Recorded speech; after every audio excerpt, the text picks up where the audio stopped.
You are listening to Gifted, Book 1 of the Breathless series by Savannah Cade.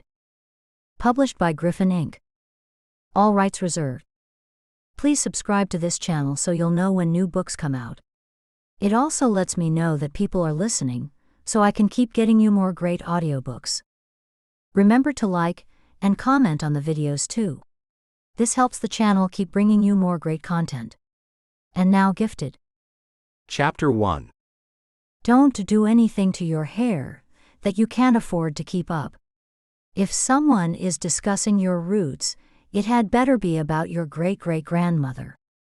Christian Weaver walked through the double front doors of Brighton Elementary School with more trepidation than a grown man should have.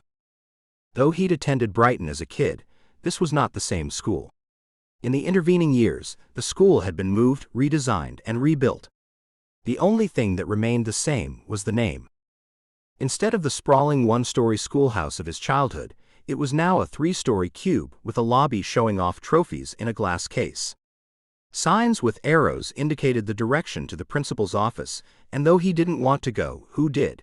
Christian took a breath and headed that way. The empty halls had his thoughts reverberating through his head. Why had he let himself get roped into this?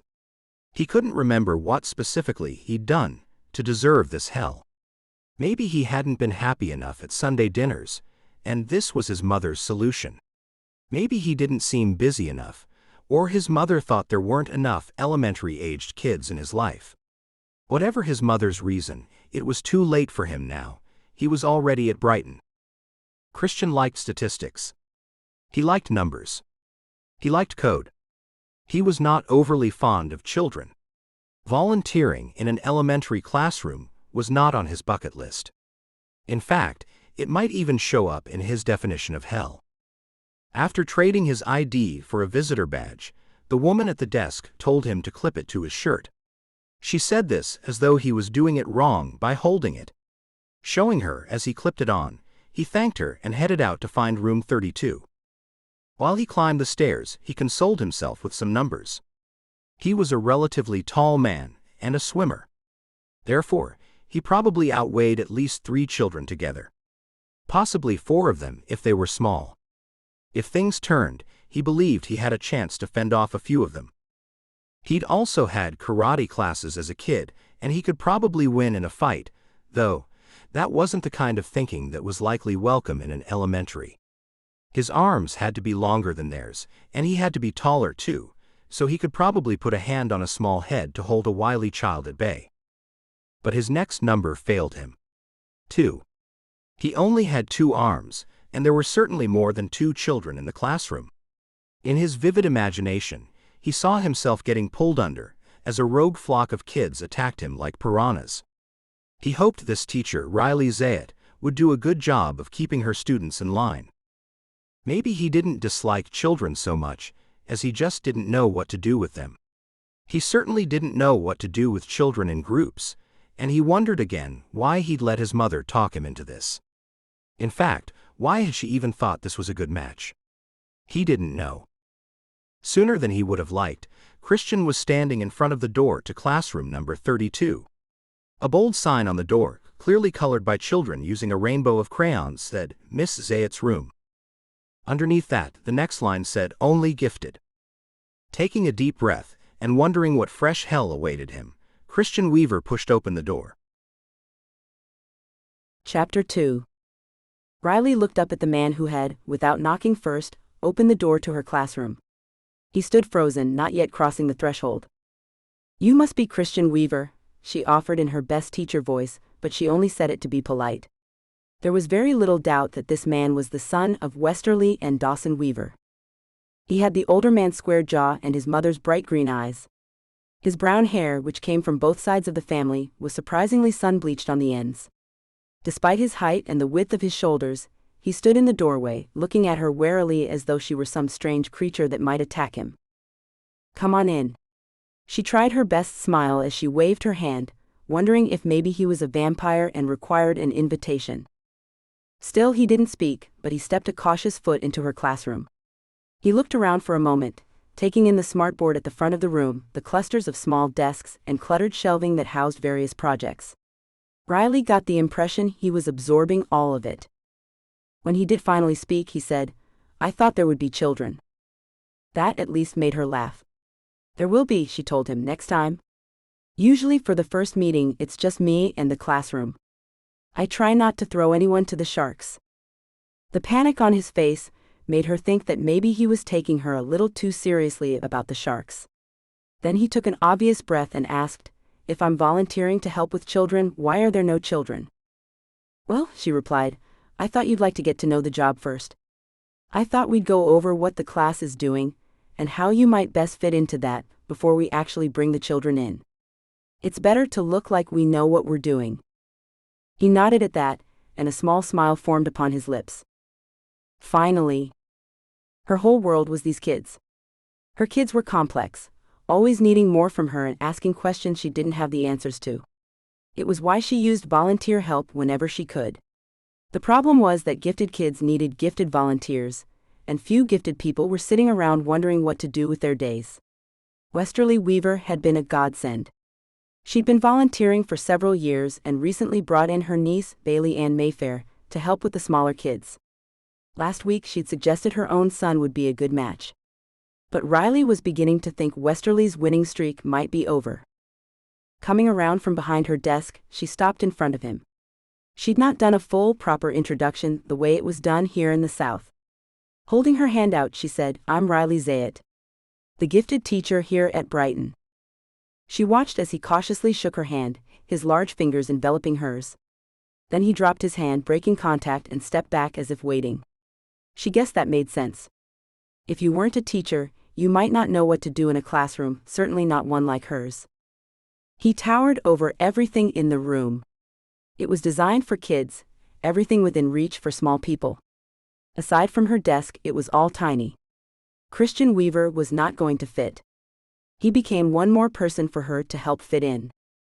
Realizing she needed to take the reins of the conversation, she turned and said, "I don't know what your mother told you, but I have students ranging from 2nd grade, the earliest age they can test into the gifted program here, all the way up through 6th.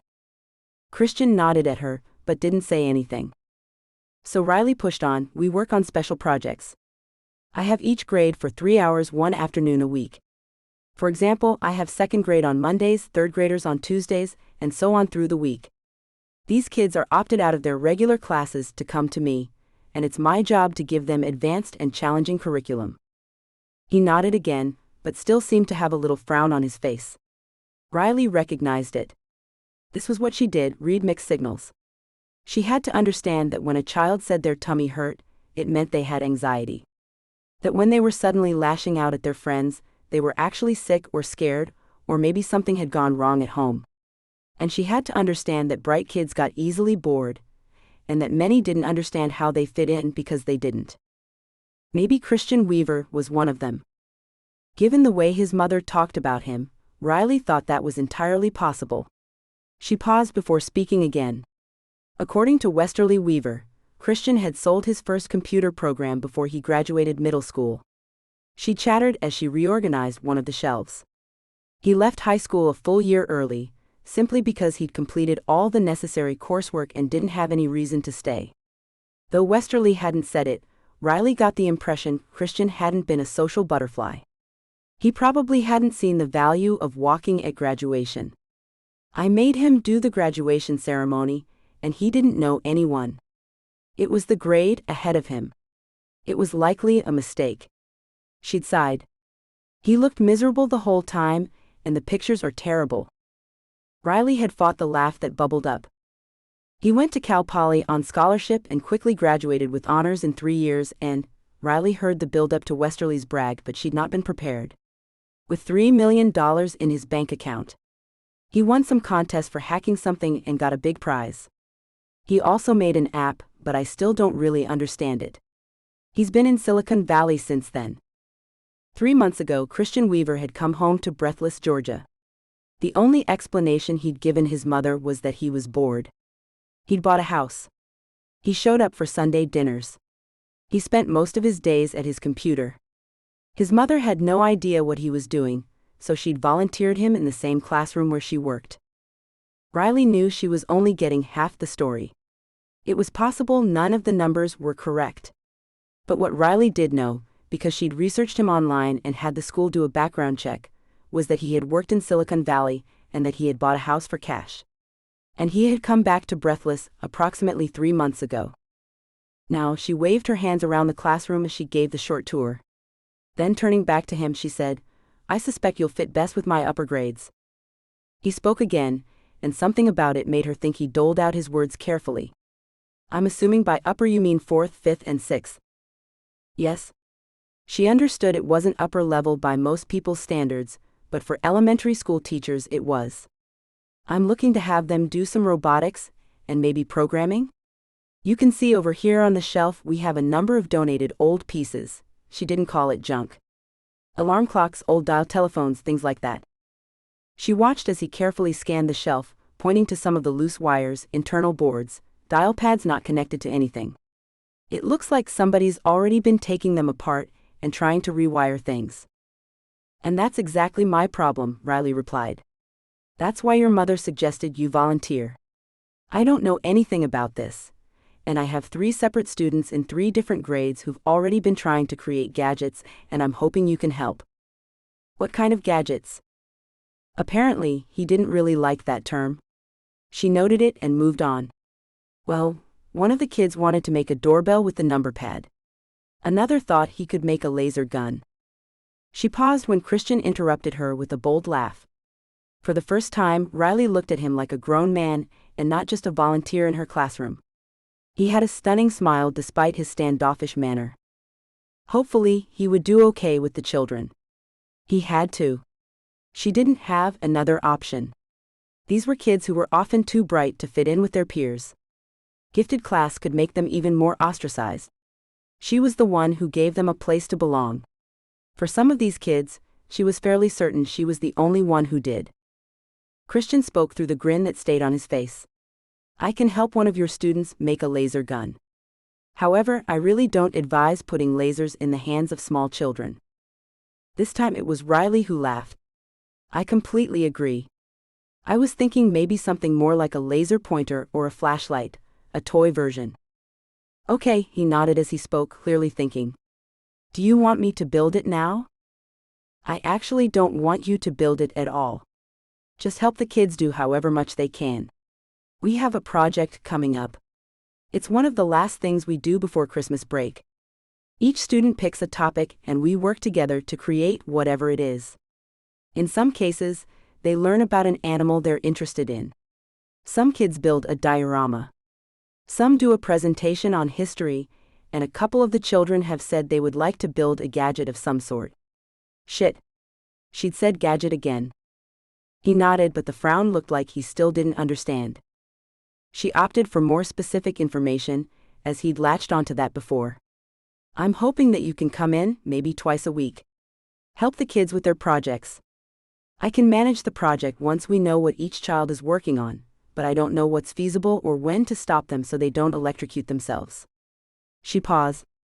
"Without you, we can't do any robotics or programming assignments." He nodded then, and she was grateful. But the frown on his face made her wonder if maybe he was going to refuse. She pushed. "Can you come back next week?" When he didn't say no, she pushed a little more and even added a day. "I'm hoping you can come for an hour each day, Wednesday, Thursday, and Friday. The children are starting to pick their projects. I'd love if you'd help steer them. After that, we'll pick individual days that hopefully you can come back and help them build what they've chosen." She knew her tone sounded hopeful, but she wasn't able to keep her voice clear of it. She had an advanced degree in teaching and was considered gifted herself. She wanted to be the teacher she'd needed when she was a child. But even so, she had no idea how to help a kid wire a motherboard. She needed Christian Weaver. She held her breath, waiting for him to say yes. Chapter 3. Riley took a deep breath and sat down at her desk. She looked around to make sure everything was in order for her students and for Christian to show up. She'd screwed up yesterday. She told Christian to come at 2, but that had been a mistake. He'd walked into a classroom already full of 4th graders who jumped up, excited beyond measure, when the robotics guy came in. She guessed the kids were bored with her, but Christian was fresh meat. She also told them ahead of time that Christian knew about programming and lasers and more. When he'd opened the door, he'd been swarmed. It was clear by the look on his face that he was startled and unprepared. "Are you Mrs. Weaver's son?" One kid had tugged Christian's sleeve and asked. "Yes." But the word was so stilted that Riley was afraid for him. "She was my teacher volunteer last year," he said, and Christian nodded, not knowing what to do with the information. JC knocked on his leg as though he was a door. "She wasn't my volunteer. I wasn't in this class until this year." "Were you not gifted last year?" He'd frowned down at the child. But JC just shrugged and said, "I guess I got gifted over the summer." Riley had been forced to call the kids off like an unruly pack of dogs. Given his comments from last week, she figured that was exactly what he'd been concerned about. She'd made the children sit and stay while she carved out some space for her erstwhile volunteer. Crap. It wasn't a teaching moment she was very proud of. She apologized, of course, and she prayed he'd come back for the second day. He'd said he would, but Riley got the feeling it was only because he'd already promised to do so, and not because he was looking forward to it. That was her fault. Today, she was going to have him come in before the kids got here. Luckily, these were the fifth graders. They were a little bit older, noticeably more mature, and they would come in one or two at a time. Hopefully, it would be a little easier for Christian to take. Last week she'd wondered how he'd interact with the kids. It was clear that he was incredibly smart, and seemed he'd been a gifted kid himself. Though she knew the history of this school system, the gifted program hadn't been put into place until after he would have graduated. Her goal had always been to become the kind of teacher a kid like him would have needed. In her hopes, Christian would recognize himself in the children, and they would get on like a house on fire. Given the initial pack greeting, he'd been a bit stiff and formal all afternoon. She'd given him a chair and assigned the kids seats on the carpet, making sure he had a safe distance around him, as he seemed to think the kids might launch forward and attack him at any moment. On the other hand, he was incredibly good at answering their questions. His answers were relatively literal, but kids accepted a lot. Christian wasn't even odd so much as clearly uncomfortable. However, she had two kids in the fourth grade group who were on the autism spectrum. Both had taken to Christian and his straightforward answers. "Can you program a robot to run like a dog?" Though Molly raised her hand, she asked her question before she'd been called on. Christian let it slide and Riley was grateful. Molly wasn't so much rude as she was oblivious. "Yes," he'd looked directly at the little girl and answered with a smile. Molly grinned and excitedly asked her follow-up, not seeing anything weird in his failure to elaborate. "Can you teach me to program a dog robot to run?" "Probably," he replied, and Riley almost laughed at his blatant honesty. But Molly had loved the answer, lighting up like a bulb. Despite the rocky start, Riley had counted it as a good day for the kids. She just needed to make it a good day for her volunteer, too. There were 7 kids from the 4th grade who had tested into the gifted levels. And Molly had a diagnosis of autism spectrum disorder. Another kid had undiagnosed ADHD, the serious kind, not the kind where his parents just wanted to medicate him. Riley had encouraged his parents to test him, but they'd refused. She was doing her best, trying to get each child what they needed the most. At the end of the first day, she'd sat down with Christian after the kids went back to their regular classrooms. Riley reviewed the kids' wishes with Christian. Patrick is a bit of a history buff, and already knows what he wants his project to be. Marcus is going to grow plants in different soils. Jenny wants to test various germs in petri dishes. Riley tried to go fast by the ones that wouldn't affect Christian. These two are up in the air. But Molly wants to build a robot dog that will run. Shocking. Christian smiled back at her sarcasm, which she took as a hopeful sign. He would have to do most of the work on that one. But he assured her it wasn't too big a project. A 5th grade child was hoping the computer guy could help make a doorbell for the classroom. That was the kind of thing Riley had thought was within the spectrum of her course. She warned Christian that was a possibility, and he'd agreed to that project as well. But then he'd looked at his watch and said he had to leave. Riley hoped to finish the conversation today. She hadn't yet gotten around to explaining to him that all the projects had to be done by Christmas. Also, it was a good excuse to have him come early today, and not get swamped by kids. When the door opened and he entered, she saw him wearing another pair of nice slacks and a long-sleeved thermal t-shirt. Though she hadn't noticed the first day, she had noticed yesterday. His t-shirt was very soft, and the pants looked comfortable in addition to nice. As today was the third day she'd seen him, Riley decided she now had enough data to know that Christian Weaver really only wore one outfit. He certainly had it in several different colors, but he had one outfit. Luckily, the man was built. Though the thermal tees didn't show him off the way some guys liked, it was clear the man wasn't a slack. "Here." She smiled at him and gestured across her desk as he came in. "I got you an adult-sized chair today. I'm sorry it took so long." Smiling, he took the seat, for once not looking like he was getting tossed to a pack of dingoes. She'd called it. She also figured he'd appreciate getting down to business, as he seemed to want her to start the conversations. Not one to balk at having a volunteer with such special skills, Riley was more than willing to be accommodating. "I don't want you to get overloaded. There are 10 kids in today's class and 12 from 6th grade. You don't think building a robot and programming it to run like a dog is too much to accomplish between now and Christmas?" "Well," Christian said, looking off toward the smartboard. "I thought she said she wanted to make a robot dog run. I don't think there's enough time to build the whole robot. But there's certainly enough time to reprogram an already constructed piece." Riley nodded. That made sense, but I don't have a quadruped robot, and I don't know that her family does. I don't know anyone who does. This was often a problem with her class, just finding the right things for the kids to work with. "Yes, you do," Christian said, not seeming to realize that robots didn't materialize out of thin air. "I have one." Score 1 for Christian Weaver, she thought, but what she asked was, "Are you willing to share it with a 4th grader?" He laughed. Then he smiled, revealing even white teeth and a twinkle to his eye that she didn't see much. But she liked it. Maybe his mother hadn't signed him up for torture, after all. Maybe he'd actually volunteered, and the first days were just a little rocky.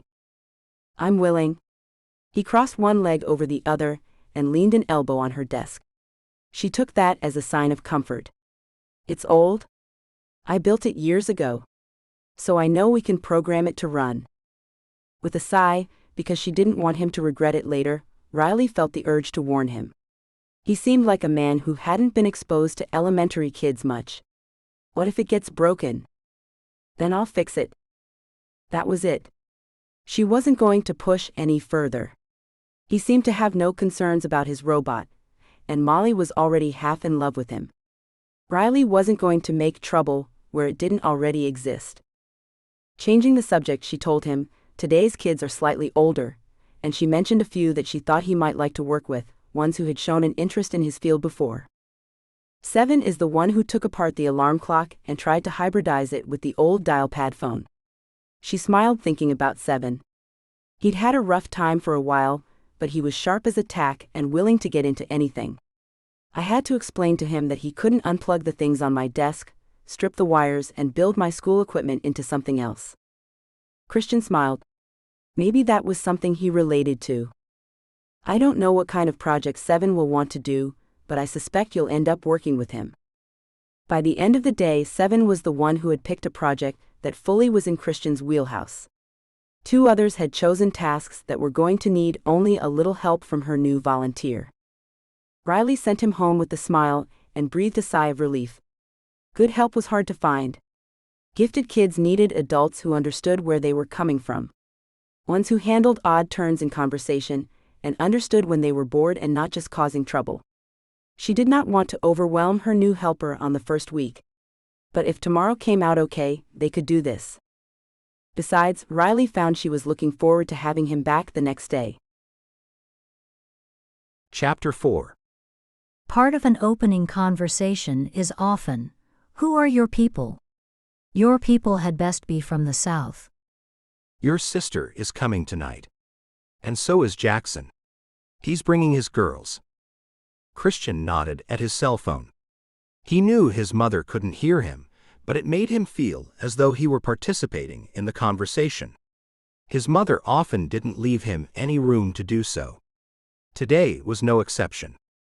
Christian would have asked if Aunt Gigi and Uncle Dex were also going to be coming, but all he had to do was wait. Gigi and Dex are out of town this week.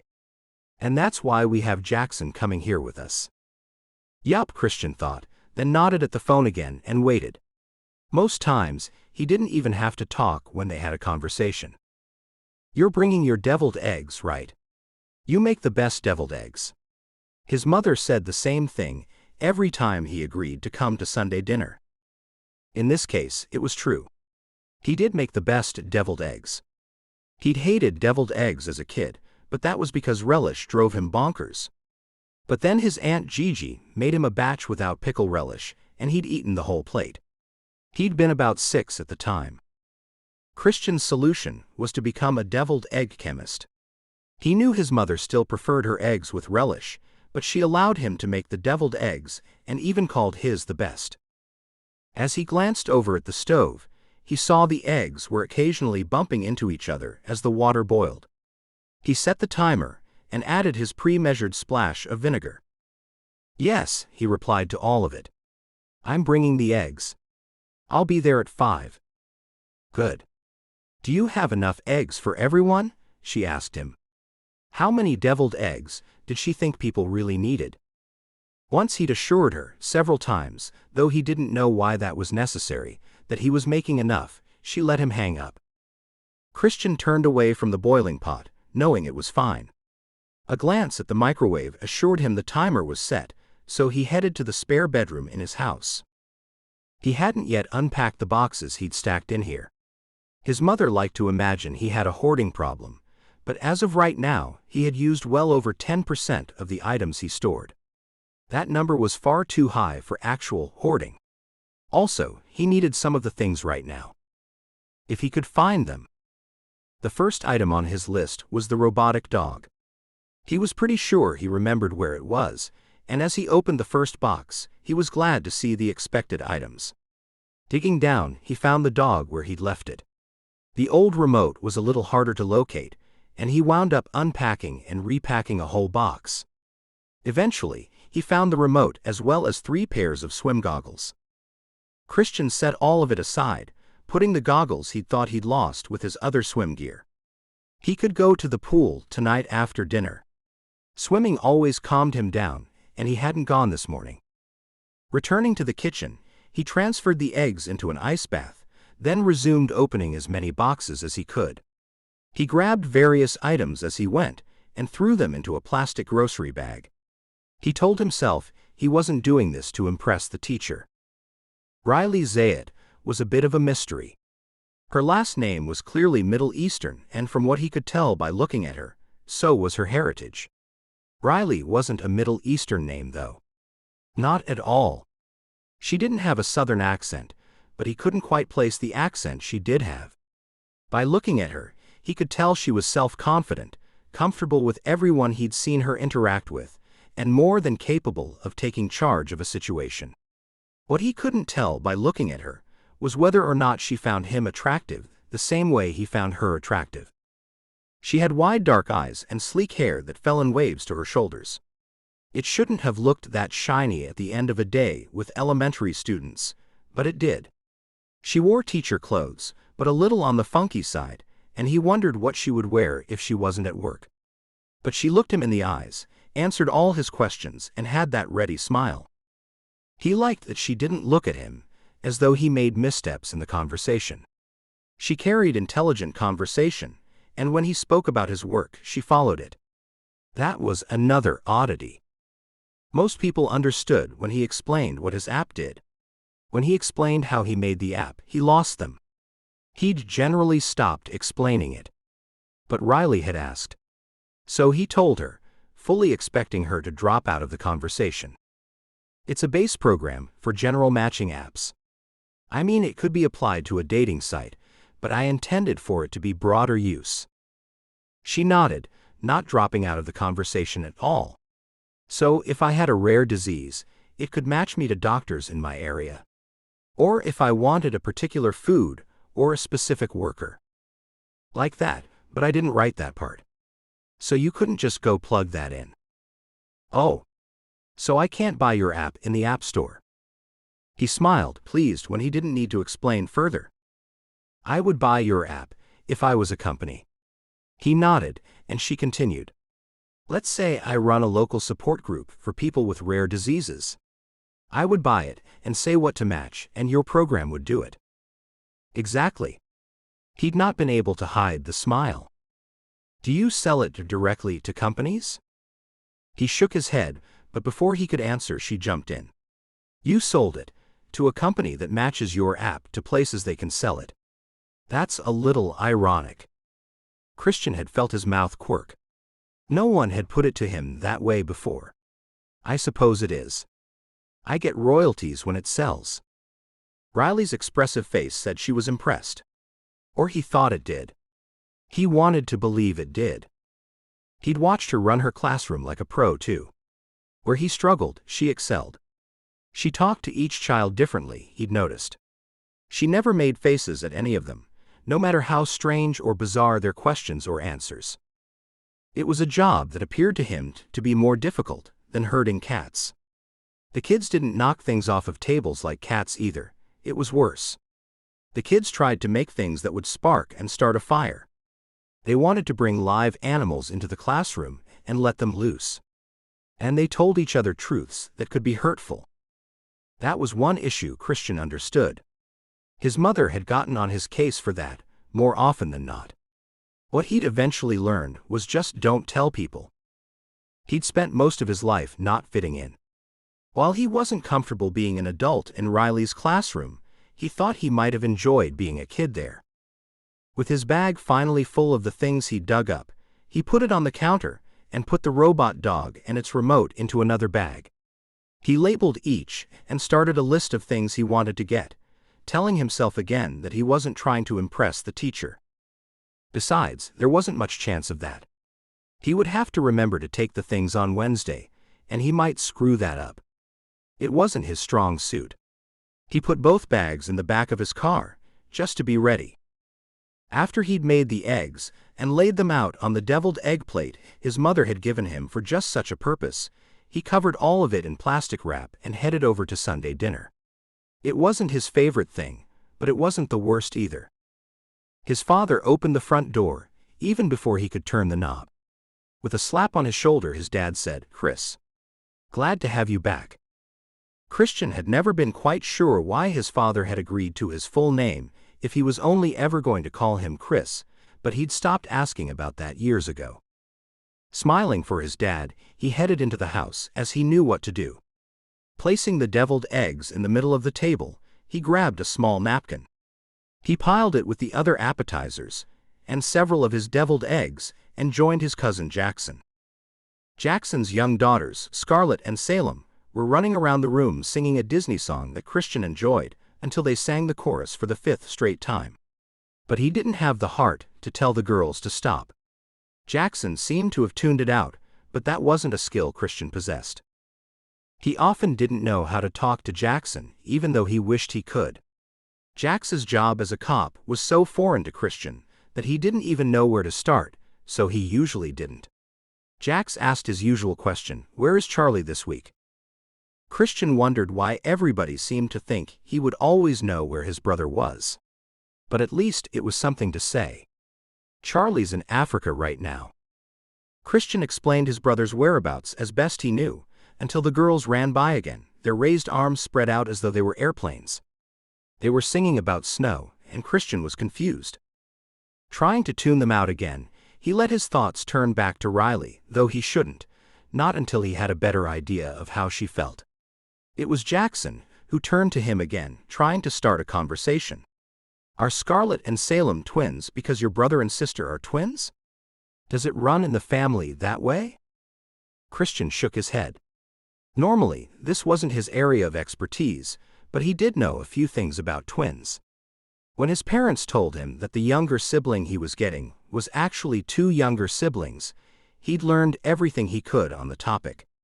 He'd known more about fetal twin development than any kid who didn't understand sex should. He dug into that old knowledge now. Charlie and Carlisle are fraternal twins. That generally runs maternally, so they got that from my mom. Your girls got their twinship from Shell. Also, they're identical. It's a different phenomena. Jackson's smile told him thank you, but he was obviously digesting the information. Christian considered continuing on with what he knew, but remembered 3 facts was a good limit. So he shut up. His mother came around the corner then, filling the lull in the conversation. "Christian, how's your work going in Riley's classroom?" He felt the heat flare in his face as he thought of Riley Zayat, and he turned to find his whole family looking at him. Chapter 5. Thursday of the following week, Riley watched as Christian came into the classroom. On Wednesday, he'd walked in after the children were already there but didn't balk as they swarmed him. He seemed much more at ease. "Hello, Molly." "Hi, JC. Lisa Lynn, did you decide what you wanted to do?" He listened to the little girl's response and told her he could make that happen. "Hello, Marcus." He stunned Riley by greeting each child by name. He'd seen 3 different classes on 3 different days last week, and he'd obviously been out of his element. But here he was, saying hello to each one by name, as though he understood the children would notice if he left one out. He got them all correct. Maybe he just needed to know how he fit in, or know that the children weren't a pack of piranhas, but now he sat on the ground and pulled the robot dog out of the bag for Molly. Though he jerked back a little when Molly squealed, it didn't stop him from showing her all the parts. When Marcus tapped him on the arm, Christian startled again but covered nicely, including the boy in the conversation. "Here's the remote. And here's the port to hook it into the computer." She was opening her mouth to say she didn't have a cable, but she'd find one when he pulled one out of the bag. "Here's the right cable. I checked your computers for the correct input." He had. As Riley watched, he plugged the dog into the computer and left Molly with a few simple instructions.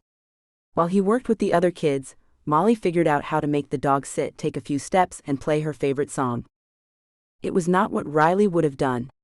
She would not have left Molly alone with such expensive equipment. But again, Christian had simply stated, "I can fix it." He'd next sat on the floor with Devin and showed him how the old phone worked. Then, at the end of the day, after she had sent the children back to their homerooms, each with the beginning of a project in their head, Christian quietly checked out the dog. He tapped on the computer keyboard and appeared to clean off a few strange programs that Molly had created. "Look what she did." He pointed to the screen, his voice wry. "She wrote a remote pattern to make the dog walk. I didn't see it work, but it's a good start.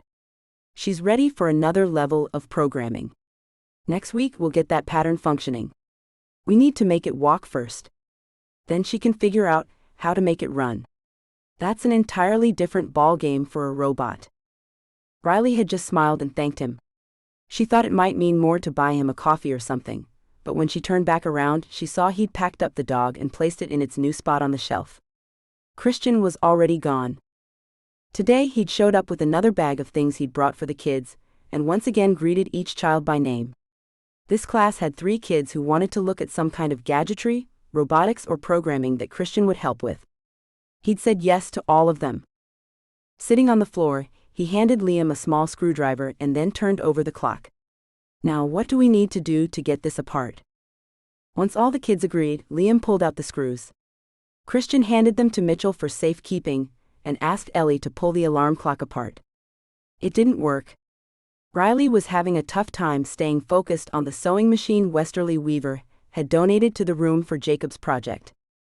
Though Riley was showing Jacob how to use the buttonhole setting, she was listening in as Christian explained that despite the screws, many alarm clocks were glued shut. He pulled out a small hammer and handed it to Seven. Riley held her breath, then focused on helping Jacob decide if the buttonhole he'd stitched was large enough. Behind her, the kids discussed what might be in the clock and how to get it open without damaging what they needed to steal. Christian next brought out an old radio. After assigning the jobs to different children this time, he showed them how it was different from the clock. Lastly, they opened an old tape player. "Hey! It wasn't glued," Melissa called out. "Why is that?" he asked her and waited until one of the kids answered it. "Is it old?" Seven asked. But Christian frowned in response, at last asking the group, "What do you think?" After they'd taken the units apart, he got all 4 kids logged into computers or tablets, playing a simple game he'd found online that taught them fundamentals of coding. He finally took a step back and watched, answering questions when the kids got frustrated and basically entangling their errors. It was then Riley noticed Lisa Lynn sitting quietly in her chair, frustrated. Christian was doing so well, and clearly out of his comfort zone too, but he didn't seem to notice the little girl. But that's what she was here for. Riley's heart broke for Lisa Lynn. The little girl would suffer in silence rather than ask for help. Riley was still angry that she'd only found out several weeks ago that the child's parents had an ugly split 4 months earlier. Lisa Lynn needed every bit of support she could get. Leaving Jacob sewing and Carter researching pond microbes, Riley headed over to see what was wrong. Lisa Lynn answered with tears and a small finger pointing at the screen. "I can't make it work, Miss Zayat. Every time I try to make the turtle turn left, he turns 3 times, which is the same as turning right. I don't know what I did wrong." She was in a full wail by the end. Unfortunately, Riley didn't know what she'd done wrong either, and she waved Christian over. As he came to stand behind the tiny chair, Riley noticed Lisa Lynn sinking ever so slightly downward. The girl was not Christian's biggest fan, and Riley was about to find out why. Lisa Lynn looked between the two of them for a moment, but then Christian said, "It's this," and pointed to the screen. "You can't put a period here." "But that's where it goes. That's proper grammar. I learned it in class." Lisa Lynn countered, stubbornness shining. "No," Christian told her, as always straightforward and honest. Maybe he was being a bit too technical for an overly sensitive 4th grader, though. Riley decided she would stay and be a buffer. "But I have to do the sentences right. I did them right." "It's not the same language," Christian told the girl. "The grammar you're using is for English. Computers don't speak English. Look at your code." Lisa Lynn did, but she didn't smile. She didn't seem to see an answer. "You told it all the right things to do," he said to her, "but you told it in a mix of code and English. You have to just use code." "But it is English." "That's English. That's English." She was getting more and more frustrated. Riley wanted to step in. She wanted to soothe ruffled feathers and stop Christian before he got angry with the child who was getting too worked up to listen. At least he didn't rise to the bait and stayed calm. But he said the same thing. "No, it's not English. It's C++. Actually," she hopped in, "code was created by English speakers in many cases. And so a lot of code uses English words. But Mr. Weaver is correct.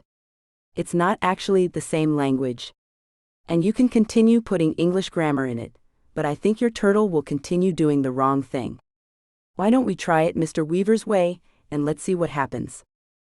It took a few more minutes trying to decide if Christian should take the keyboard and simply fix it, or just explain it and let Lisa Lynn figure it out. Riley voted hard for the second option but forced herself to stay back. When the turtle at last turned left the appropriate number of times, Lisa Lynn smiled up at him and said, "Thank you, Mr. Weaver," as though nothing had ever been wrong. Soon the turtle was not only turning correctly, he also wiggled his butt exactly as she had programmed. Next, he ran off the screen, making the little girl giggle and Christian smile. Even Riley had to get in on that one. But it was getting late, and the children had to go back to their regular classrooms. So once again, she stopped them and had them spend their last 15 minutes cleaning up. She was shocked when Christian stopped Seven on the way out the door. "I'm glad you did the programming today," he told the boy. "I know you wanted to make toys and gadgets, but we need to do the programming a little bit first. Next week we can start putting some pieces together." Riley hadn't quite caught on that that's why Seven had done the work at the computer station, but hadn't been quite as enthusiastic as the others. It was a good catch on Christian's part, and as Seven left he brightened up. Still he turned to Christian and said, "I watched James Bond last week and I want to be like Q." "Oh," Christian replied. "I don't know Q, but I'll see what I can do." Seven then proceeded to skip down the hallway and Riley watched. Once Seven was almost out of sight, she came back into the room to find Christian was already closing down programs. Once again, he tapped the keys, as though cleaning out anything the kids might have done that would leave behind problems. Riley could clear her cache and delete her passwords, but that was the extent of her skills. She was grateful he was easily stepping up and doing all the peripheral work that went with kids too. She was getting ready to ask again if she could take him for a coffee when he turned and said, "I read up on the teaching methods you mentioned last week. The Socratic method looked like the best fit, but it was really hard to implement. Her mouth must have flown open into an "Oh, you read up on teaching methods?" He nodded at her. "How much?" "I looked up Montessori and Walden and Socratic method. I tried to find some childhood development information about these ages." He was still looking at her as though she was the one who was nuts. "And you thought Socratic method was best?" He frowned at her. "Are you using it on me now?" "Oh God, no." Of course, she had asked a handful of stupid questions right after he told her he was using a questions-only teaching method. "I'm not. I'm just so surprised that you went to all the effort." Then she finally got the words out of her mouth. "Can I buy you a coffee? Maybe an afternoon snack? We can talk somewhere outside this classroom." She smiled and hoped he'd say yes. She was now fascinated that he'd been researching this project. But he only stuttered and said, "Tomorrow?" Chapter 6. "No," Riley protested. "Please let me buy the coffee." "It's okay." Christian countered her in that way he did that was deep ocean calm. Even when he was telling her no. "I don't mind." "But I do. I asked you out for coffee. Besides, you've showed up each day in my classroom with a bag of presents for the children." Riley stepped forward in the line, still fighting for her right to pay as the line moved slowly. He'd come out with her, having no qualms climbing into a car with her. Men often did, as though if they couldn't be the driver, they wouldn't go. But Christian only said he didn't know where they were going, and readily agreed. She continued her battle. "I understand. The first 2 days, you brought things that you already owned. But you showed up today with 4 brand new programmable motherboards. I have a hard time believing that you just had those lying around your house." As she said it, she realized Christian was the person most likely to actually have that. She watched his expression for a sign, and sure enough, he gave it. This man had no poker face. He was just as easy to read as he was to look at. Christian glanced off to the side as they stepped up another space in line at the coffee shop. Riley laughed. "Don't even try to tell me you already had those. They were still in the cardboard boxes." He looked off to the side again. Riley smiled at him when he finally looked back at her. His return smile set off a flutter, which she viciously tamped down. Despite asking him out for coffee, she couldn't afford to get involved with this man. For a million reasons. He was her class helper and she needed him. He was local royalty, his mother a Mayfair in a town that had once been named after the family. And Riley was just someone who came to work in Breathless, Georgia because her grandparents lived here. She wasn't a Southern belle, not fit for the likes of Christian Weaver even if circumstances had lined up. So she told him, "You're not that good a liar. I know you bought those for the kids." It seemed like it would be a really good thing for them. "Oh, it is." She found herself smiling again. He made her do that a lot. "It's fantastic." As soon as they ordered, she handed over her credit card to pay for 2 coffees and pastries. That he ordered a black coffee at a place known for all the fro-fro extras didn't surprise her. His just as easy order of a chocolate croissant did. When they found a clear table and sat down, she decided she had to make things clear.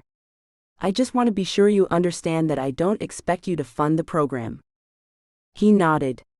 "It just seemed easier to do what I need to do, if I have the proper equipment." "We could order it," she said, but it was an empty offer. He'd already bought the expensive pieces. The school might pay for 1 or 2 of the programmable boards but not 4. There would be red tape, so much red tape. The pieces might not arrive until February. But she held all of this back. "This was faster," he offered as though he understood the problem she faced, as though it was no problem at all to spend the money on her kids. "I appreciate it. Which is why I'm getting you coffee." She liked Christian Weaver, but quickly reminded herself it didn't matter. She couldn't afford to lose her computer guy. Couldn't afford to disappoint the kids. Besides, she was fully involved in his family now. His mother came on Mondays and Tuesdays, and she wouldn't take kindly to Riley developing feelings for her son. Would she? Also, his cousin Bailey Ann volunteered. Her father was dying, her mother already gone, with Bailey left as the sole caretaker. Westerly had pitched Bailey Ann as a bit of a charity case. The woman had turned out to be anything but competent, sharp, and kind. Bailey Ann had become a real friend. Again, anything with Christian might interfere with her other relationships. Not worth the risk, Riley told herself. Her kids were everything. Riley, the barista called it out, startling both of them, but she hopped up and fetched their order. As soon as everything was laid out, and she took the first sip of her fully doctored brew, the conversation stilted a little. So she went and put her foot in it. "Can I ask you a question?" she asked as though she had a right to. "Have you been tested? Are you on the autism spectrum?" His eyes blinked at her, and she realized as soon as she said it that it was wholly inappropriate. What had she done? She should have just kissed him. It wouldn't have been any less awkward. "No," he replied, still ocean calm. Only this time she thought it masked a storm coming, and she realized she'd screwed up on several levels. That deep-sea calm when he clearly wasn't emotionless was one of the things that made her think that maybe he was on the spectrum. She'd suspected he had what they would have once called Asperger's syndrome. His literal interpretation of questions was definitely a flag of autism spectrum disorder.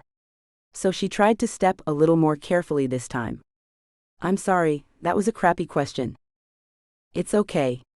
He started to cut the croissant with a knife and fork, but then looked around the store. She followed his gaze, not knowing what he was searching for.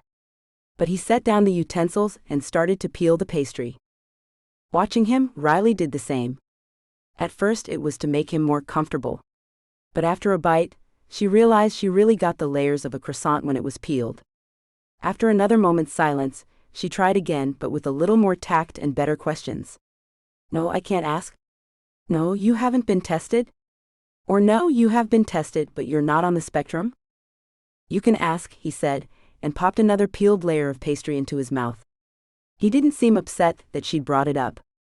"And I have been tested, and the test said I wasn't." She nodded, trying to channel some of his reserve, even though his answer surprised her. Christian looked at her, his eyes narrowing a little. "You think that's wrong?" "Do you?"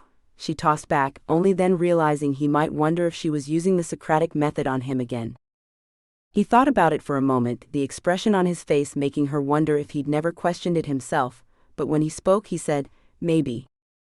"I'm sorry," she apologized again. "I shouldn't have asked." "It's okay. It's a legitimate question, and maybe the test was wrong."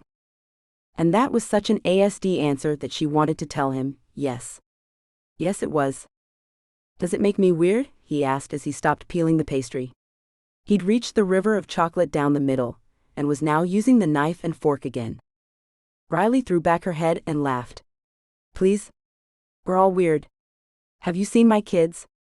You met me. I'm weird." "No, it just gives a framework. That's all. Weird is good." The light in his eyes when she said that made her think about why she'd gone into this line of work in the first place. They were here in the coffee shop, and she didn't have anything else she needed to tell him. So she started talking. "When I was a kid, I almost flunked reading class. Never mind that I had been reading Stephen King at the age of 6. That I read The Once and Future King before I was out of 2nd grade. I read all of the Clan of the Cave Bear series by 3rd. So why did you flunk reading? That seems advanced." "Yes, I flunked because I didn't read the books for my class, so I couldn't pass the tests on the assigned stories. And no one looked to see that I was reading. While I was very good at reading and math, I was terrible with tech." Riley sighed, wondering if Christian could even relate to that. "Anything they put in my hands, I messed up. I always did the wrong thing. None of it was intuitive to me. Now I feel lucky. I can use my phone without it hanging up every time I try to make a call. I text the wrong person all the time." He laughed. "Phones are easy. They're just computers. A phone does exactly what it's told to do." Sure. She knew that. But apparently I don't speak the same language it does." That made him nod and think a little bit, and she appreciated that he didn't just tell her she was doing it wrong. She turned the conversation a bit. "You're great at all things school-oriented but not so social." Christian nodded. "That's correct. I didn't fit in anywhere." "Maybe that's because you skipped a grade." Riley held out an olive branch that maybe it hadn't been his fault. His willingness to dive in was endearing, and she reminded herself not to feel the warmth in her chest even though she did. While she wasn't certain why she found it necessary to make him comfortable with his personal history, she did. Right in the middle of high school, too. That doesn't help anything. I also skipped 3rd grade, he said between bites, throwing it out as casually as if he'd said he saw a dog go by the window. Riley felt her mouth fall open. That's a lot for one kid. He shrugged. To be fair, I don't think I would have fit in better if I'd stayed in my original grade. We won't know now, she said. But these days we work very hard not to skip kids for exactly that reason. We try not to make kids deal with the kinds of things you had to deal with. It must have been hard always being the youngest and the smartest. Smart is different in different people. He offered, his plate clean but the coffee not yet empty.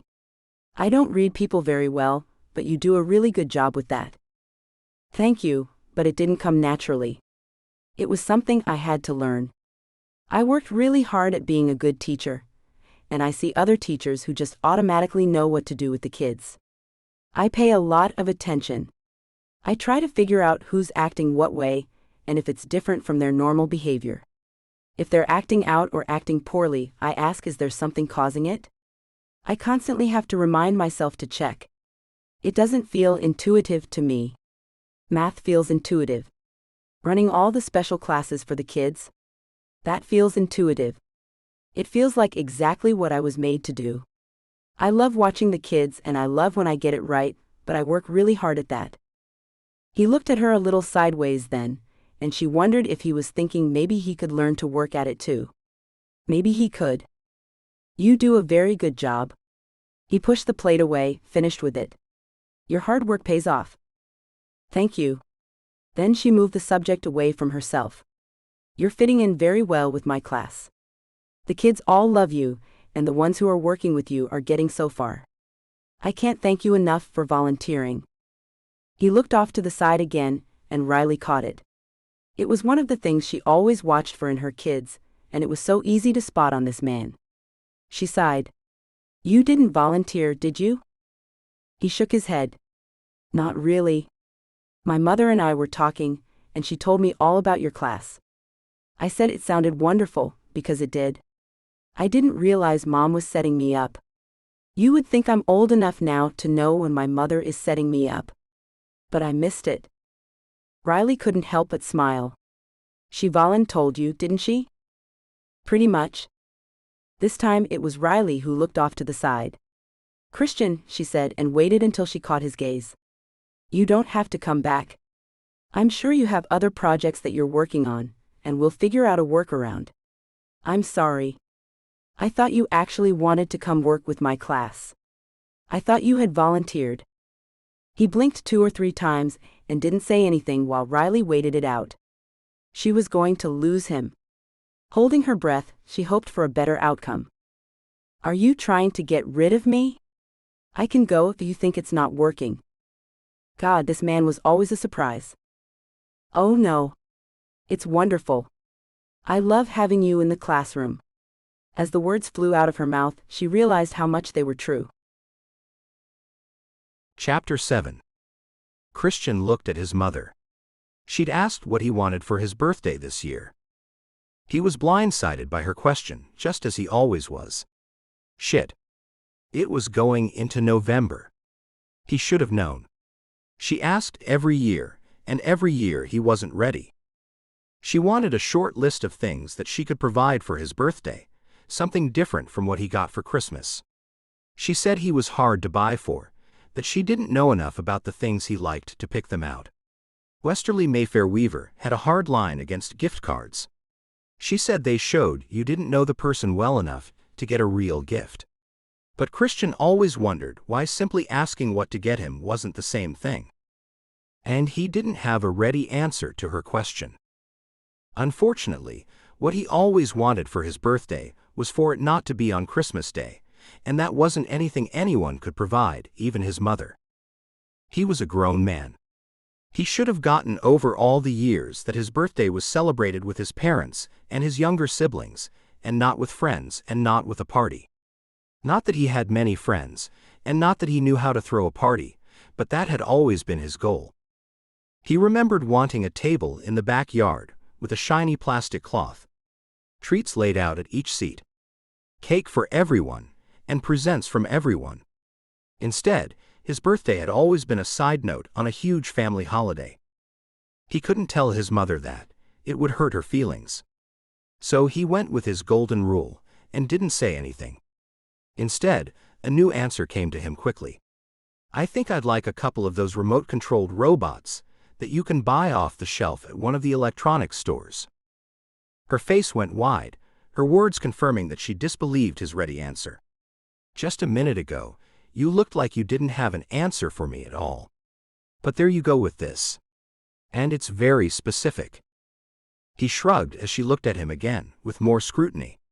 What do you want with robots? You can build better ones than that. That was true, and he didn't have time for a lie. It'd be great for Riley's classroom. He saw the expression in her eyes, and knew he had said something that made her think something. He shouldn't have said Riley, he should have said Miss Zayat. But quick social thinking and masking his thoughts was not in his wheelhouse. His heart twisted. His mother looked like she was still thinking, and he had no idea what she was thinking. So you like it there, at the classroom? It has its benefits. But Mom, I don't need you volunteering me for other things, he chastised her. You didn't have anything to do, she protested, defending her momness as she always did. Mostly when he didn't need her doing whatever mom thing she'd done. You needed something to fill your time, and I had a place that needed you. Just because I didn't have anything marked on my calendar, didn't mean I didn't have anything to do. At that, she looked genuinely distraught. I'm sorry. I didn't realize. Did you? Did volunteering interrupt something you need to be doing? Damn. Now he was forced to admit it. No, I didn't. I was looking for a project, but I didn't have one already. I can find my own work, though. She definitely changed the topic.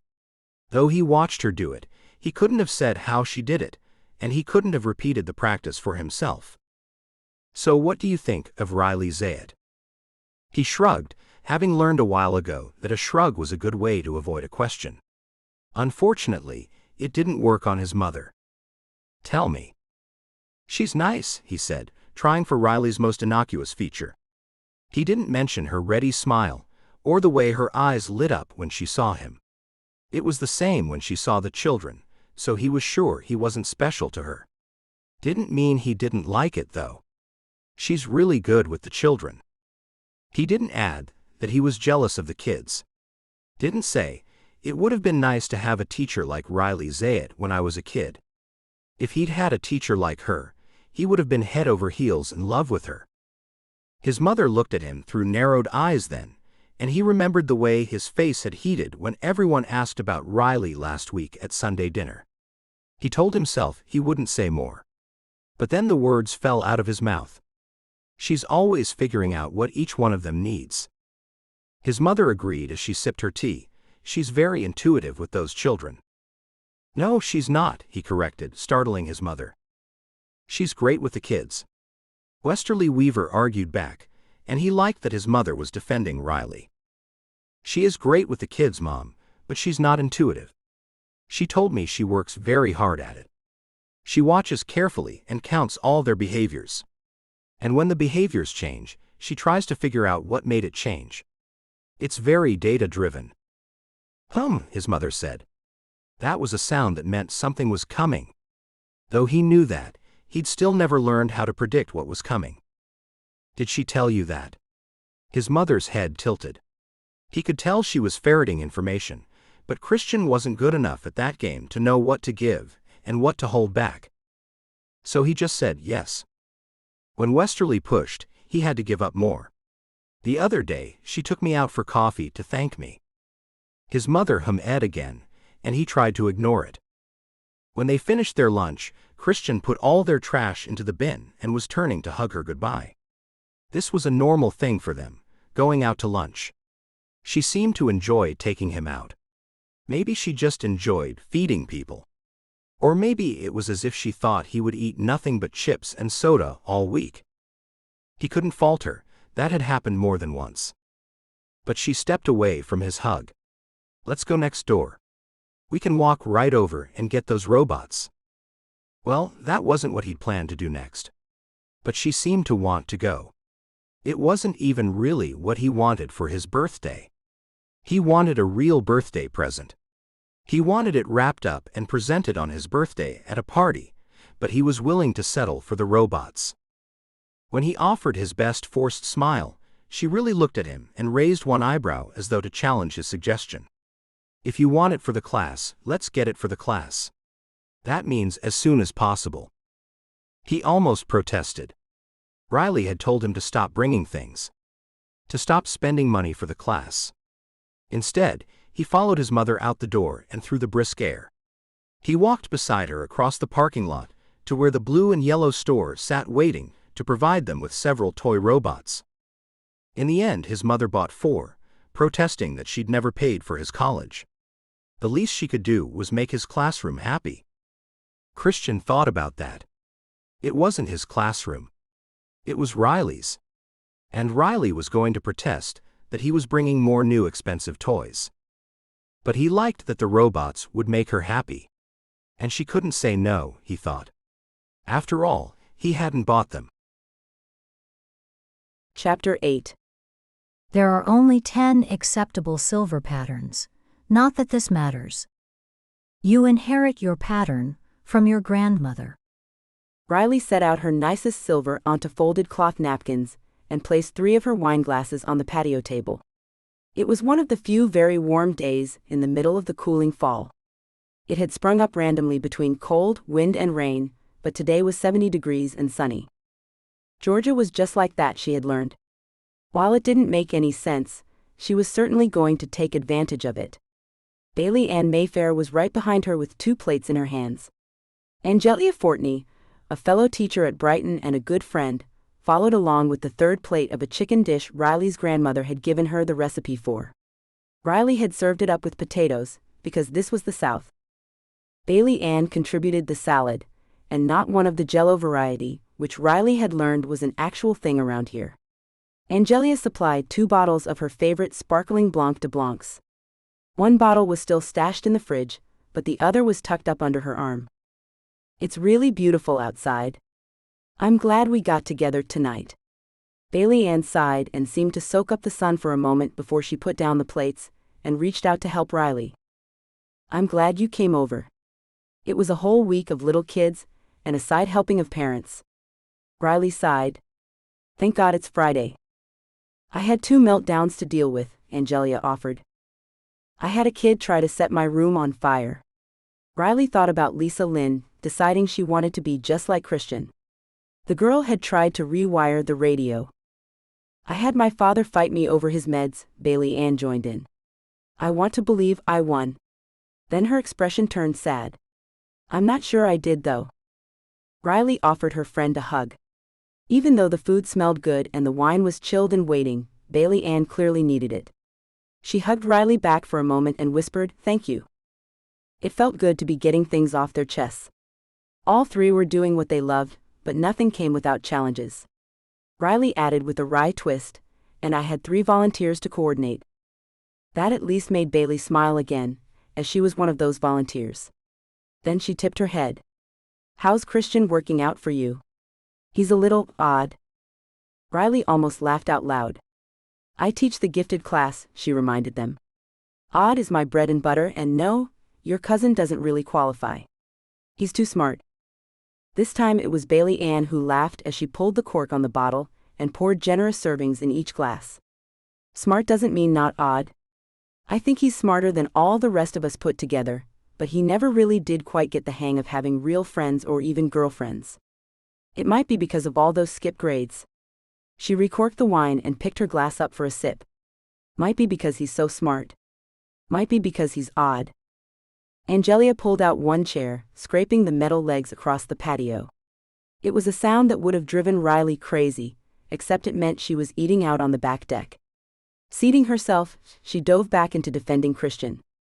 I actually think he may be on the autism spectrum scale. Not by much, but he does a few things that make me think that might be the case. Interesting, Bailey Ann drew the word out as she set down her wine glass. As soon as Riley had said it though, she felt the need to add, a lot of us fit the scale someplace or other. Doesn't mean we actually have ASD. But then she began to wonder which part of what she'd said Bailey Ann found interesting, so she asked, did you never think that he might be on the spectrum? It's not that, Bailey answered. Her eyes narrowed as she set down her wine and stared at Riley. Her full pink lips fought the curve of a smile. It's that you're defensive of him. Riley felt her face flush hot, and there was nothing she could do to stop it. Oh my God. Bailey Ann raised her wine glass again, indicating that Riley should clink it in a toast. Angelia followed suit and chimed her glass against the other two, even though Riley wasn't quite sure what they were toasting yet. Angelia cleared it up. It appears that Miss Zayat has a crush on Mr. Weaver, her voice sing-songed, then she took a big gulp in celebration. Oh, Riley shook her head. No, that's not what's happening. Her friends shared a look between them, and Riley couldn't help but know what it meant. Bailey Ann spoke the words out loud. I think she doth protest too much. There was nothing to do but shut her mouth. It didn't work. Riley tried to stop talking, but words came out anyway. It doesn't matter what I think. I can't get involved with him. He's a volunteer in my classroom. It was Bailey Ann who turned to Angelia and asked, Miss Fortney, is there a rule about volunteers and teachers fraternizing? Riley was protesting, do not try to set me up. But the other two women were paying no attention to her. Why no, Bailey Ann. There's not a rule about that, Angelia replied with a smile, her glass still raised before she took another deep drink, as though already toasting a new relationship. Riley rolled her eyes. It's not happening, she told them and took a bite of her chicken. Oh my God. That's good. She wasn't sure if she said it because the chicken was so good, it was, or maybe she'd said it to change the subject. It worked, but she wasn't fooling anyone. I haven't ever had a dish quite like this. Angelia was cutting into her chicken, and Riley was pleased to see it disappearing. Bailey Ann nodded her head in agreement. This was more how Riley had pictured her little end-of-the-week get-together on the back patio. She'd not expected a setup or for her friends to gang up on her. Then again, the other two had known each other for longer than she had. So maybe it was her own fault for not seeing it coming. She'd expected to talk about school, about Bailey Ann's dad's health, and about the chicken. It's my grandmother's recipe, a Middle Eastern dish. One that normally didn't pair with southern potatoes, but Riley had done it anyway. Well, it's fabulous, Angelia said as she took another bite.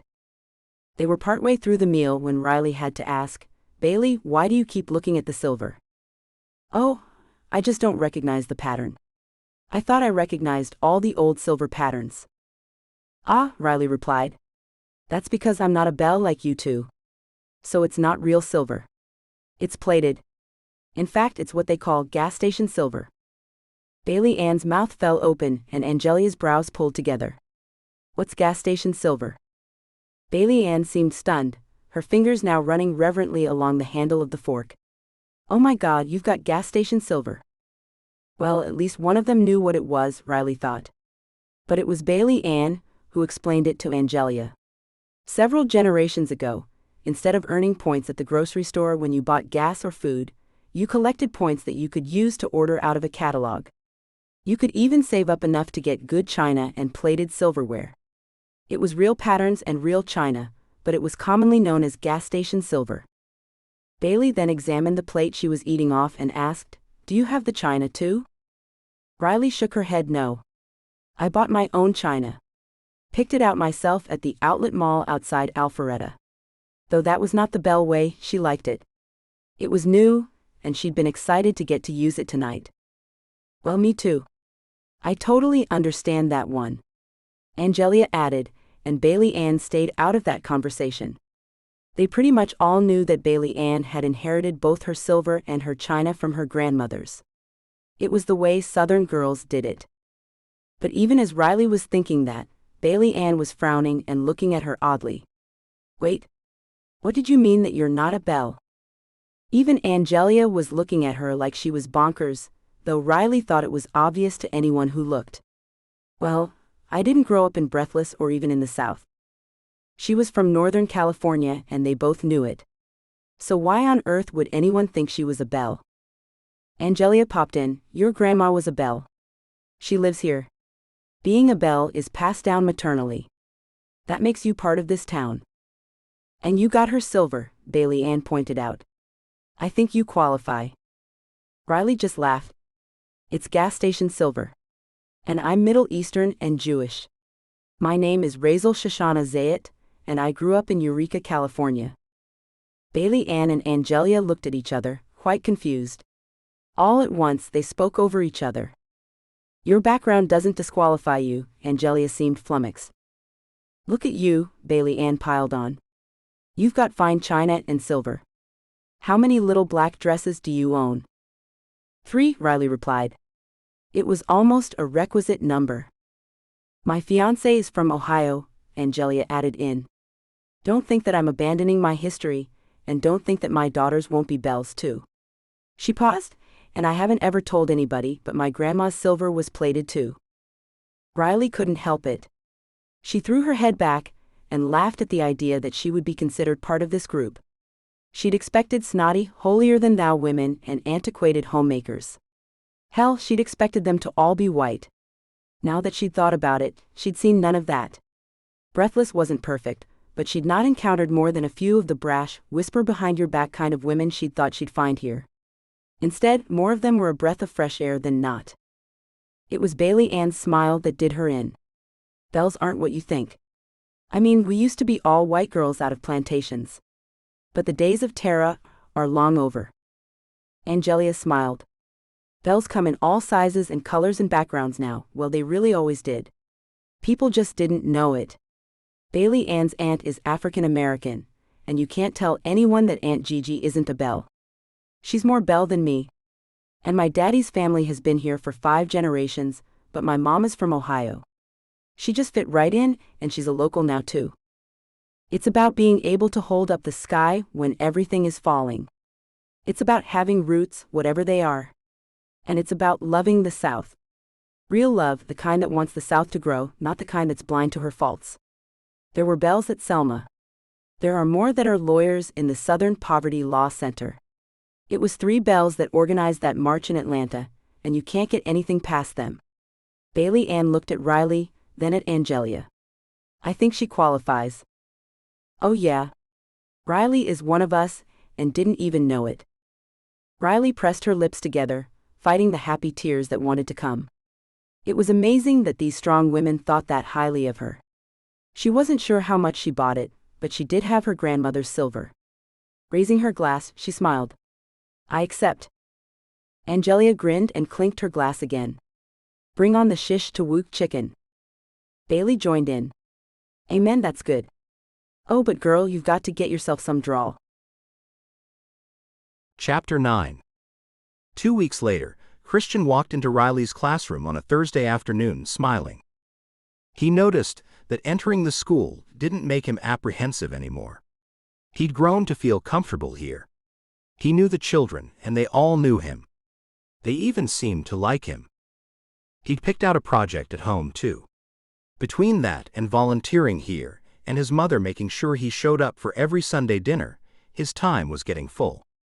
He was spending the bulk of his days working on making the app he had developed previously work in a more specific way.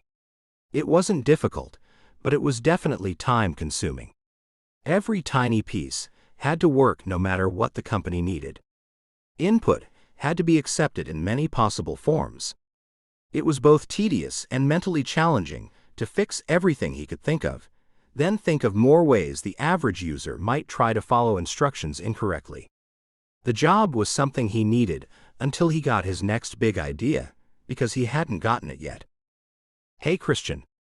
Riley looked up and smiled as he entered the classroom, her words like a starting gun to the tangle of small children who began screaming and yelling and basically acting like he was a rock star. Mr. Weaver, I made a play cell phone at home.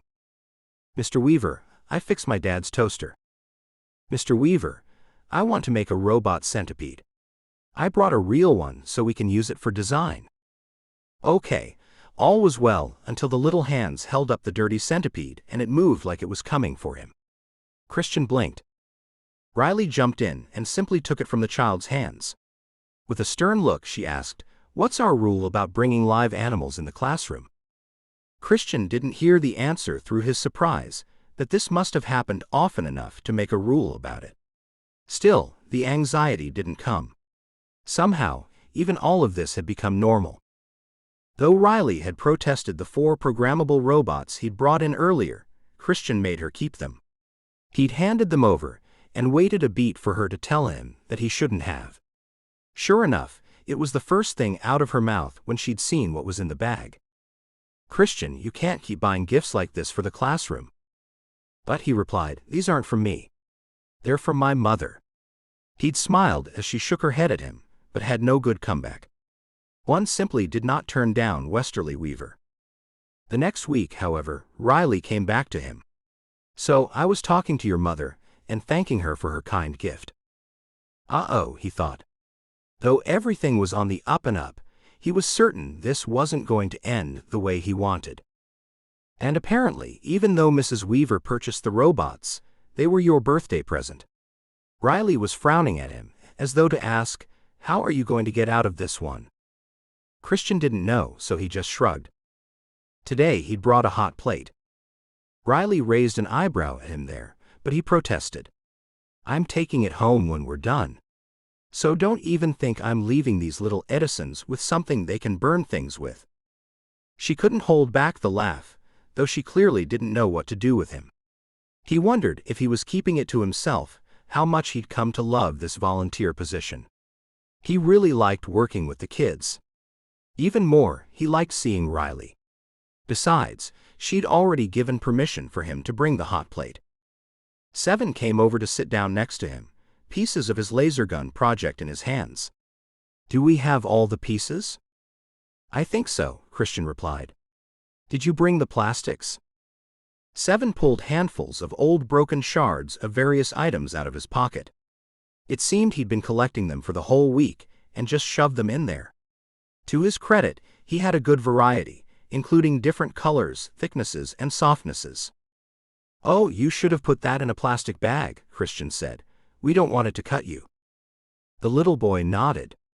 "Yeah, that makes sense. Ever would have said to put it in a plastic bag, but I didn't tell her.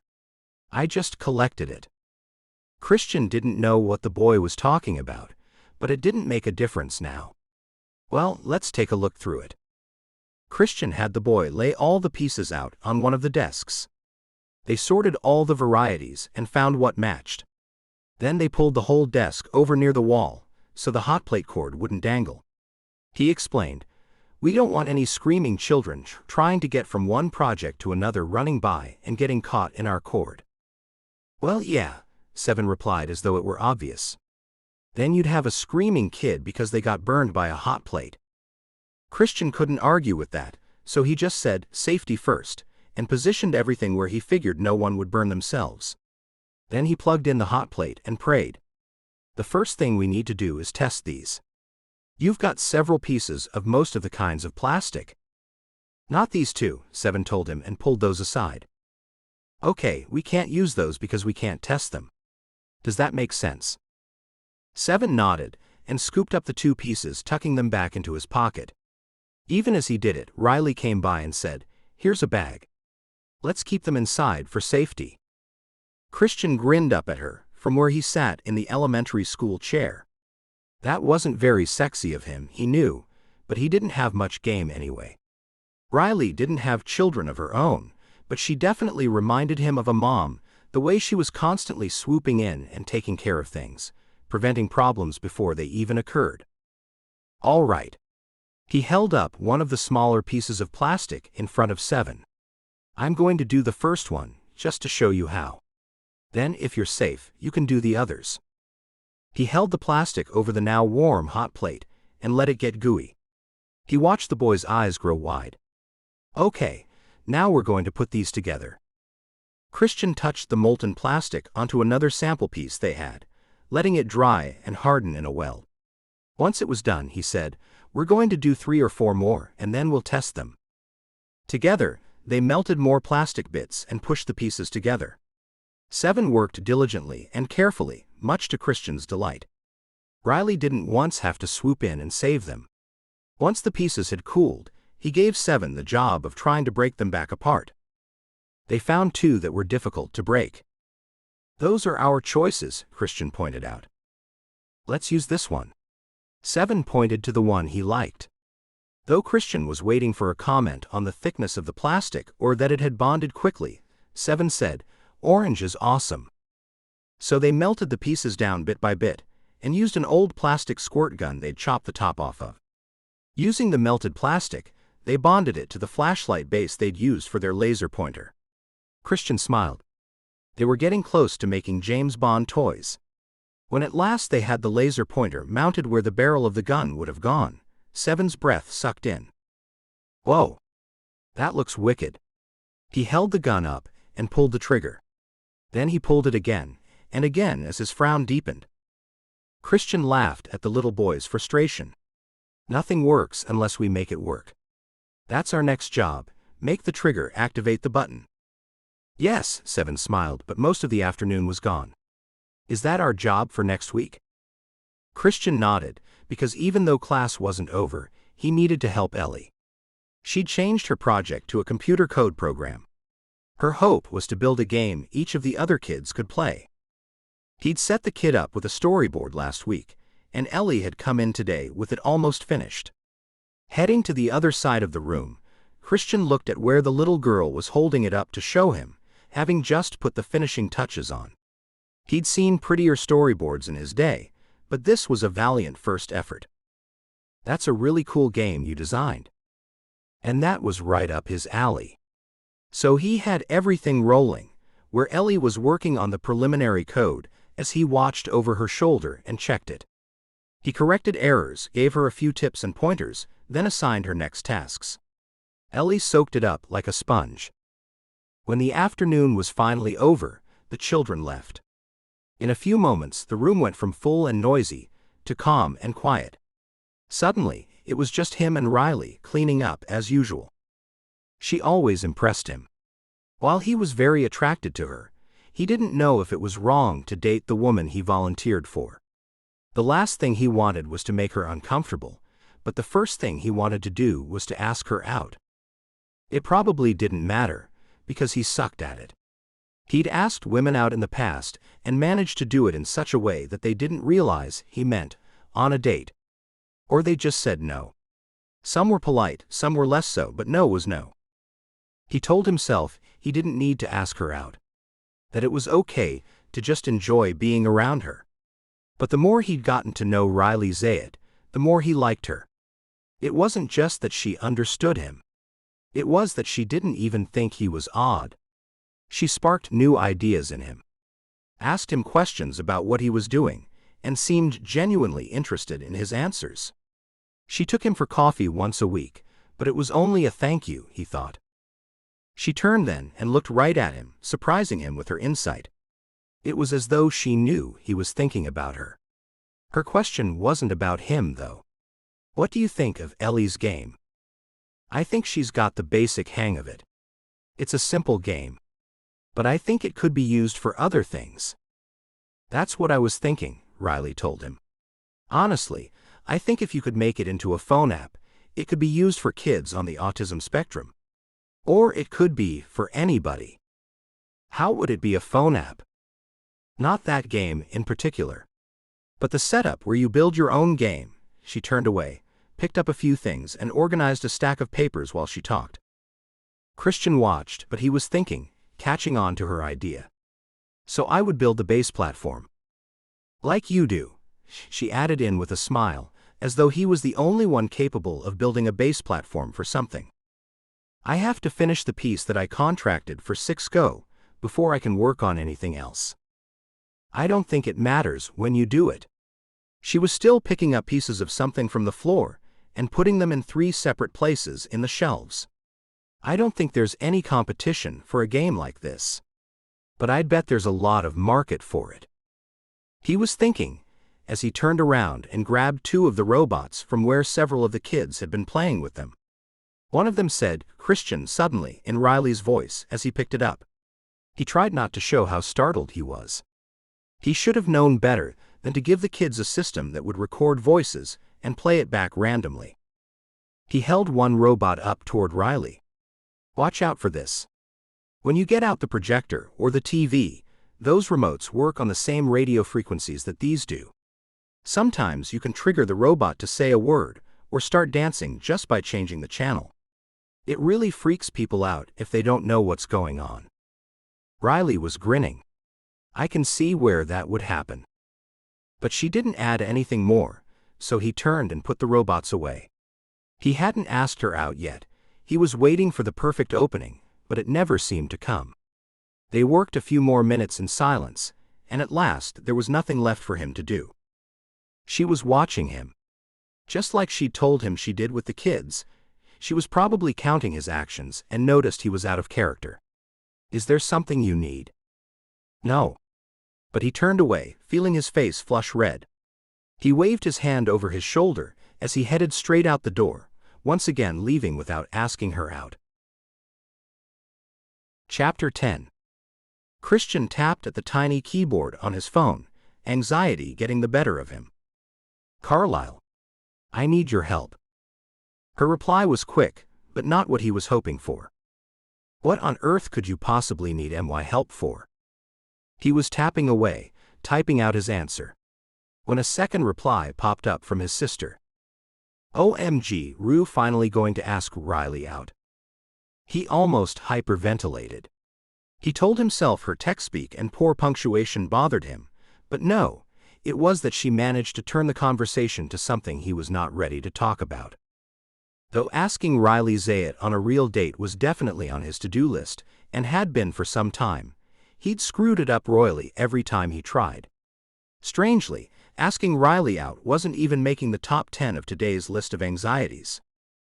Quickly erasing everything else he'd already started writing before her message had left him frozen, he typed back, "No." Christian began typing again, but leave it to Carlisle to be faster than him. "Why not?" Once again, he erased half of what he'd been typing. Trying to change the direction of the conversation when Carlisle had an idea was like trying to turn the tide. You could run into it, but it would just bowl you over.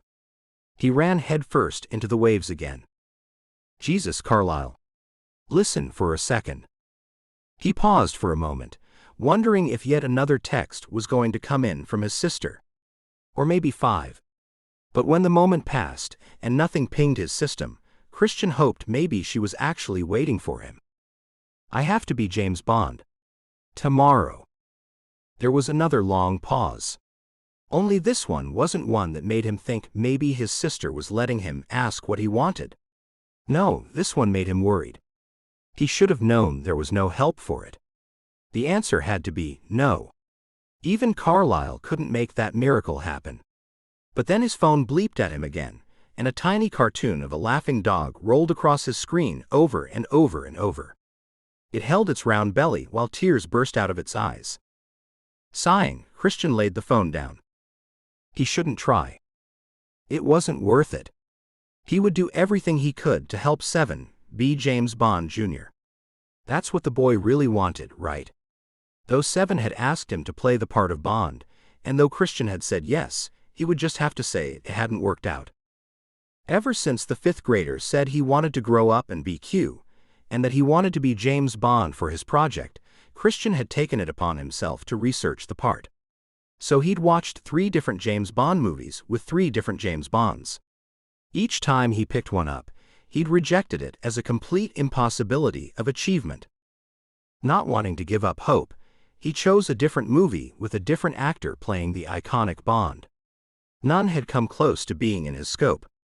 Roger Moore was the closest, and even that Bond was still so far out of his reach that Christian had made the mistake of texting his sister and asking for help.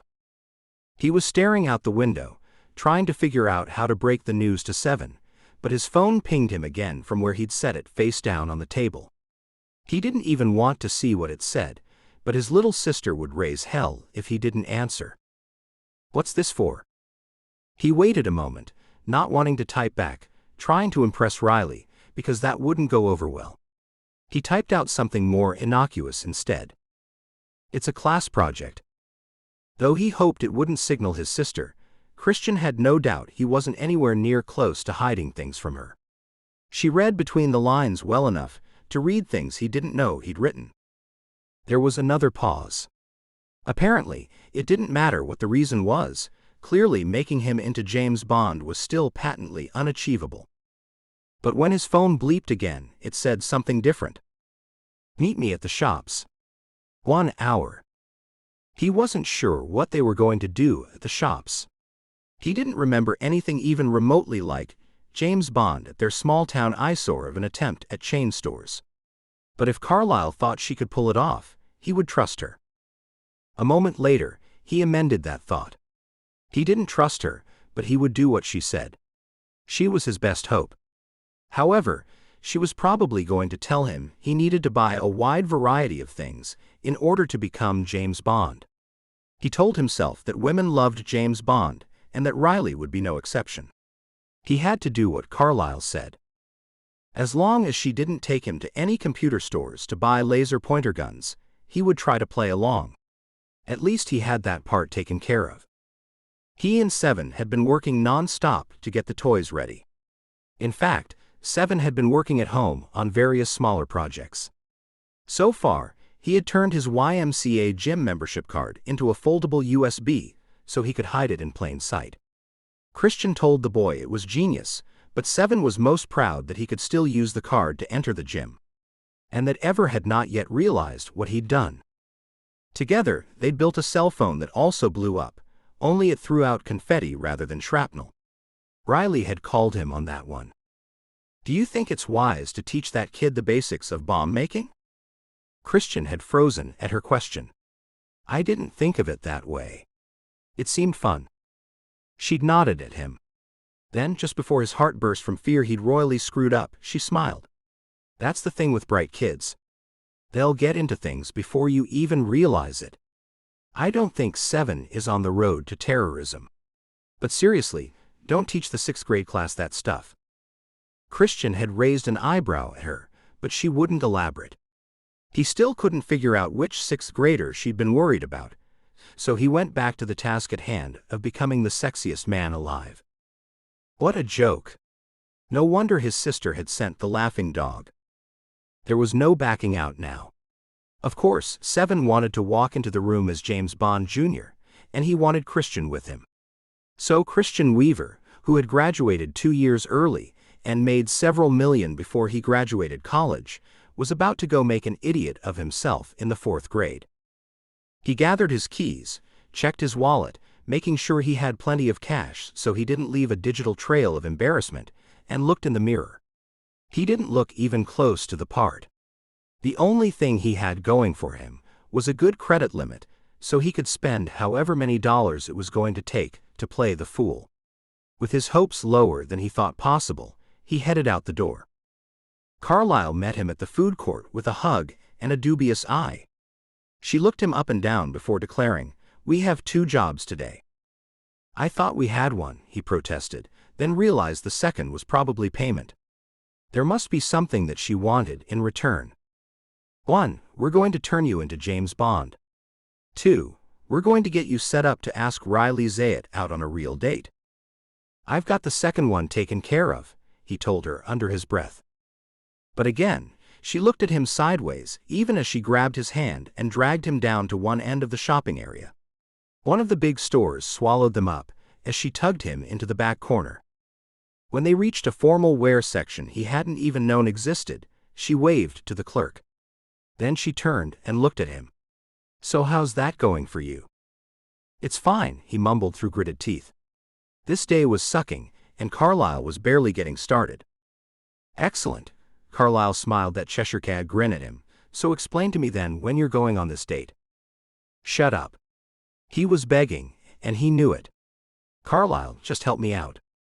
She narrowed her eyes, but she did stop pestering him about asking his crush out on a date. Then she spent the next several minutes explaining to the clerk that her older brother needed to be James Bond. While Christian wished he could sink into the floor, the woman in the store measured him, as though this was an everyday occurrence.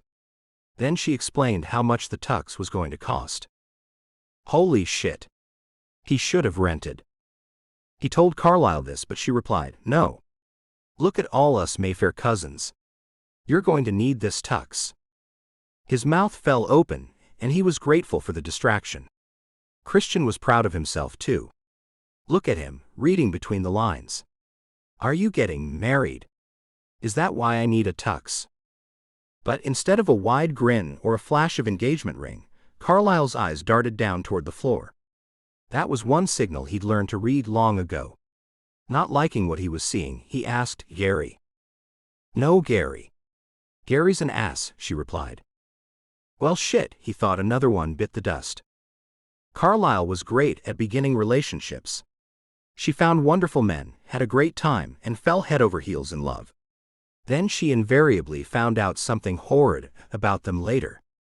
Gary, just now getting the label of ass, was actually quite a step up from her previous boyfriends. And those were just the ones Christian knew about. Ward had cheated on her, and then lied to her. She'd bought it until she caught him later. That time he'd actually been in the act of cheating on her, and with her good friend. The whole family had said good riddance to Ward. Jeremy had turned out to be gay. That wasn't a character flaw. He shouldn't have been dating Carlisle, but no, it was the fact that he was manipulative and controlling that was the real problem. Even worse, Axel had hit her. Christian didn't know how to say that maybe Gary was an improvement. So he just said, "I'm sorry." They were interrupted by the clerk, handing back his credit card and letting him know the tux could be picked up later that night. Christian made the mistake of looking at the bill and almost swallowed his tongue. If he didn't ask Riley out, all this would be a very expensive waste. Then he told himself no, Seven wanted it. And the kids would love it. Still. Next, Carlisle grabbed him and hauled him off, breaking through his thoughts. "We need to take care of your hair." His sister said this as though her heart was not broken by Gary the ass. Maybe it was a good thing that Christian was being a project, and maybe it was a good thing that his project was so freaking enormous. Still, he protested. "I'm not dyeing my hair. I'm not going to be one of those guys." Carlisle stopped dead in the mall, almost letting him plow into the back of her. She turned and looked up at his head. "You can't be James Bond with bleach swimmer hair." "I'm not going to wear a swim cap. I swim almost every morning." He knew there was nothing that could be done about it. At least nothing he was willing to do. Not a cap, not shaving bald, not, well, in the end he'd embrace the careless swimmer look. "Then we have to do something about your hair, James." Carlisle shrugged up at him. She was right, and he followed along. Chapter 11. Riley headed down the school hallway, nervous to the point of being frantic. She'd left the children in the room alone, something she didn't like to do. Something that school policy was generally against. The problem was Christian was late, and Seven was starting to get a bit nervous about it. The boy had showed up today, wearing an adorable dark gray suit. It looked fantastic on him, as did his new close-cut hairstyle. "It's my James Bond Jr. hair," he'd told her. And he'd said Christian was going to show up and play the part of the senior Bond. But now all the children were getting concerned that Christian was late, and so was she. So she skipped her way down the hallway, not a happy skip but a frantic one, as she headed toward the office, trying to see if Christian had already checked in. On her way she passed someone she didn't recognize. It was a teacher's job to watch the hallways for strange players in the school. They'd done a teacher in-service day on school safety and everything. So she turned to look at the tall man in a tux as he headed toward her. One hand played with the button on the front of the jacket, the other reached up as if to check his dark hair. Jesus, if anyone wanted to get into their school, this was the way to do it. She tried not to stare right at him, but she wasn't immune. This was a building full of young, mostly female teachers, and this guy. When he smiled at her, she wished she could smile back. But she had to get to the office before anything went wrong in her classroom. Crap. Who was he, and why did he show up now when she was running down the hall? Why couldn't she have the time to at least stop and say hi? to ask if he needed any help and see if he should be allowed in the school. But he passed her, and the moment was gone. At least her kids hadn't blown the school up yet. Running a little farther, Riley bumped into Angelia. With a sharp breath, she said, "I just left my kids alone and I'm looking for Christian. Have you seen him?" "He just went down the hall." "You must have missed him." Angelia started to say something else, but Riley turned on her heels and yelled over her shoulder, "Thank you." Almost running back, she prayed nothing had gone wrong. It was poor form to leave any classroom alone, but her kids might paint the room or hack the entire computer system, or... For a moment she was grateful the building was brick. When Riley arrived at her classroom, she threw open the door to find that the children were all clustered around the tall man in the tux. Only then did she see what she hadn't seen the first time. Holy crap, that was Christian. He looked up at her and smiled again, and this time she wondered why she hadn't recognized it in the hallway. That smile was his. She'd always liked it, but good God, it was making her heart thump now. What in God's name had he done? Looking him up and down, she noticed the shyness that once again took over his expression. But as he looked down at the kids and answered their questions, she took another moment to check out this new Christian Weaver. His hair no longer had the bleached ends from what she originally thought was the sun, but eventually found out was a daily dose of chlorine. He dyed it brown, back to the natural color that showed at the roots. Combing it back showed off his temples, that jawline, and the straight nose. It made his gaze more direct. And it made her heart jump into her throat. The tux showed off the swimmer's body that he earned for apparently an hour or so every morning.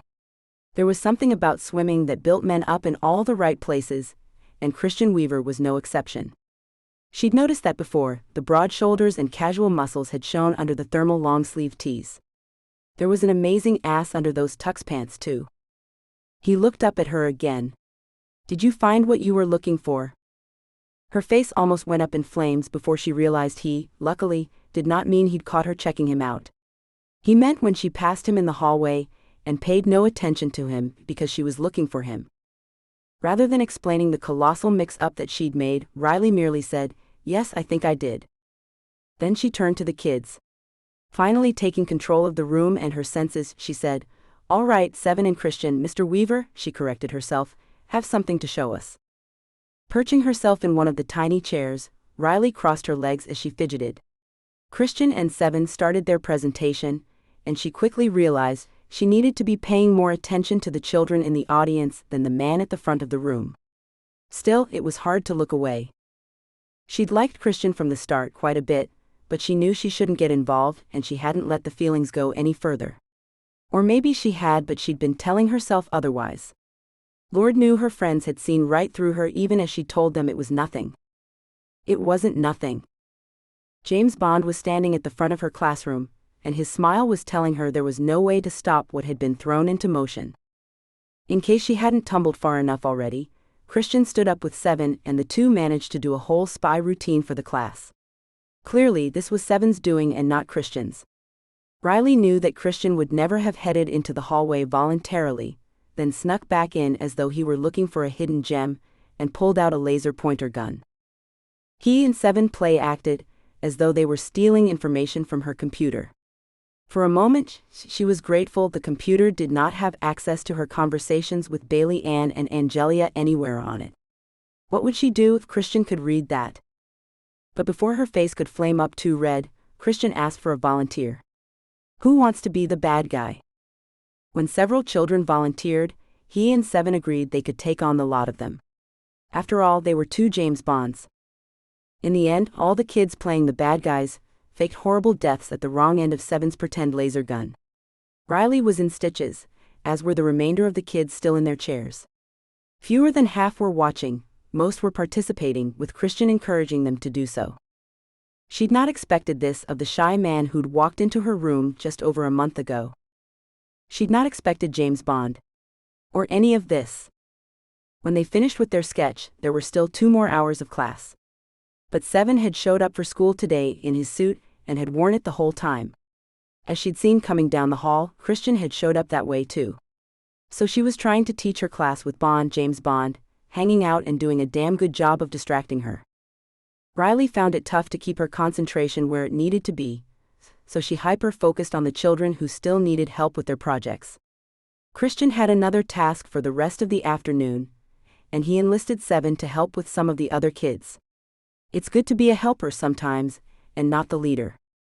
Seven was proud to be in the teacher role for once, and started walking around seeing who needed him.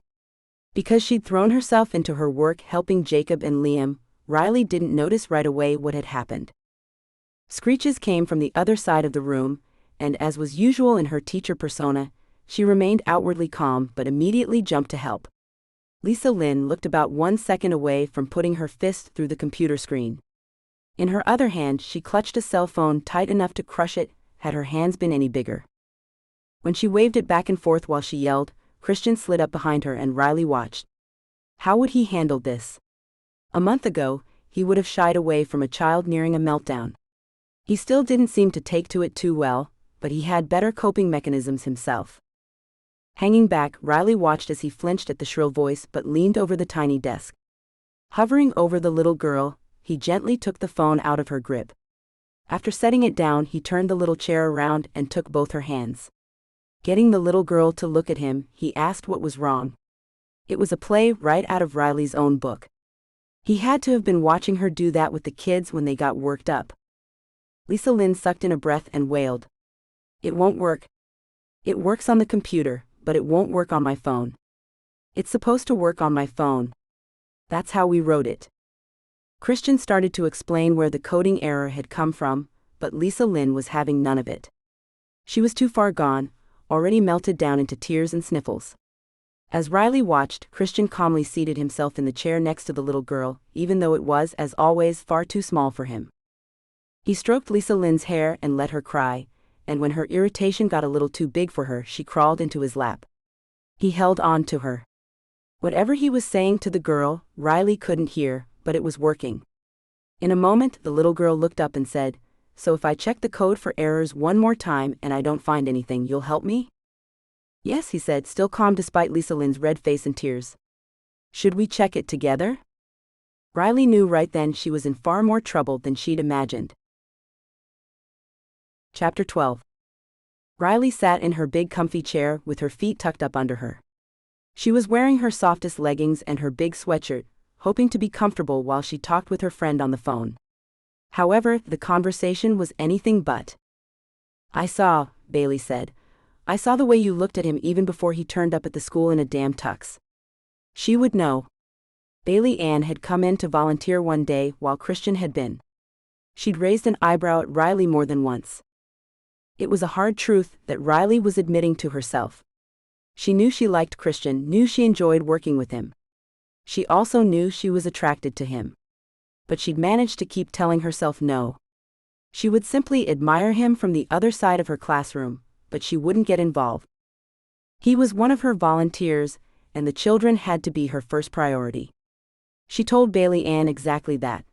"I came here as soon as I graduated my master's program with my certificate in hand. I moved to Breathless just to get this job." "I know," her friend replied. But Riley wasn't certain she truly understood. "I came across the country to find a town that would fund a gifted class. Then I taught 3rd grade for 2 years, waiting for the old gifted teacher to retire. I worked my ass off to get into position to take this class myself." "What are you really saying?" Bailey asked her. No, this conversation was not going to get more comfortable.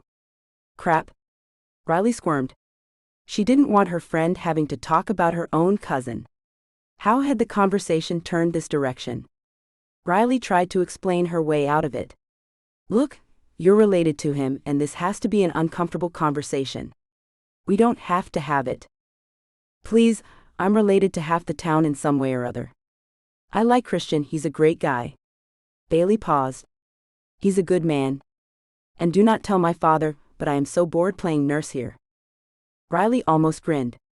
She understood. She hadn't wanted to sound like teaching 3rd grade was a bad thing. It was just not what she wanted to be doing. It sounded like Bailey Ann was paying her own dues right now. "Entertain me. Tell me all about it." "There's nothing to tell. I can't give up this job over a man who might not even be attracted to me in return." Though Riley had expected that Bailey Ann would launch into playing matchmaker for her cousin, much the way her Aunt Westerly would, Bailey did no such thing. But she did not let the conversation turn away. Instead, she asked a very smart question. So what's your worst-case scenario? Riley knew she probably wasn't going to come out of this with any secrets intact. But God forbid, she did have a scenario that, if Bailey Ann agreed with her, would mean Riley needed to back off somehow. If her job could really be put in jeopardy, then she couldn't risk it. What if I get fired? Angelia said there were no rules against dating your volunteers. So why would you get fired? Good point. But what if it goes horribly? What if something is reported to the school? That would mean, Bailey started again, that Christian filed a sexual harassment suit against you and won it. First, Christian would never file a suit like that. He'd just walk away. So you're in no danger there. Now, as to whether or not it would have merit. She paused, then added with a sly tone, have you been harassing him in class, Riley? At least Riley could laugh at that. No, I have not been sexually harassing my volunteers. Then you don't have to worry about getting fired, her friend told her. Probably your real worst-case scenario is that his volunteer position falls apart. That would mean you're holding the bag with those kids.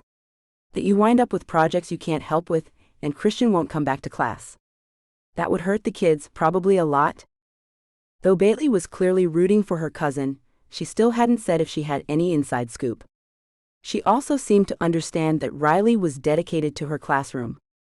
So far, she'd been more concerned with being a good teacher than with any man she'd come across. But something told her Christian could be different.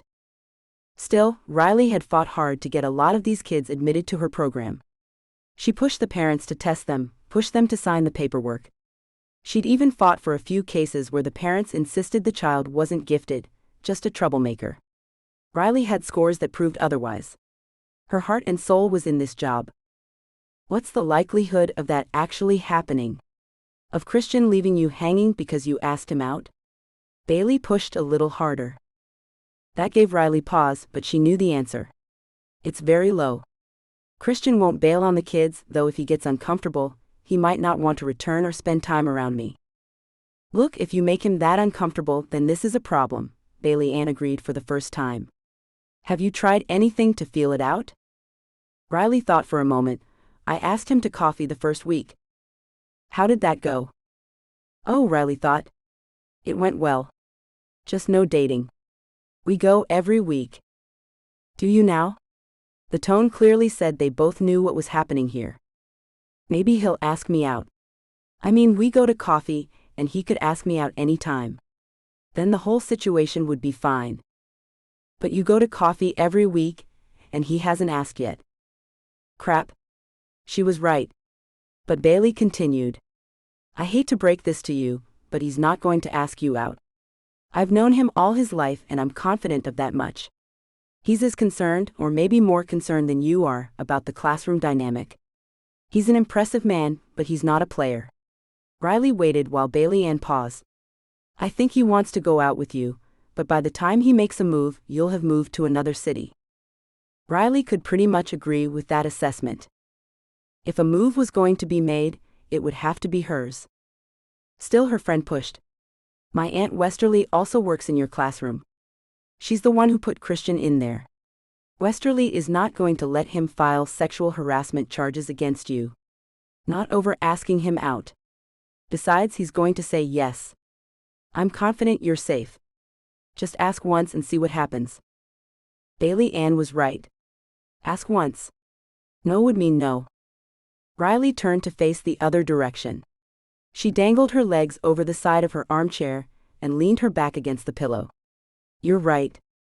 I'm going to have to screw up the courage to do this. I don't think I've ever asked a man out before. Bailey should have ignored that, but she didn't. Equality is equality. So what inspired this today? Was it that tux? You said the tux was hot, but why was he wearing a tux to an elementary school? Riley explained about Christian in Seven and James Bond. She told about how he'd handled Lisa Lynn's meltdown at the computer when her program wouldn't transfer to her phone app. It felt weird telling the man's cousin just how hot he was, but Bailey was proving to be a solid friend. Oh girl, you are in trouble. He melted your heart. And he'd melted her panties. But she didn't say the last part. Pretty much, was all Riley replied. Well look, if you're not going to ask him out, step aside so Angelia can. He's not her type. Riley protested. Had Angelia said anything to Bailey? Oh no. This was getting more complicated. Yeah, I thought you'd say that. The lilt of Bailey Ann's retort let Riley know she'd walked neatly into that trap. They talked for a few more minutes about how to go about asking a man out on a date. Bailey Ann had never done it before either.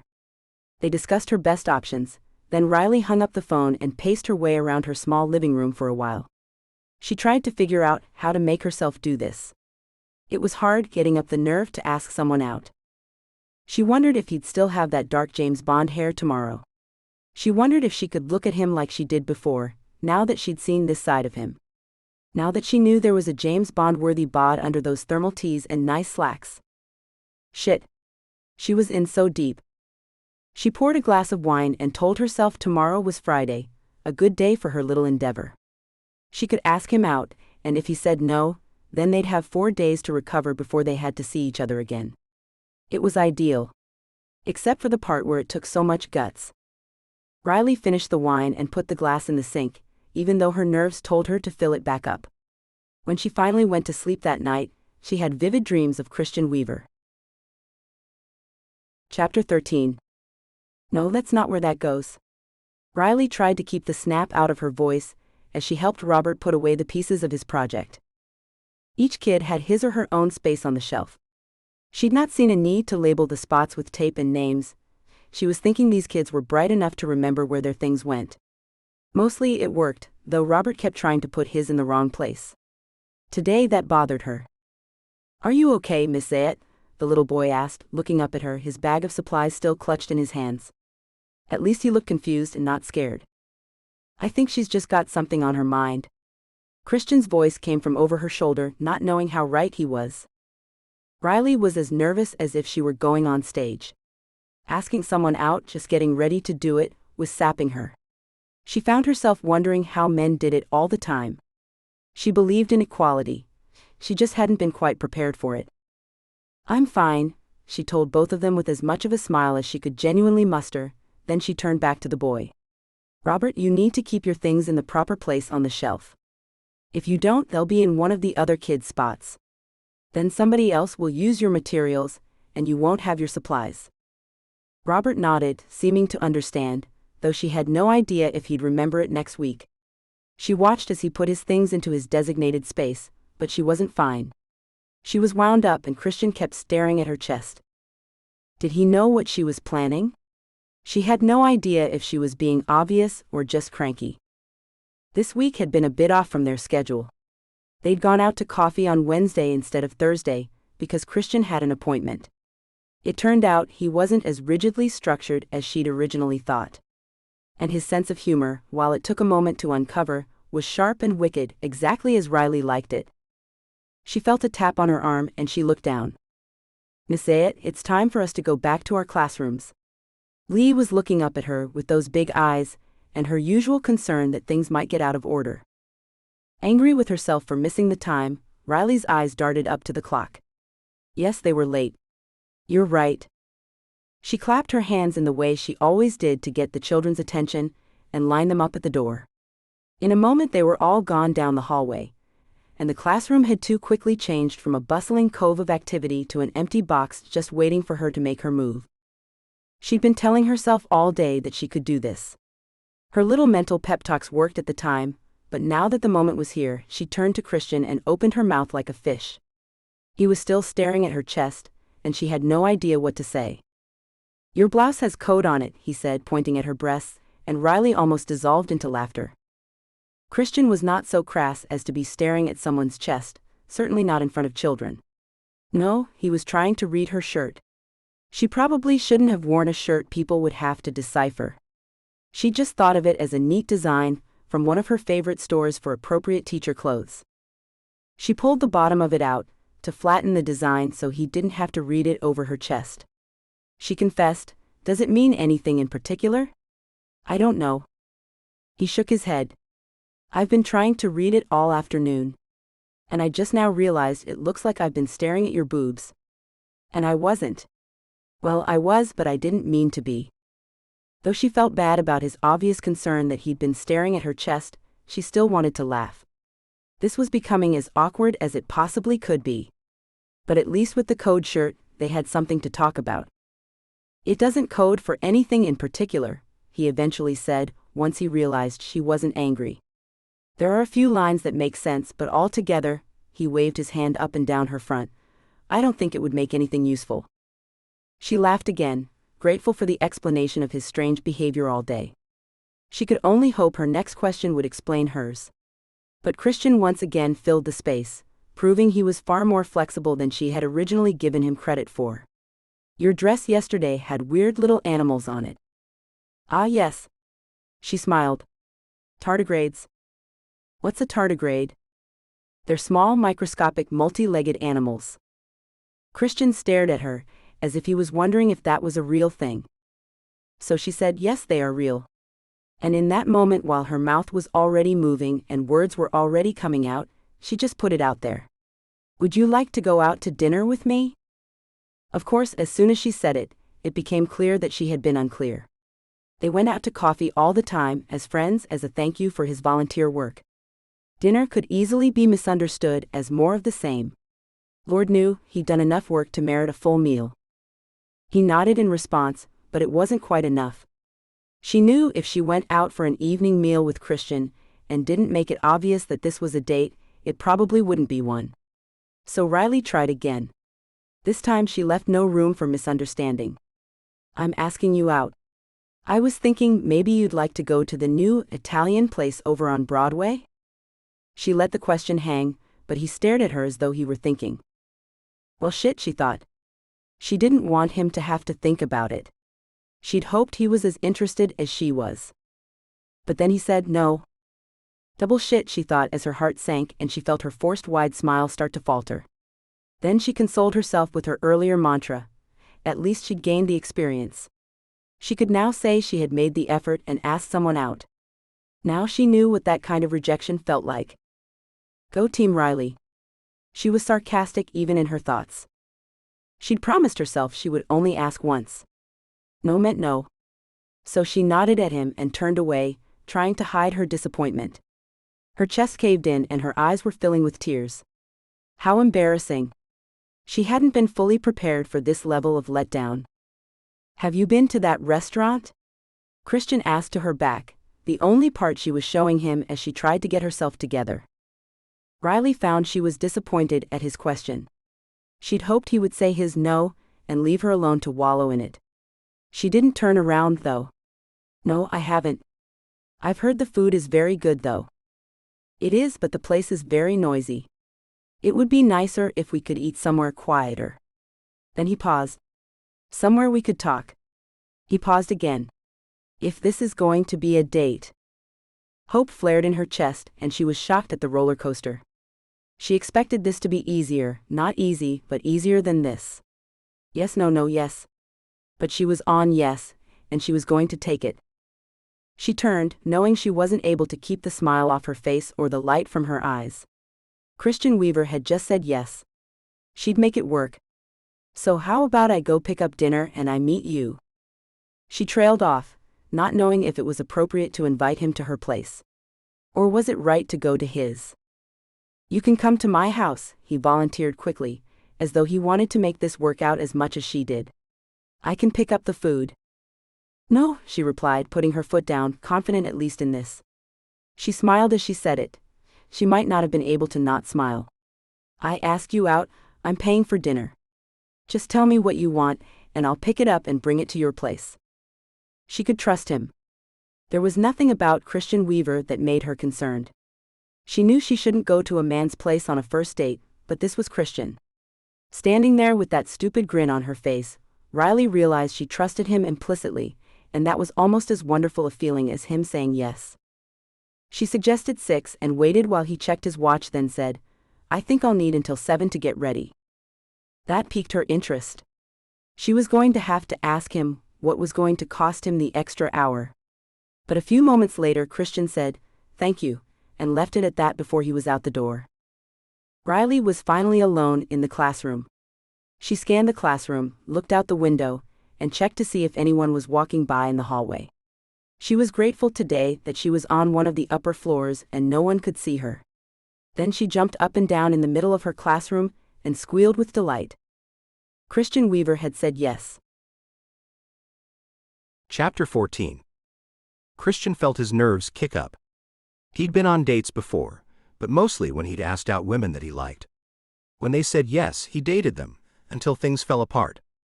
He knew he was smart, he knew he was weird, he knew his parents were big names around town, and that he had more than the average amount of money in his bank account. He tried to hide all of that in the past. Needless to say, it had never worked out. Even when it seemed to, eventually he was too weird or not interested enough in what she was doing. Or not spending enough money on her. It was always something, and it was always eventually over. Nothing like Riley Zayat had ever happened to him before. And he was not prepared. His house was only partially furnished. When he lived in California, his home had been much smaller and much more expensive. So he'd arrived in Breathless, without much more than a comfy couch and a big TV. He had a big bed and small dresser, and one very nice set of bar stools that he put at the kitchen breakfast counter when he set the place up. But when Riley asked him out and suggested bringing dinner, he suddenly realized he didn't even have a table. Or chairs. He'd left her there in the classroom, maybe a little too rapidly and without explanation, but he'd needed furniture. He screwed the last bolt into the underside of the table, as the store had insisted it travel in 2 pieces. They'd offered to deliver and assemble it tomorrow. So Christian had taken it upon himself to build his own furniture. This had not been in his plans for tonight. But neither had Riley. He attached the center stand, while he worried that it was getting too close to 7 p.m., and Riley was going to catch him building his home. He'd hauled the big box in the door, unpacked all the pieces, and then climbed into the shower. He couldn't shower after she got here, but if he had to, he could assemble the table. The chairs came ready to go. He'd picked out nicer ones with padded seats and backs. It was a faster move than he liked. He preferred to think about his decisions, and he wasn't a fan of wooden chairs. But Riley Zayat was coming for a date, and the table had suddenly become required. With the furniture in his car, he'd figured he should get a tablecloth too. While he was at the bed and bath store, he saw the dinnerware section and realized his silverware was also lacking. Certainly, a classy woman like Riley wouldn't appreciate the cheap, stamped pieces that he'd bought at a California restaurant supply for a song. He grabbed a box of well-weighted Oneida at the store, and while he was picking out the tablecloth, he discovered the adjacent display of matching cloth napkins. He grabbed a batch in a blue he liked, and thought it would be appropriate for this evening. As he walked around the store collecting item after item that he suddenly, desperately needed, his basket got heavier and heavier. He should have used a cart. He shouldn't have started this craziness. But he thought about Riley bringing a nice dinner, and the 2 of them eating side by side at his breakfast counter, and added a set of 4 placemats into the basket. God help him, he was becoming his mother. He'd put the silverware into the drawer after washing and drying it. But he left the fabric items out while he twisted the last screw in tightly and tested everything. God forbid their dishes slide off the table in the middle of the meal. His phone buzzed just then, and he looked over to see a message from Riley. His heart thumped, suddenly afraid she was canceling. There was no reason for her to do so, but it remained a concerning possibility until he read the message. Sorry, food took a little longer than planned, running about 5 minutes late. Good, he thought. 5 extra minutes. He could use them. He grabbed the table and flipped it upright before texting back. No worries. The 5 minutes would do him good. He'd really pushed on what he could accomplish before she arrived. He'd followed the bed and bath store with a whim, a trip to the liquor store. While there, he bought far more than they could possibly drink in one night. Not knowing what she liked, he bought juices, beer, hard cider, and a bottle each of red and white wine. He knew nothing about most of it, and had asked his way around, listening intently as the clerk told him, "This red is mid-level. Not too dry, not too sweet. It's a safe bet if you don't know what they prefer." Christian had nodded, but the man asked, "What are you eating for dinner?" "Italian," he said, which was all he knew. He did understand that white was more for fish and red for steak, but he had no idea what she was bringing. Riley had asked, "What do you like?" "What do you want me to order?" She'd been smart enough to tack on, "Is there anything you won't eat?" It had been embarrassing to give her his list. He was a grown man, but rather than suffer a dinner he wouldn't eat, he told her, no squash, zucchini, eggplant, or mushrooms. He'd watched her face, but she just nodded. She was polite about it, but he took a moment to wonder if he'd ruined the date before it even started. He was going to try to not mess it up with a poor wine choice. Luckily, the clerk was smiling. "What you want is a Chianti. It goes with everything Italian." Through his relief, Christian proceeded to take more advice and buy the most expensive Chianti they had. He added a bottle of Chardonnay, wondering if it was possible to go wrong with something so simple. Then he thought that if it was possible, he could probably manage it. At home, he'd even considered putting his tux back on. At least that was something he knew she liked, but instead, he put on a button-down shirt and a pair of comfortable pants. The tux was overkill, he knew. Still, he wanted to look nice.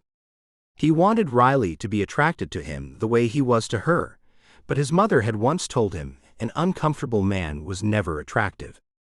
So he did what he could. She would either still be attracted to him at the end of the evening, or she wouldn't. It felt totally out of his control. So he laid out the tablecloth, a thing he should be able to control, and frowned at the wrinkles. 10 minutes later, he'd gotten it steamed a little, but it was as good as he could get it without paying a dry cleaner. He was setting out his plain white plates when somehow, over the sound of his own heavy breathing, he heard a car outside. For the 4th time, he pulled back the curtain and looked, but this time it was really her. His heartbeat kicked up another notch, and he headed for the front door. Stepping down the front walk, he met her and wondered if his face showed everything he was feeling. "Can I help with the bags?" She had one in each hand and was honestly doing fine. But he needed something to do, and was grateful when she handed one over. It was heavier than he expected. "How much food did you buy?" Probably way too much." She smiled like she had a secret and followed him up the walk. Opening the door, he pushed inside and turned the corner to put the bags on the kitchen counter. "You changed your clothes." "So did you," she pointed out with a cute grin. "I couldn't have you trying to decode my chest all night." Oh dear God, he thought as his hands stopped their motion from laying out the food. "I'm so sorry. I didn't mean." Her hand popped up, and her smile got wider as she waved him off, allowing him to relax again. "I was kidding. I just wanted to look nice." "Me too." He added the 2 words before he thought better of it, then returned to unpacking the food. The silence settled in between them a little awkwardly, but it only lasted a moment. This was Riley, and one of her great talents, it seemed, was putting him at ease. "I got us a chicken dish, a fish dish, and a pasta." He turned and stared at her. "Is someone else joining us?" "No," she laughed. "I was just indecisive. And I didn't know if the portions would be small." Okay, he decided to take her comment at face value. He'd always been able to trust what she said. But he hefted one of the heavy containers at her, and she shrugged.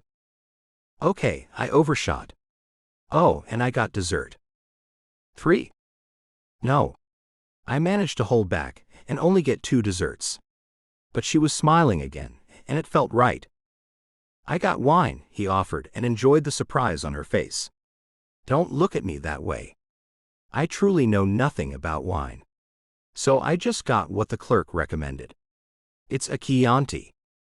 "Then that's what we'll drink." She took the straw-wrapped bottle from where he held it up and opened his cupboard to search for glasses. He looked up, realizing he'd failed at becoming his mother. His mother was always prepared. His sister had inherited that. His younger brother Charlie, Carlisle's twin, had managed to live a life where it didn't matter. No one went to Charlie's for dinner and wine. Charlie was in a tent, as often as not. Charlie was climbing a rock face and photographing a bird or jumping out of an airplane. Not serving a date on a table he'd just screwed together. But he would never be his brother. No, he was stuck standing here, staring at his half-empty cupboard that didn't have any wine glasses. He felt Riley beside him as she reached up, brushing against him and pulling 2 tall glasses down. These will do. It felt better to open the drawer and see all the shiny new silverware. Together, they plated up the still steaming food and put everything out on the table. At least the silver tablecloth that he'd picked showed off the plain white dishes. He hadn't thought to get new plates. Riley didn't seem to notice, though. But she smiled at the tablecloth and cloth napkins. "What, no candles?" she asked and tilted her shoulders. Christian felt his heart stutter. "Stop, Christian," she told him again, one hand up, once again warding him off. "I'm having a great time. And I will quit teasing you. You pulled out all the stops." "I bought the table," he conceded. She frowned. "Tonight?" He nodded and tried the Chianti, wondering if a little alcohol wouldn't calm his nerves. For all his missteps, she was still here, still smiling. He pointed toward the breakfast bar. That was the only option before today. "If you hadn't been a few minutes late, you could have watched me screw the table together and flip it upright. Well then, here's to the maiden voyage of the new dining set." She held her glass up until he clinked it. "And don't worry, I don't need candlelight. I'm a bit of a klutz, and I would feel really bad if I burned your house down." He laughed this time, thankful that she was just Riley. But it was only a moment before she pointed at the food and said, "This dish normally comes with mushrooms, but I had them leave it off. No squash, no mushrooms, no zucchini, no eggplant for you. No peppers or peas for me." He felt his heart settle squarely into his chest. She knew what she was doing. She was making him feel more comfortable and doing an amazing job of it. Now, he just had to figure out where the evening was going. Chapter 15. Riley had made it all the way through Monday's school day, still floating on a bit of a cloud after Friday's date. Unlike Friday when she'd been nervous and snappy, today she'd been serene and probably just as absent-minded.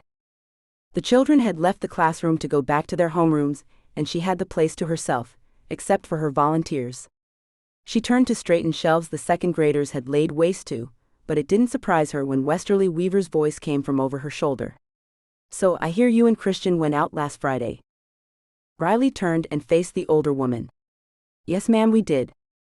There was no point in denying it. Clearly, Christian had told her. Or word had gotten around. Riley had gone to a popular restaurant and ordered food for 2. Anyone could have seen her coming or going from his place. It was a small town. She was an elementary school teacher.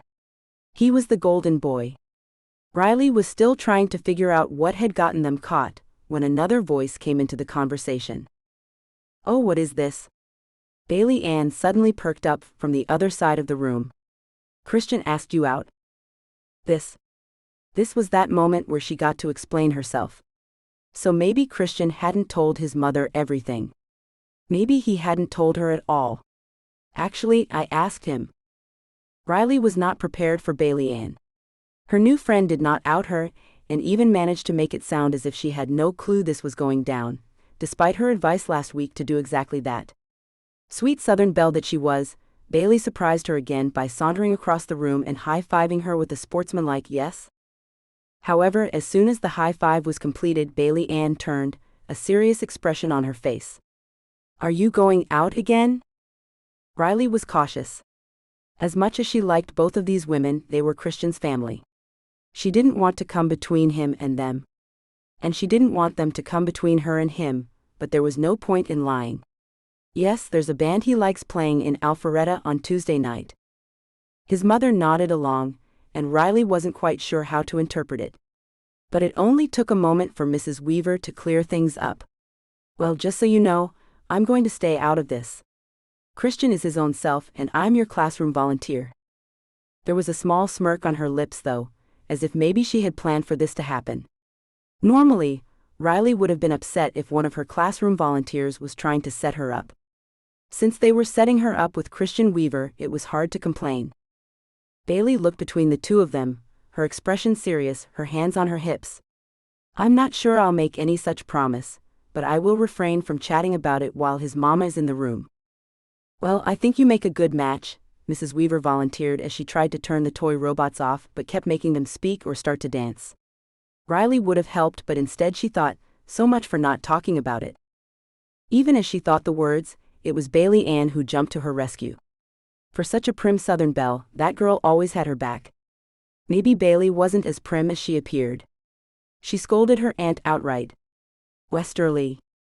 I thought you just said." Westerly stopped her niece and got Riley's attention with a well-placed hand cutting through the air. "I said I wouldn't talk about the two of them dating. I did not say I would not talk up my boy." It was a fine distinction, though Riley didn't quite agree that it held to what Westerly had said. Still, she wasn't going to tell Westerly Weaver no. The woman was a powerhouse. This time Westerly spoke directly to Bailey Ann. Probably another loophole that she thought was perfectly legit. "I think they're good for each other."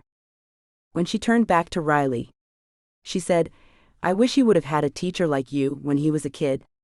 It's something I've been meaning to say for a while, and part of the reason I got into volunteering for this program." She finally got the robot turned off and put away, but she wasn't done talking. "I didn't know what to do with him when he was little. He started speaking very early, and then he kind of refused to talk to us for a while. We thought something was wrong with his development. Later he would utter whole sentences with vocabulary we had no idea he knew." "I'm sure they were grammatically correct," Bailey Ann threw in from the other side of the room where she was shutting down the computers. Riley raised her eyebrows. Her friend probably wasn't wrong. She didn't want to ask questions, but she was listening with every fiber in her. This was very interesting information. Even so, it didn't surprise her. It didn't surprise her either when Westerly Weaver continued telling about her baby boy. "He was reading by the age of 3. And we caught him on his daddy's computer one night just hitting keys. Please God, tell me he didn't find the porn," Bailey Ann said. Riley wasn't sure if Bailey Ann was really like this, the one to jump into conversations with a quip, or if she was just trying to save Riley's butt from an embarrassing conversation. Bailey Ann was just that well versed in the art of being a good Southern belle, that she might be trying to stop her aunt before she said something in front of her son's new date. Westerly didn't quite get the hint. "Bailey and Mayfair. There was no porn on our computer. He was looking at animals on Britannica." She looked around the room for her next task and kept talking. "We put him in kindergarten as soon as they would let us, but he was already way ahead. So we skipped him a grade, thinking it would get him the right level of education." Her Southern accent bled through all the words, as did her heart. "I had a template for my whole life," Westerly Weaver told the girls. "I knew how everything was going to go until Christian came along. He hit some of his milestones early and some late. He baffled his doctors with how bright he was, and we didn't know what to do with him. You know, Charlie and Carlisle came along and they did everything according to plan. Despite there being 2 of them at the same time, they were easier than Christian." But now she looked Riley in the eyes, and Riley felt the intensity of it. "I don't think I always did right by him." "What do you mean?" Riley asked. "He loves you. You're a great mom." "I'm glad for that because I messed up plenty. I tried so hard to make him be some version of normal. And you know what? He was never meant for normal. He was always meant for bigger things, and I think I held him back." That was something Riley understood all too well. There were plenty of kids in her classroom whose parents were trying to fit them into a preconceived mold. Carter's dad wanted him to be a baseball player and Carter enjoyed it plenty, but it wasn't what he loved. She wasn't sure what Jacob's parents would think of his project being clothing and sewing based, but she wasn't going to be the one to hold the talented boy back. "You did a good job," she told Westerly. Parents needed to hear that, she knew. Her volunteer didn't reply, and the conversation and the room tidying came to a close. Riley wasn't sure yet if all the things Mrs. Weaver had laid at her feet were things she needed to know about Christian, but they'd been interesting, and it was hard to turn down good intel. Then when Westerly and Bailey headed out the door, Riley was left alone in the classroom. She still had papers to grade and plans to make and turn in, but all she could do was sit at her desk and relive that kiss. On Friday night they'd talked all through dinner, and she'd finally decided nothing was going to happen. There she'd gone and gotten all excited that Christian Weaver had said yes, and then she helped him put the dishes in the sink and clean up. She'd even said the very lame, "I had a good time." But to a guy like Christian it probably wasn't read as the signal she'd intended it to be. Riley had been reaching for her coat with one hand, trying to keep the disappointment off her face, when she'd felt his fingers brush the back of her other hand. "Riley?" She turned to face him. But her expectation hadn't mattered. He'd been closer than she knew. She'd felt her mouth fall open and her breath gasp in. She smelled him and he smelled good, and her nerves tripped. His voice was low, almost as though they were sharing a secret. "Before you go, is this okay?" Her breath was suddenly gone, stolen by the hitch in her chest, the feel of him moving the air around her. She was stunned by how much she suddenly wanted him. So she nodded. Christian moved slowly, allowing her to back out to change her mind, but God, she didn't want to. She didn't know how long it took before his mouth brushed hers, but when it did, the rest of the world disappeared. The kiss was soft but not tentative. He wasn't asking. He'd already asked, and she'd said yes. She lifted onto her toes, pressing them together as his hands came up her back. She felt his chest move as he breathed, as his hands roved up her spine, caressing more than holding. Christian would never cage her in. He didn't need to. His touch was a gravitational force she couldn't escape. His mouth parted against hers, his tongue seeking, and Riley was willingly found. Her arms looped around his waist, the button-down shirt hiding nothing of the hard feel of him against her. She pushed up higher onto her toes, her whole body molding against him as she did. He made a noise in response, and she wanted to too. But she tightened her arms around him and kissed him back. Eventually he'd stepped back, his arms going loose around her. She was breathing heavily, and could see that he was too. It was good to know that he wasn't immune to whatever drug-like high was between them. His voice still sounded like a whisper, full of change and promise. "I should stop before that goes too far, but I've wanted to do that for a long time." "Me too," she'd whispered back, still looking up at him. But she'd grabbed her coat and gone out the door without another word. Riley blinked into the empty classroom. Thank God no one was here to see her. Her face was probably flushed, and she had no idea if she'd been making expressions that told anyone watching exactly what she thought of Christian Weaver's hot mouth. She had to get her shit together. This was not the first time she'd relived that kiss since Friday night. And it likely wouldn't be the last. Chapter 16. Say what you want about the South, but no one retires and moves up north.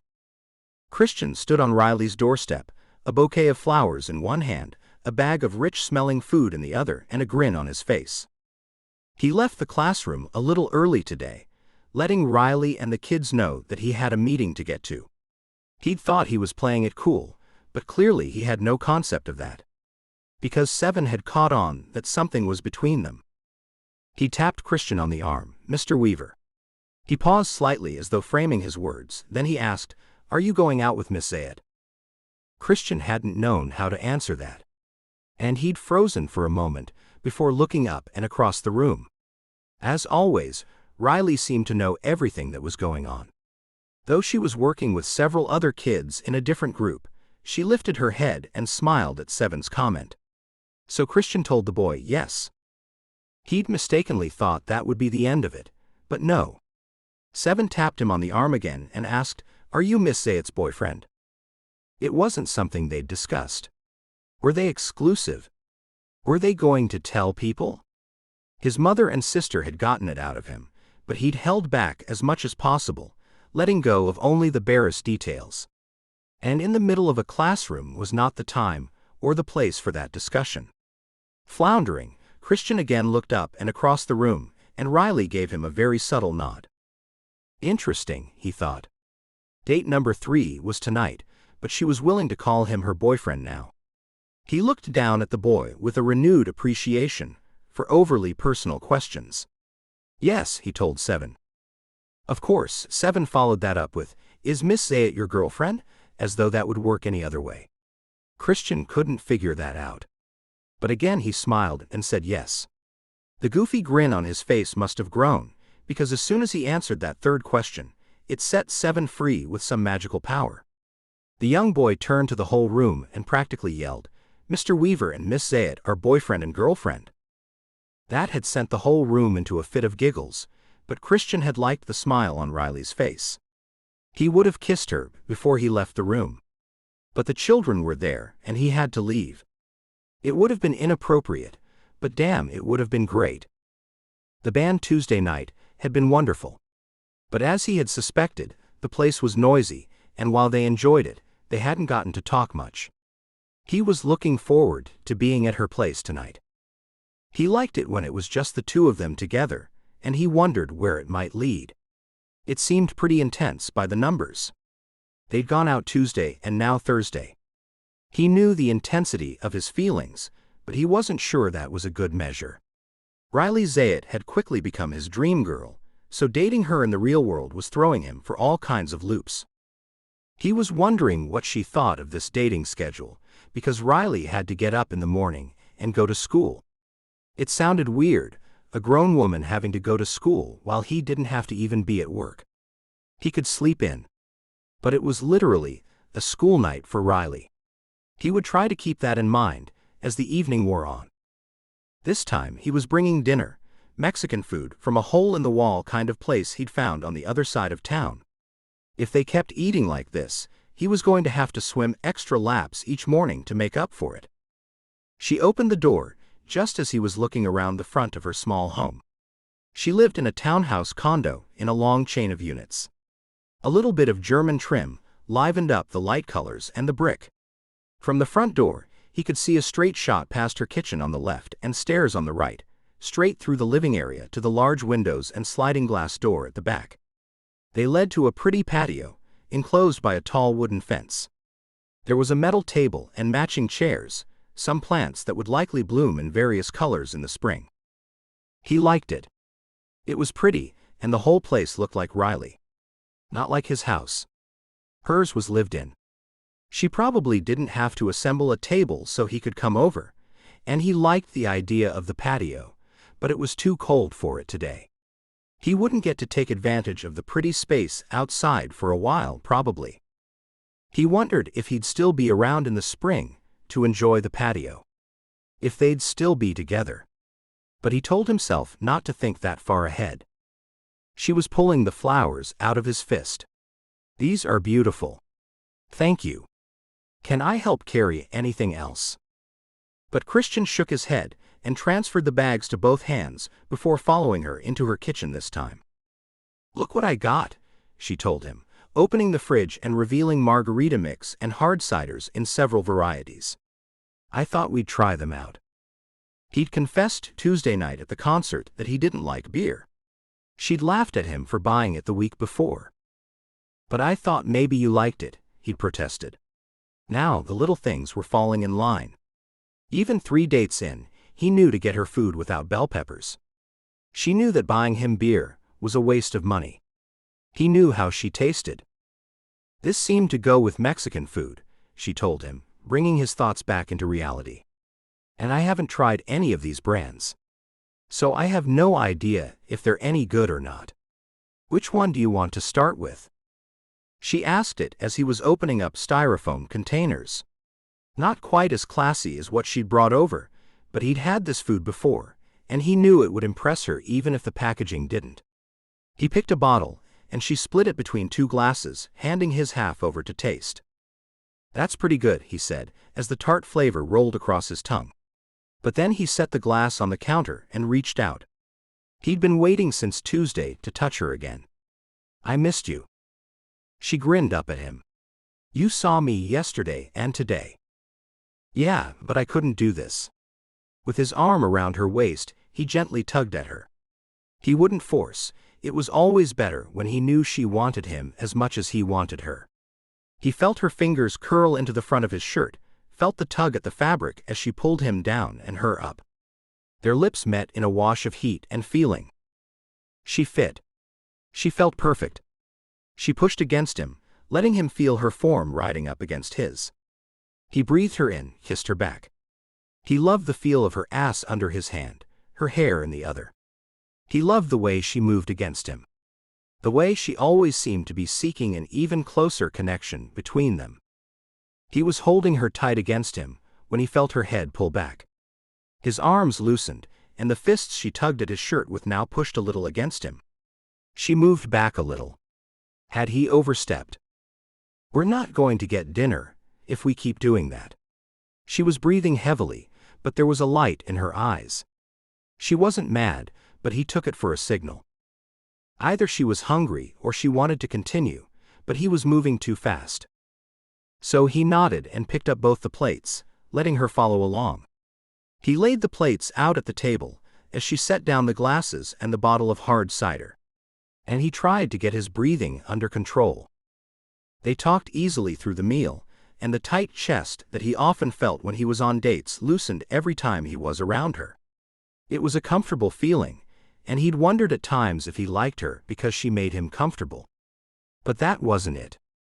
Still, he had a moment's apprehension, and he looked up, pausing in the middle of the meal. "Why do you like me, Riley?" She blinked as clearly he'd caught her off guard, and he almost apologized. But he wanted to know. If she didn't actually want him, then he needed to get out before he got in way too deep. So he changed the subject just for a moment, because maybe this was the better thing to ask, an easier answer. "Are you attracted to me?" "Because I am attracted to you." "Very much so." That, at least, was something she seemed to be able to answer easily, and her smile lit up the place. "Yes, Christian. Very much so." She repeated his words back to him. He knew what he was doing. He was manipulating the conversation, something his mother was much better at than he was, but he had to try. He veered back to his original question, thinking that if he knew, he could protect himself. But there was possibly no protection from Riley Zayat. Still, he asked, "Are you just out with me because you're attracted to me?" She shook her head no, and maybe the little extra time had been enough. "No, Christian, I like you because you get me. I like that you're as smart as you are. You challenge me. So many men get intimidated, but not you. You let me be as smart or ignorant as I am, and neither is bad. Some guys think I'm this little elementary school teacher, and they treat me like I don't understand their big jobs. Then they see the textbooks on my shelf and freak out and run away. Maybe they realize too late how much of a nerd I am." Christian laughed at her for that. "You're not too much of a nerd." "See," she pointed out. "That's exactly it. And yes, I'm attracted to you, and I love that you're so honest. I always feel like what you say to me is real. I'm not always prepared for it, but I trust it. And that's a feeling that I haven't gotten from anyone else." He was smiling and thinking that was the best answer she could have given. But he wasn't finished. There was another thing he needed to know. "Can I ask you something else?" The look on her face told him she heard the apprehension in his voice. Chapter 17. Riley nodded, not sure where this was going.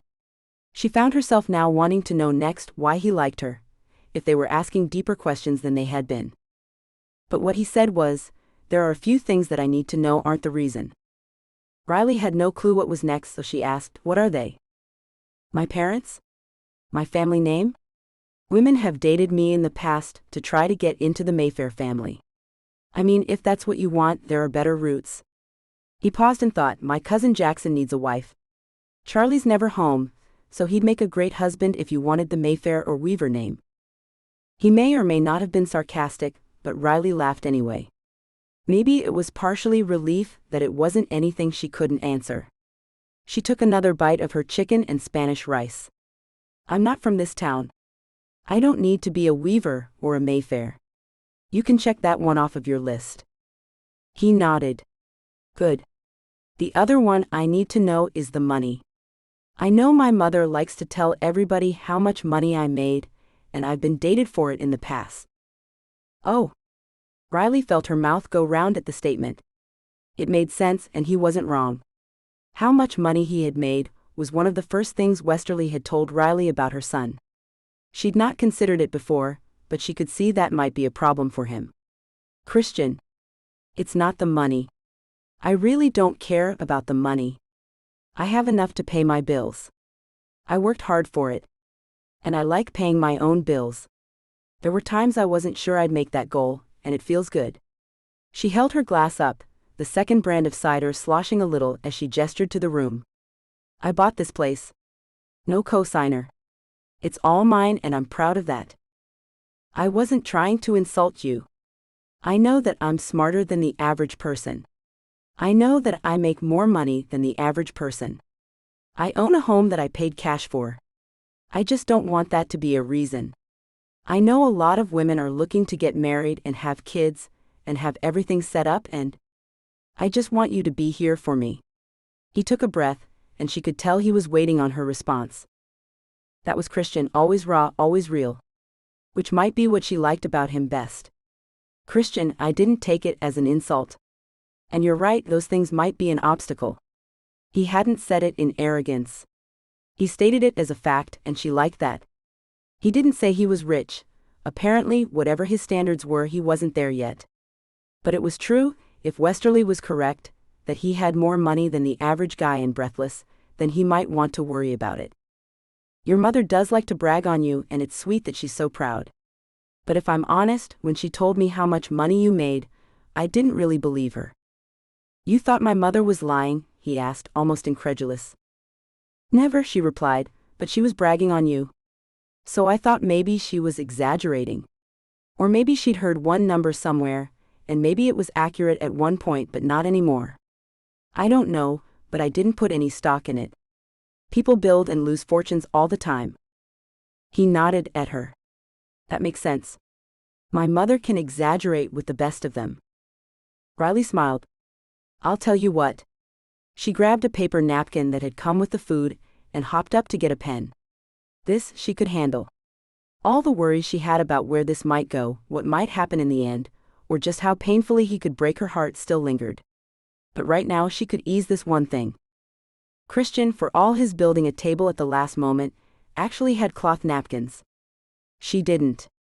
So she used the napkin with the restaurant logo embossed into the brown paper. Flipping it over, she wrote, "Prenuptial Agreement," across the top. I, Riley Zayat, she filled in, agree to split all holdings upon any divorce in the proportions that they were brought into the marriage. I further agree not to pursue alimony in any level, and child support only as necessary. She turned the napkin around to face him. He'd been frowning as she wrote, but she asked, "What else does it need?" That's a prenuptial agreement, Riley. He was still frowning. I know. She smiled and shrugged as though it were no big deal. And I know we're not there yet. But I wanted you to know that I'm not after your money. I just like you. When he didn't have anything to add, she signed it boldly with a flourish. What's that? He asked. Your name's not Riley? Oh no. She shook her head and handed the napkin over before going back to her dinner. I wondered. It sounded very American for someone with the last name, Zayat. Nope. Not American. I am Razel Shoshana. My father insisted on a family name, but mother wanted me to have an American-sounding name. She always called me Riley. It's beautiful. Is it Middle Eastern and Hebrew? She nodded as he picked up the napkin, held it up, and read it through once again. Then, right in front of her eyes, he shredded it. Hey, she protested half-heartedly. You just gave me a legal open door. I wrote you a prenup agreement so that you would know I'm not in it for your money. He set the small pile of paper shreds beside him. And now I know. He looked her in the eyes again. It was one of the things she loved best about Christian. Oh hell, she thought, she was in trouble here. Even just mentally, the words in her brain had changed from like to something more. In a bold attempt to cover up her realization and not blurt anything stupid about her feelings, she blurted something stupid on a different topic. So, did you dye your hair?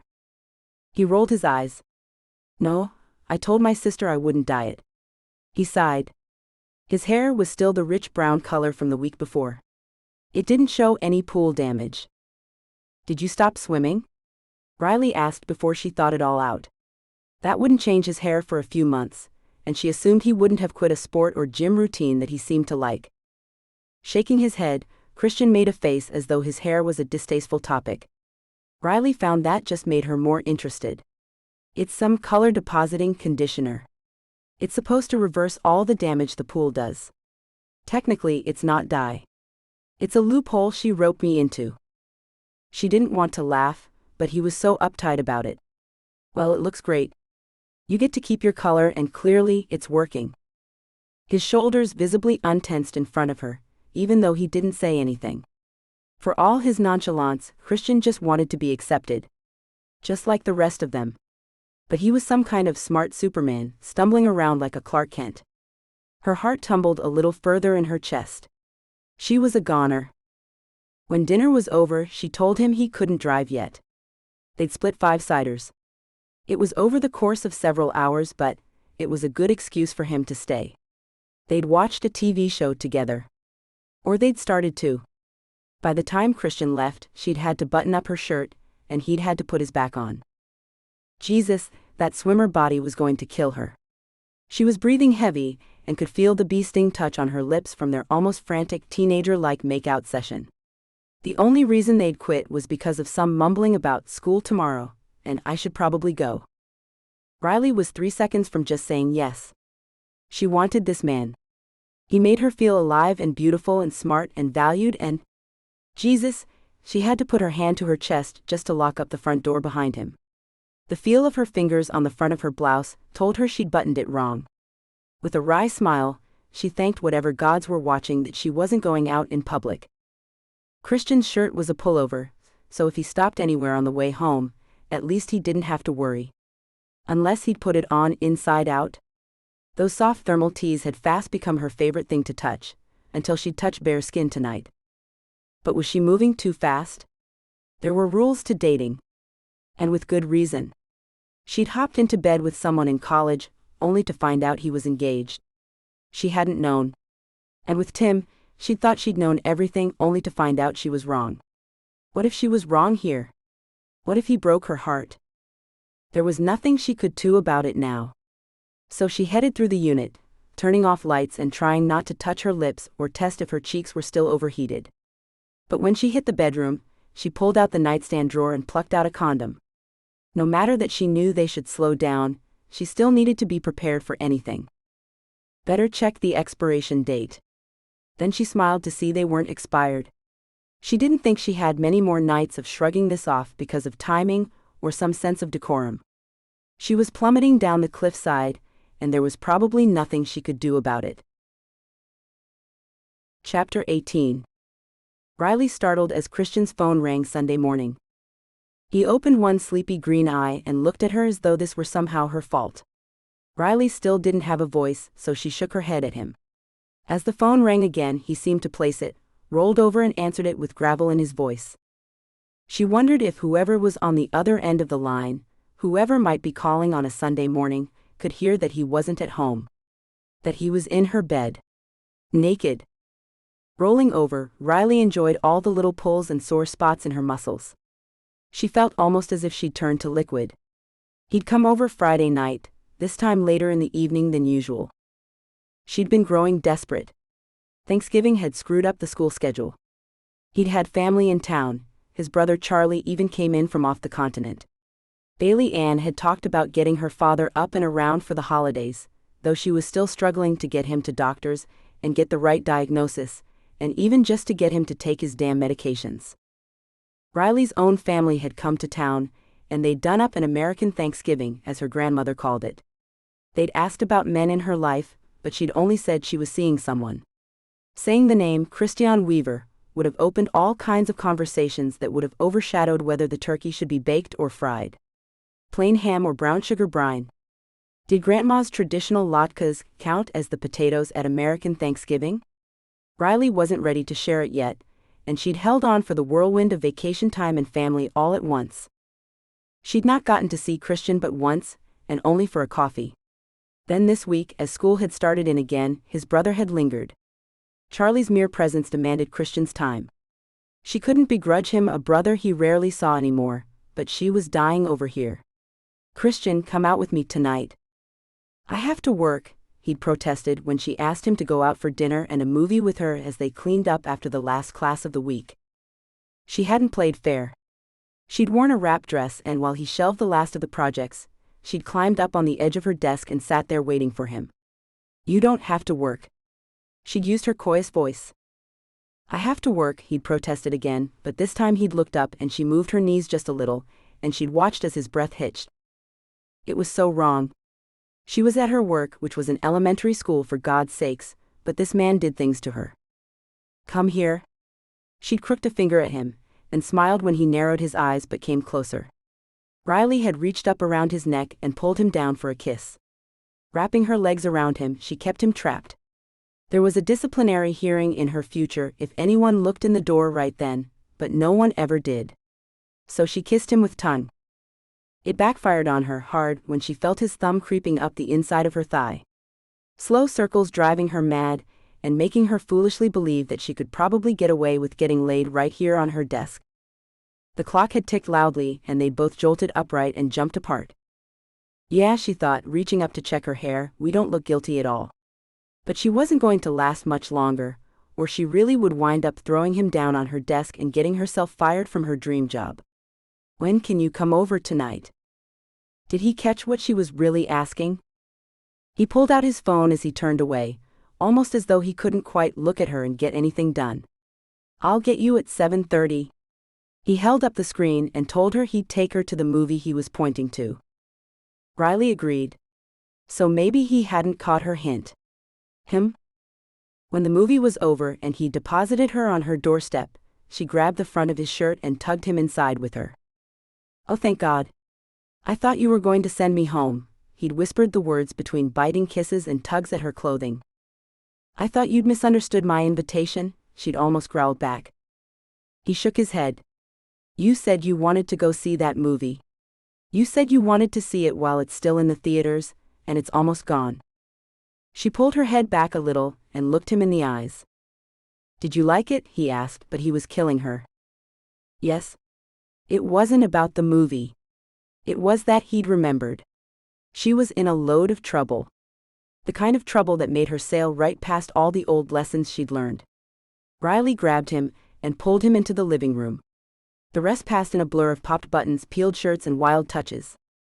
She hadn't been sure she wasn't going to have to spell out exactly what she wanted, but there she was, with his mouth on her neck as her head lolled to the side to give him access to more skin. He'd whispered, "You're beautiful," as he touched her, and the words had run through her like a freight train. She dated players and never quite trusted them. Christian meant every word, she had no doubt. Whether she was empirically beautiful or not, he believed it. He had no idea how he was killing her. How he was tying her to him. How hard and fast she was falling. "I like watching you." The whispered words in her ear were coming from so far away. Riley barely managed to open her eyes and see what he meant. The TV was off, the dark panel acting as a pale mirror. Her mouth fell open and she saw herself as he did, a goddess across his lap. When she could move again, when he turned her around and kissed her sweetly, softly, she'd said, "Oh no? This is not over." Christian Weaver had given her a wicked grin she didn't even know he possessed.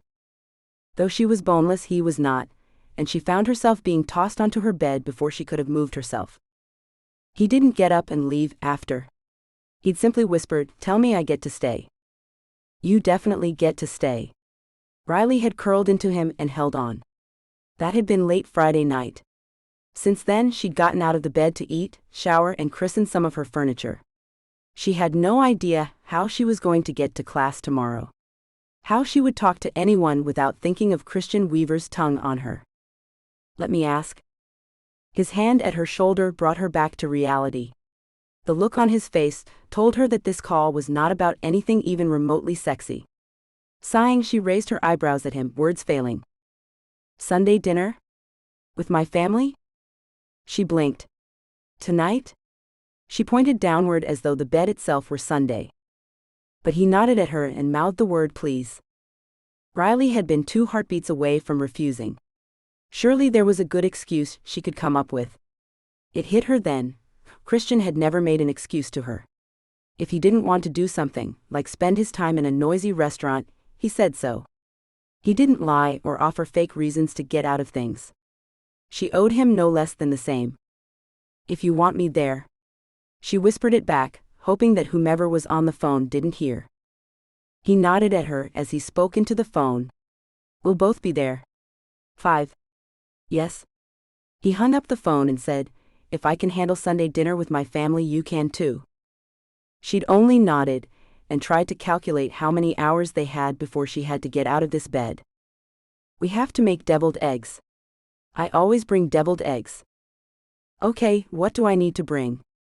Yourself. I know you already know most of them, but I want them to meet my girlfriend. Oh shit. How could she say no to that? Then I guess we have deviled eggs to make, she said out loud, but inside she was wondering how to hold her heart together if he ever left her. Chapter 19. Your belt must go the same direction as the button placket on your pants. Christian fought to keep the fluttering down in his chest. Sunday dinner sometimes made him nervous. Sometimes it was good, easy, simple, and he knew what he was getting. But not tonight.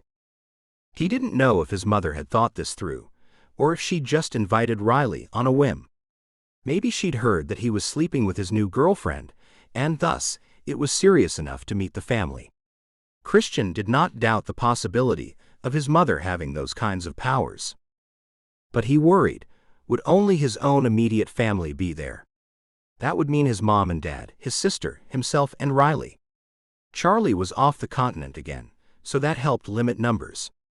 It also helped limit the possibility that his little brother would charm the pants off his girlfriend. Not that Charlie would do any such thing on purpose. He couldn't help it. Looks and personality-wise, Christian and Charlie could not have been more different. And, though he hated to admit it, Christian was glad his brother wouldn't be there. If his mother hadn't planned this out thoroughly, this could potentially be one of the big family dinners. Christian had been too flustered to ask. But it would mean his cousin Jax and his two small daughters, and Bailey Ann would be there with her dad, his Uncle Con. Also Uncle Dex and Aunt Gigi. He loved them all, but it was more than Christian was willing to deal with the first time he brought Riley. He should have asked. Riley exhibited no qualms about meeting the family, nor about meeting them this early, nor even about the fact that he had qualms. In fact, she just reached up and pulled a bottle of wine from her cupboard to bring along. She smiled at him and waved the bottle in front of him. I don't think I can buy a bottle on Sunday. But I have this, and it should do. I told you, you don't need to bring anything. Look, she told him. This is the South, and your cousin seems to think that I'm an actual Southern belle. I'm not going to ruin that perception. I would never show up empty-handed. Also, I'd love to grab some flowers this afternoon. She'd grinned up at him as though he might have told her no. So he nodded at her, feeling the frown form between his eyebrows. It was something else to stop for, something else to do when he was already a little anxious, but they were up and dressed, and he'd calculated out plenty of time. He'd messed up his whole plan. He hadn't intended to spend the entire weekend in bed with Riley. He thought he'd go grocery shopping Saturday, make his deviled eggs Sunday morning, and be way ahead of time and ready to walk in his parents' door at 5 p.m. by himself. This was a bit of a wrench in the system, but he hoped it was actually a good wrench. As much as he was anxious about all the ways things could go wrong, there were far more ways for them to go right. He was excited and hopeful that having Riley there would be a good thing. Taking the girlfriend or boyfriend to Sunday dinner was a Mayfair rite of passage.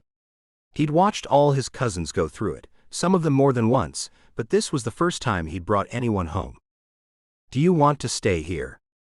I have to get supplies at the store. He had tried to figure out if he was low on anything he needed for the eggs. Or do you want to come with me, and we'll make the deviled eggs together? Riley had looked around her living area and up to the ceiling, as though she could see into her bedroom above their heads. I can come with you. It's probably easier to go straight over. Right? He'd nodded at the practicality, but he still wasn't quite ready to relax about it. At the store, they'd grabbed fresh eggs, and he'd bought her favorite ice cream for his own freezer. She'd raised one eyebrow at him but didn't protest. Just before they hit the checkout line, she straightened up suddenly. Wait! Heading to the floral section, she picked a large bouquet, a glass vase, and a roll of ribbon. Don't you think that's overkill? Nope. I don't think so, she replied as simply as she could. Suddenly, he wondered if she was thinking along the same lines he was. Was it possible that Riley was trying to make a good impression because she wanted to come back? Did she see this as an ongoing thing? His heart thumped at the idea, but he didn't ask. Christian stayed quiet the whole drive home. In his galley-style kitchen, they worked back to back. He'd thought it would be too small for two people, but they maneuvered easily in tune with each other. Scissors, she asked. Drawer. There. He pointed. He put the eggs in the pot and set the timer. Where do I put these? She trimmed the stems from the flowers and held the leftover pieces out in her hand. Compost. He pointed again. He was trying to shake the jitters he was feeling, but he couldn't quite quell them. I put the list of things that can go in on the lid. Riley stood and read it for a moment. She'd been here before, so she knew about the compost pile, but they hadn't worked in his kitchen. At least that was working well, he thought. Aside from a few questions, they moved like they knew what they were doing. But then she opened drawers, closing them and going to the next one, obviously looking for something. What's your organization system? She finally asked. He pointed to each drawer in turn. Slicing, scooping, table service. It wasn't the usual way people did it, he knew. But he thought it made perfect sense, and it grouped them in the right amounts. All his drawers closed without catching, and weren't the odd jumble his mother and sister seemed to prefer. Riley didn't ask again. He figured it was a testament to a solid organizational system. Their easy harmony continued without them talking, until she held up the vase complete with artfully arranged flowers, flower food in the water, and the big ribbon tied around it in a professional-looking bow. It was a talent he hadn't known she had. My mother will love it, he said even as his thoughts tumbled. He'd just been thinking how well he understood this woman, how well they'd functioned together. But a bouquet of flowers was catching him off guard. What else didn't he know about her? And how much did he need to know? Good. Her declaration and smile showed she was oblivious to his churning thoughts. Was that okay? Did she need to know when he was upset? She picked up on it a lot, but this afternoon she'd not seemed to notice at all. Were they not as much in sync as he'd thought? Or did it not matter as much as he'd thought? Once he got the eggs in an ice bath, he set the timer and begged Riley to make love to him. He needed it. Needed to connect and make sure they were still the unit he'd thought. But his mouth only said, one more time. Come on. Her mouth replied with a smile and, you're an animal. But her arms wrapped around his neck, and she pushed up on her toes so she could press her mouth to his and her body down the length of him. The tension drained out of him.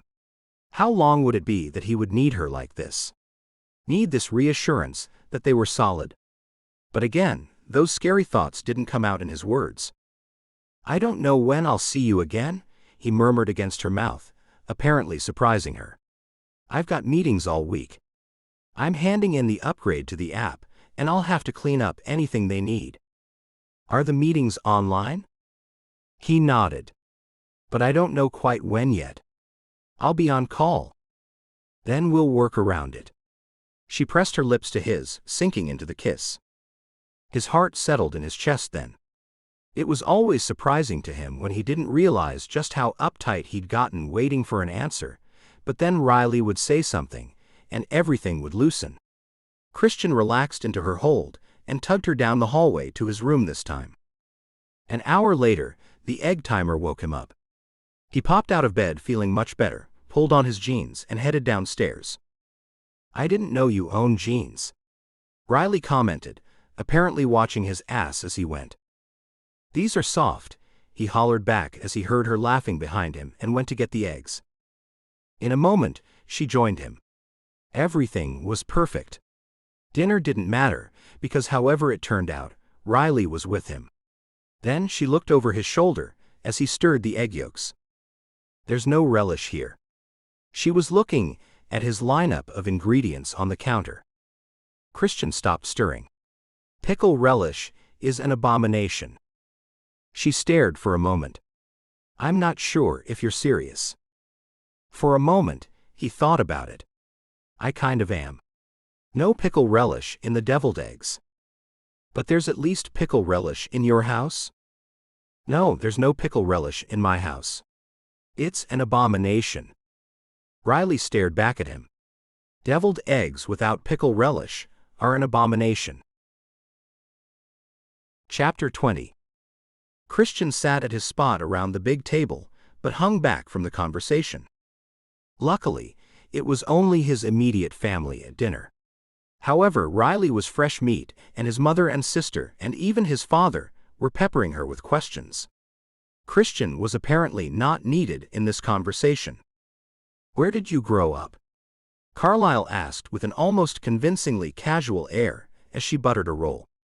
At least she didn't ask, who are your people? Riley smiled, complimented the green beans, and told them about Northern California. Why did you go into teaching? His father asked. Christian wondered if his mother had fed the old man that question. She couldn't pull it off after having volunteered in Riley's room for several years. Her answer was relatively rote until Carlyle pushed. Wait, so they aren't done testing once they get into the gifted program? Isn't it enough to be gifted? Riley shook her head, seemingly unfazed by the questions, or the follow-ups, or even the follow-ups to the follow-ups. I know a lot of people are against all the standardized testing. She gestured with a spoon, seeming perfectly comfortable in her spot at another family's table. And there's definitely too much, so I try to keep it to a minimum. But I'm constantly going over their scores, and I have to call the parents and have conferences. Carlyle tipped her head. The scores are too high. Riley laughed at her. You might think so, given the way your brother probably tests. But no. One of my big jobs is to help boost the children in their weak areas. At last, Christian joined the conversation, confused. He'd been in her classroom a good number of times now, but I thought your job was to nurture whatever they were gifted in. You're helping Jacob sew and design an entire costume series. Lisa Lynn is programming a game for everyone to play. Those are the areas where they have superior talent. Right, Riley answered, looking up at him. She had 3 deviled eggs sitting on the side of her plate, nestled against rice and peas.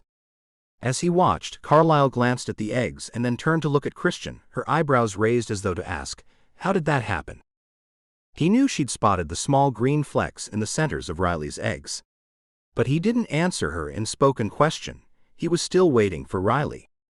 The problem with most gifted kids, even if they get into a gifted program, she explained to the table at large, is that we tend to teach to the idea that when they're gifted, everything else is okay. But it's often not. Most gifted kids have weak areas just like everyone else. But because they're gifted, those weak areas often don't even get addressed the way they would in a regular classroom. It hit Christian then, her idea barreling through his head and changing the way he would look at everything else in his life. He'd not been prepared for an epiphany at Sunday dinner. He could feel his breathing change with the sudden understanding that Riley could have been talking about him. His eyes flicked up and caught his mother glancing over with a frown on her face. This was exactly what they had missed with him. He was gifted and they'd nurtured those gifts. His parents bought him the best computers, got him tutoring, advanced him grade levels past his peers, and completely ignored that he didn't interact well with others. He'd had weak areas as a kid, and here he was in his 30s, and they'd never been addressed. Riley kept smiling and talking. It's my job to help fill in the gap so they can live their best life, get their best jobs, and make the best use of their gifts. For example, if Jacob can sew like the devil, but he can't work with numbers, then he can't give an estimate for costume design and get a job with a Hollywood studio running the costuming department. If Lisa Lynn can program an award-winning game, but she can't keep her temper together for long enough to have a solid conversation or correct what her employer needs, she can't hold a job. Interestingly enough, the gifted pieces will often take care of themselves if given room to grow. She looked around the table, and Christian saw she had a rapt audience. I think the bulk of my work is filling in the weak spaces. The way his mother was looking at him, Christian knew she was thinking the same things he was. He wanted to tell her that it was okay and that she'd done her best. Clearly, none of them had known when he was small that he needed a teacher like Riley to help backfill the missing pieces. The whole table had a pause for a moment, almost as if noticing as a group that they had stepped in something. It was Carlyle who jumped in to fill the gap. "Christian, what do you want for your birthday?" That sparked Riley. "Is your birthday coming up?" Damn Carlyle, he thought. He didn't like talking about his birthday. He wasn't a big fan of his birthday, and his whole family knew it. He also didn't like the sudden realization, just when he'd been thinking that weekend how perfect he and Riley were together, that they didn't even know each other's birthdays. He was born on Christmas. His mother piped up, and Christian almost groaned. "Not this again." "Yes, this again." "Best Christmas present ever," his father added. "It's why we named him Christian." Westerly talked over her husband. Once again, Christian found he wasn't even needed in this conversation. "I have an idea what to get for you," Carlyle at least addressed him. "But if there's something you really want, let me know. It may override my plans." Christian wasn't quite sure how to take that. Usually, Carlyle wound up getting him whatever it was he said he wanted. Even though she always said she had plans, he'd never seen them. Usually, his recommendations were some item that he just remembered he needed so that she would have a thing to get him. Otherwise, he often wound up with a gift card to the nearest computer store. "My blender broke," he blurted out. Well, now he was going to have to wait several weeks to see if Carlyle got him a blender. It was easier just to buy the model he wanted himself. He didn't know why he hadn't done it yet, but he was stuck now. The dinner conversation shifted once more, swirling around Riley and her past and her parents. Christian had piped up once to volunteer her full name, which he'd only recently learned. "It's a beautiful name," he told his family, wondering if it was obvious how much he thought the name suited its bearer. Eventually, things wound down and plates were carried to the sink, and he'd left to check his old desk and see if he could find the discs he'd left. He'd told the kids about 5.5-inch floppies, but they had no frame of reference. He wanted to show them several old discs, and he thought he still had some here. As he came back down the stairs, he heard voices and stopped. "What was that you were carrying on the way in?" Carlyle was asking Riley. "Deviled eggs." Riley answered as though it was obvious. She'd had a glass container with her 4 abominable eggs, separate from the others. She'd called him an egg bigot. He'd agreed. Now he could almost hear Carlyle's face, scrunching into that thinking position. She was calculating that he'd clearly bought pickle relish for the eggs. And she was right. He'd walked down to the corner store and paid way too much for a too little jar of a condiment he'd never eat. He'd set aside 4 eggs and, after he filled all the others with the good stuff, he'd mixed in pickle relish and set the other 4 aside for Riley. Carlyle now told his new girlfriend, "He's in love with you." Christian had stopped dead on the staircase, almost plastering himself to the wall, wondering if he could hide there forever. Why was Carlyle saying that? And why wasn't Riley answering? It took a moment, but he heard Riley's voice defending him. It was just deviled eggs. Christian crossed his fingers, but apparently not quickly enough. "Deviled eggs are his specialty," Carlyle told his girlfriend. "And he hates pickle relish to the point of a passion." "Shut up, Carlyle." He wished hard, but it didn't work. He had no such mental powers. Desperately wanting to end the conversation, he trumped down the remaining steps, letting them know he was coming. Luckily, that brought Carlyle's little oil spill of secrets to a halt. He held up the discs he'd found. "I think I'm ready to go." Riley had looked at him a little oddly as they gathered their things and headed out the door. They managed to not speak almost the entire way back to her house, where he dropped her off without going inside. She smiled as she pushed the dagger into his heart. I need to sleep alone tonight. I have to get up early, and you know I didn't sleep much this weekend. You should go back to your place. He felt his heart clench as he nodded and kissed her goodbye on her front step. Turning away, he climbed back into his car, his thoughts more of a jumble than they'd been before they left for dinner. Was it because of what Carlyle had said? Or was it simply because, as Riley protested, she needed to be up and ready for Monday morning's class? He didn't know. And he didn't know how to find out. Chapter 21. That was excellent, Molly, Riley told the fourth grader. Honestly, Christian had probably done half the original programming, and he'd stepped in several times during the presentation to make the little robot dog go the correct way. Riley wanted to say, "That was excellent, Christian," but it was Molly's project and Christian was merely her assistant. It was Wednesday afternoon, and the children were about to head back to their classrooms. Riley could feel every minute of this week in her bones. The project's finally finishing up between this week and the next. Several students, like 7, had completed theirs weeks earlier and then helped other students. But next week was the last week they could present, which meant next week was the last week Christian would be in her classroom. Not wanting to get overwhelmed, Riley had tried to space the projects out, so there would only be a few remaining. It was a relief to see all the work come to a satisfying end. It was also a relief to have her room clear out. She waved goodbye as the kids headed back to their homerooms. Her mind turned to wondering what she would do when Christian was no longer a part of her class. She'd grown far too used to having him here. He'd still be part of her life, she thought. But even that wasn't quite as settled as she'd like. This week had just felt a little odd. While everything had been wonderful, she had a small worry nagging just under her breastbone. Riley turned to him now as he put the toys away, comfortable in the room and not needing her instruction much anymore. "Hey," she called to him softly and watched as he turned and looked at her. He'd had a dose of apprehension coloring his eyes this whole week, and she'd wondered what it was about. He hadn't volunteered anything, but they really hadn't had time. They hadn't even managed their usual coffee shop outing. He'd been on deadline and generally not available. Now she walked up to him and grabbed the front of his shirt, stood up on her tiptoes and pressed her lips to his. "Come over tonight. Stay with me." He was shaking his head no. As always, his expression gave nothing away.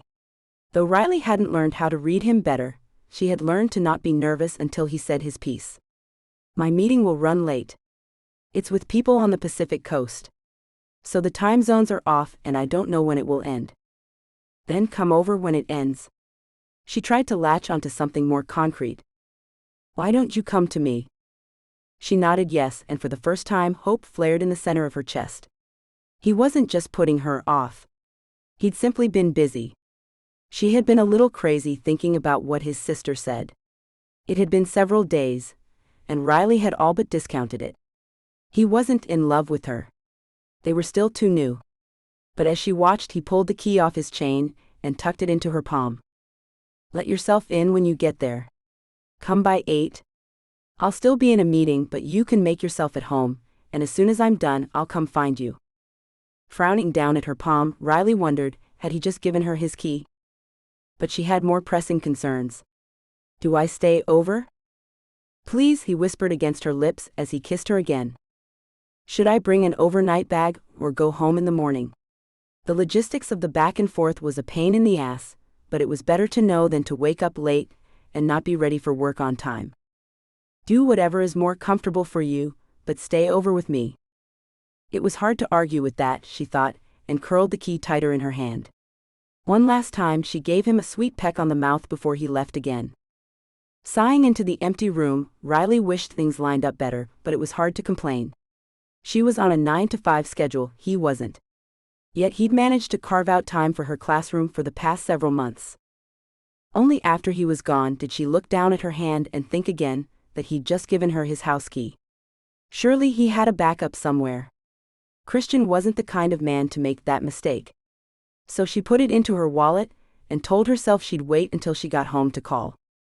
She barely made it into the car before she dialed the phone.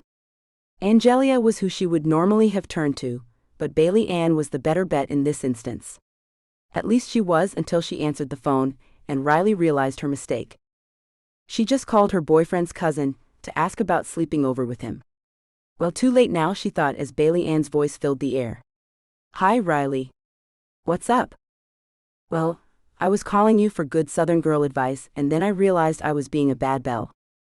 Bailey Ann replied, I'm not sure how you do that. But tell me. I'm asking for advice about sleeping over at a man's house, and that man happens to be? Oh, my cousin, she replied. Riley could hear the grin in her friend's voice even through the phone line. Yes, ma'am. Well, you should do it. I'd love to have the opportunity to sleep over anywhere, and I know for a fact Christian's wild about you. The melancholy behind the words gave Riley pause. For all her appearance of being together, maybe Bailey Ann was lonely in the big house with the grumpy father who seemed determined to follow his wife to the afterlife. It was one of those things Riley thought everyone saw, but no one mentioned. Bailey Ann was stuck being the good daughter. That's actually not my question, Riley turned her thoughts back. Oh, so this is not a will you or won't you? No, we've already proven that I will. At least that made her friend laugh. Bailey Ann could use more of that. Well, damn girl. Tell me the question. It's a weeknight and I'm heading over to his place. Late. If I pack a bag and then leave from his house in the morning, is everyone going to know? And if they do, is that any worse than leaving from his house to come back to my house to get ready? Riley did not want to start rumors in a small town where she was an elementary school teacher. But she was going to stay over. There was silence from the other end of the line, and she felt her nerves kick up. She blurted out her worst fears into the phone line. Oh God, is it that bad? Like I can't even stay over? Because I already did, and if that's the case then the whole town already thinks I'm a slut. But I'm not. Because I'm just... Hush, Bailey Ann interrupted. It's not that. I was just trying to think it through. I actually don't believe there's any real difference. What happens probably depends on how nosy his neighbors are.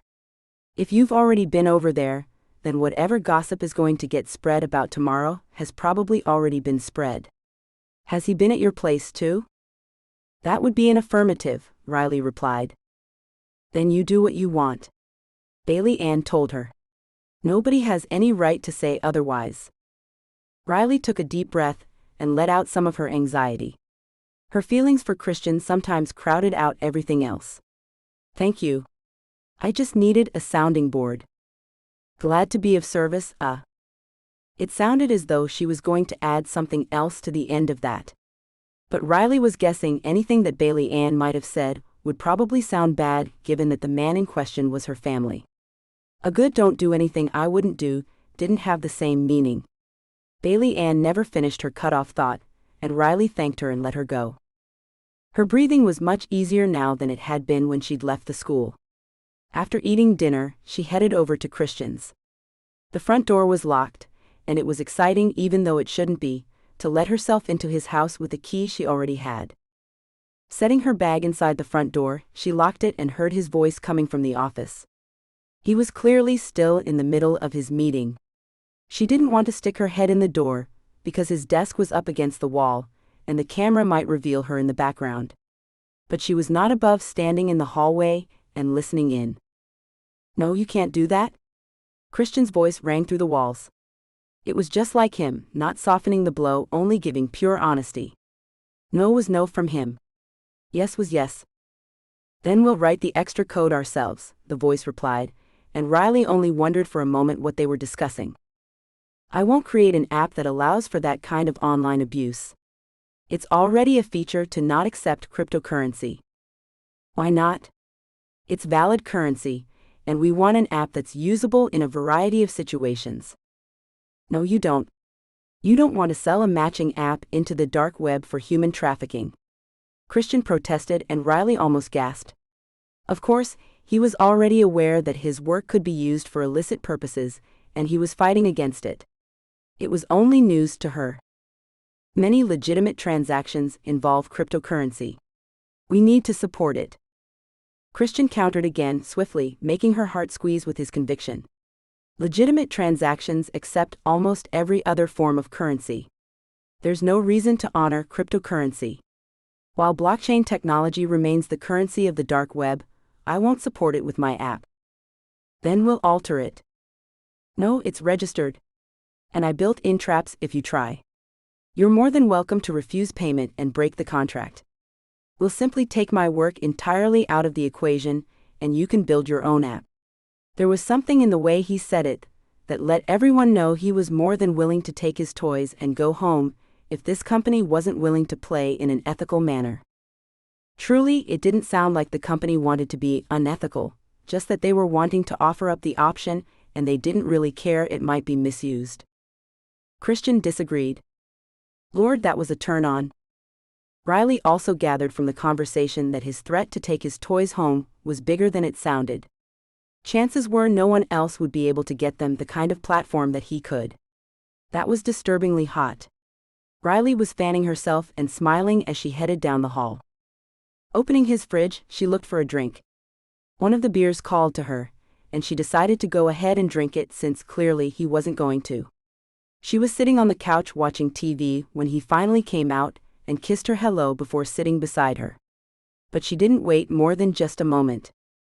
She wanted to jump him, but she had to ask her question. Reaching into her pocket, she pulled out his house key. Do you want this back? Chapter 22. I'm not in charge here is bell code for, they're doing it wrong. Later that night, sated and happy that she was expected to keep his house key, Riley had curled into Christian. The feel of him, the warmth of a man in bed with her, the soft rustle as he moved beside her were all things she'd quickly become accustomed to. It was now the nights they weren't together that felt off. Since it was a Thursday, she was glad they had picked up and moved to her place before going to bed. That way she could get up early, get ready, and head out to school without too much trouble. He could sleep in and meet her at Brighton in the afternoon. His arm tightened around her, and she realized he'd not yet fallen asleep. She spoke into the dark space around her. It sounded like that talk about your app broke down. He nodded. She didn't see it, but she felt the movement. Once I made it clear I wouldn't use any blockchain technology, they decided to step away and have a discussion. She could hear the air quotes in his voice. Does it bother you? That they might decide not to use it after you've done all this work? This time she felt him shake his head. It's a good app. It's a base platform that now does even more than it used to. They commission the additions, so they have first rights to it, but if they refuse it, then it all reverts back to me and I can sell it somewhere else. So I'm not that concerned. Riley hesitated to ask, but she wanted to know. How much money would you make when you sell it? Then she'd almost choked when he gave her the answer. If he picked up on her reaction, he didn't show it, and a few minutes later he was out cold, breathing gently with her still in his arms. It took her a while longer to get her mind to let go of the fact that he was living on a different plane than she was, in many different ways. Their work was so different, just in what it was and how it was delivered. He was exhausted from staying up late to meet deadlines. His eyes blurry from checking code and adding features the company was coming up with at the last minute. She was on a regular 9 to 5, almost with children. Her salary was barely a fraction of his. Their lives were so different. But here he was in bed with her, and all of that felt right. Despite sleeping through her leaving in the morning almost without even twitching, Christian showed up on time to her classroom. He was awake and smiling, and despite all his other work, he was invested in the kids. With a smile that said he wanted to greet her in a way that wasn't appropriate in the classroom, he dove in. The whole class was helping to get the last several projects done the following week. On Friday night, he surprised her with concert tickets. Oh my God, Christian, these are so expensive. The seats were down on the floor. Not far back from the stage, the kind of ticket she'd never buy herself. They weren't that bad, he offered, but she was looking at the ticket and it had the price stamped on it. She could see exactly how much they'd cost. She raised an eyebrow at him. He shrugged at her, but when she continued to stare at him, he said, Fine. So they cost more than you can afford. They don't cost more than I can afford. She could have bought them, but it would have strained her budget. Hard. Maybe they really did cost more than she could afford. So I bought them and I would like you to go with me. He was still looking at her as though she should just say, thank you. And she should. Though she nodded, Riley found herself in a moral dilemma. He'd bought dinner more often than she had. He drove more often than she had, therefore buying more of the gas. She brought some of that up. I can't have you paying for everything. I get that. He shook his head again, as though to say that he did get it, but it wasn't really going to change anything. Look, if we each put in a corresponding percentage of our earnings, that seems fair to me. It does seem fair, Riley conceded, and I think it would be fair if we were anywhere near the same stratosphere in our earnings. But the problem is your 10% and my 10% are so far off. You'd still wind up paying for almost everything. Yes? She almost sighed. That was Christian, her math was correct, so what was the problem? But he had a few other points. And while you're making house payments, I'm not. All I'm doing is paying bills, heating, electric, that kind of thing. I barely even have credit cards to cover, and I pay them off at the end of each month. Must be nice, but she didn't say it out loud. As he spoke, a little knot of jealousy formed at the base of her throat. It took a moment to remind herself that she was fine, and she knew it. Exactly as she'd told him before, she had signed for her home on her own. She could cover her bills. She was putting money into retirement savings, and doing well. But not if she was buying concert tickets like this, or paying off her credit cards at the end of each month. I don't know what to do with this. She held the tickets up. Well, he said, you give them to the person at the arena entrance, and then they run their little clicker and it makes a beep and you get into the concert. Don't be sarcastic. With a sigh, Christian turned and looked at her. What do you want me to say? Do you want to just not go, and I'll scout my tickets at the last minute? Do you want me to go by myself? She shook her head. I really like this band. And I really want to go. There are just no good answers here. Now, he was getting irritated at her. There are plenty of good answers. The good answers are, let me buy the concert tickets. It's not a budget problem for me, and you get to see a great concert. Maybe you want to buy the concessions or dinner beforehand. She thought about it for a moment. I can, and I don't mind doing it. But even that is going to limit how much I can participate. I do fine, but I am living on a teacher's salary. This time his head tilted, and something softened in his eyes. I understand. You can live fine on that. I know you're saving and that's really important, so don't mess with that. You shouldn't be penalized because you picked a more noble profession than I did. A snort almost came out at that idea. I'm not sure either of us picked these professions. It's just what we're good at. Where we fit. Exactly. He looked at her as though he'd just caught her in a trap. You didn't pick what you're good at. Neither did I. It's just a random roll of the dice, and you shouldn't be penalized for it. Let me provide some entertainment.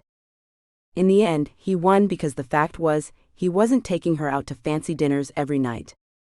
They ate tacos or cooked at home as much as anything. And he wasn't buying her expensive concert tickets all the time.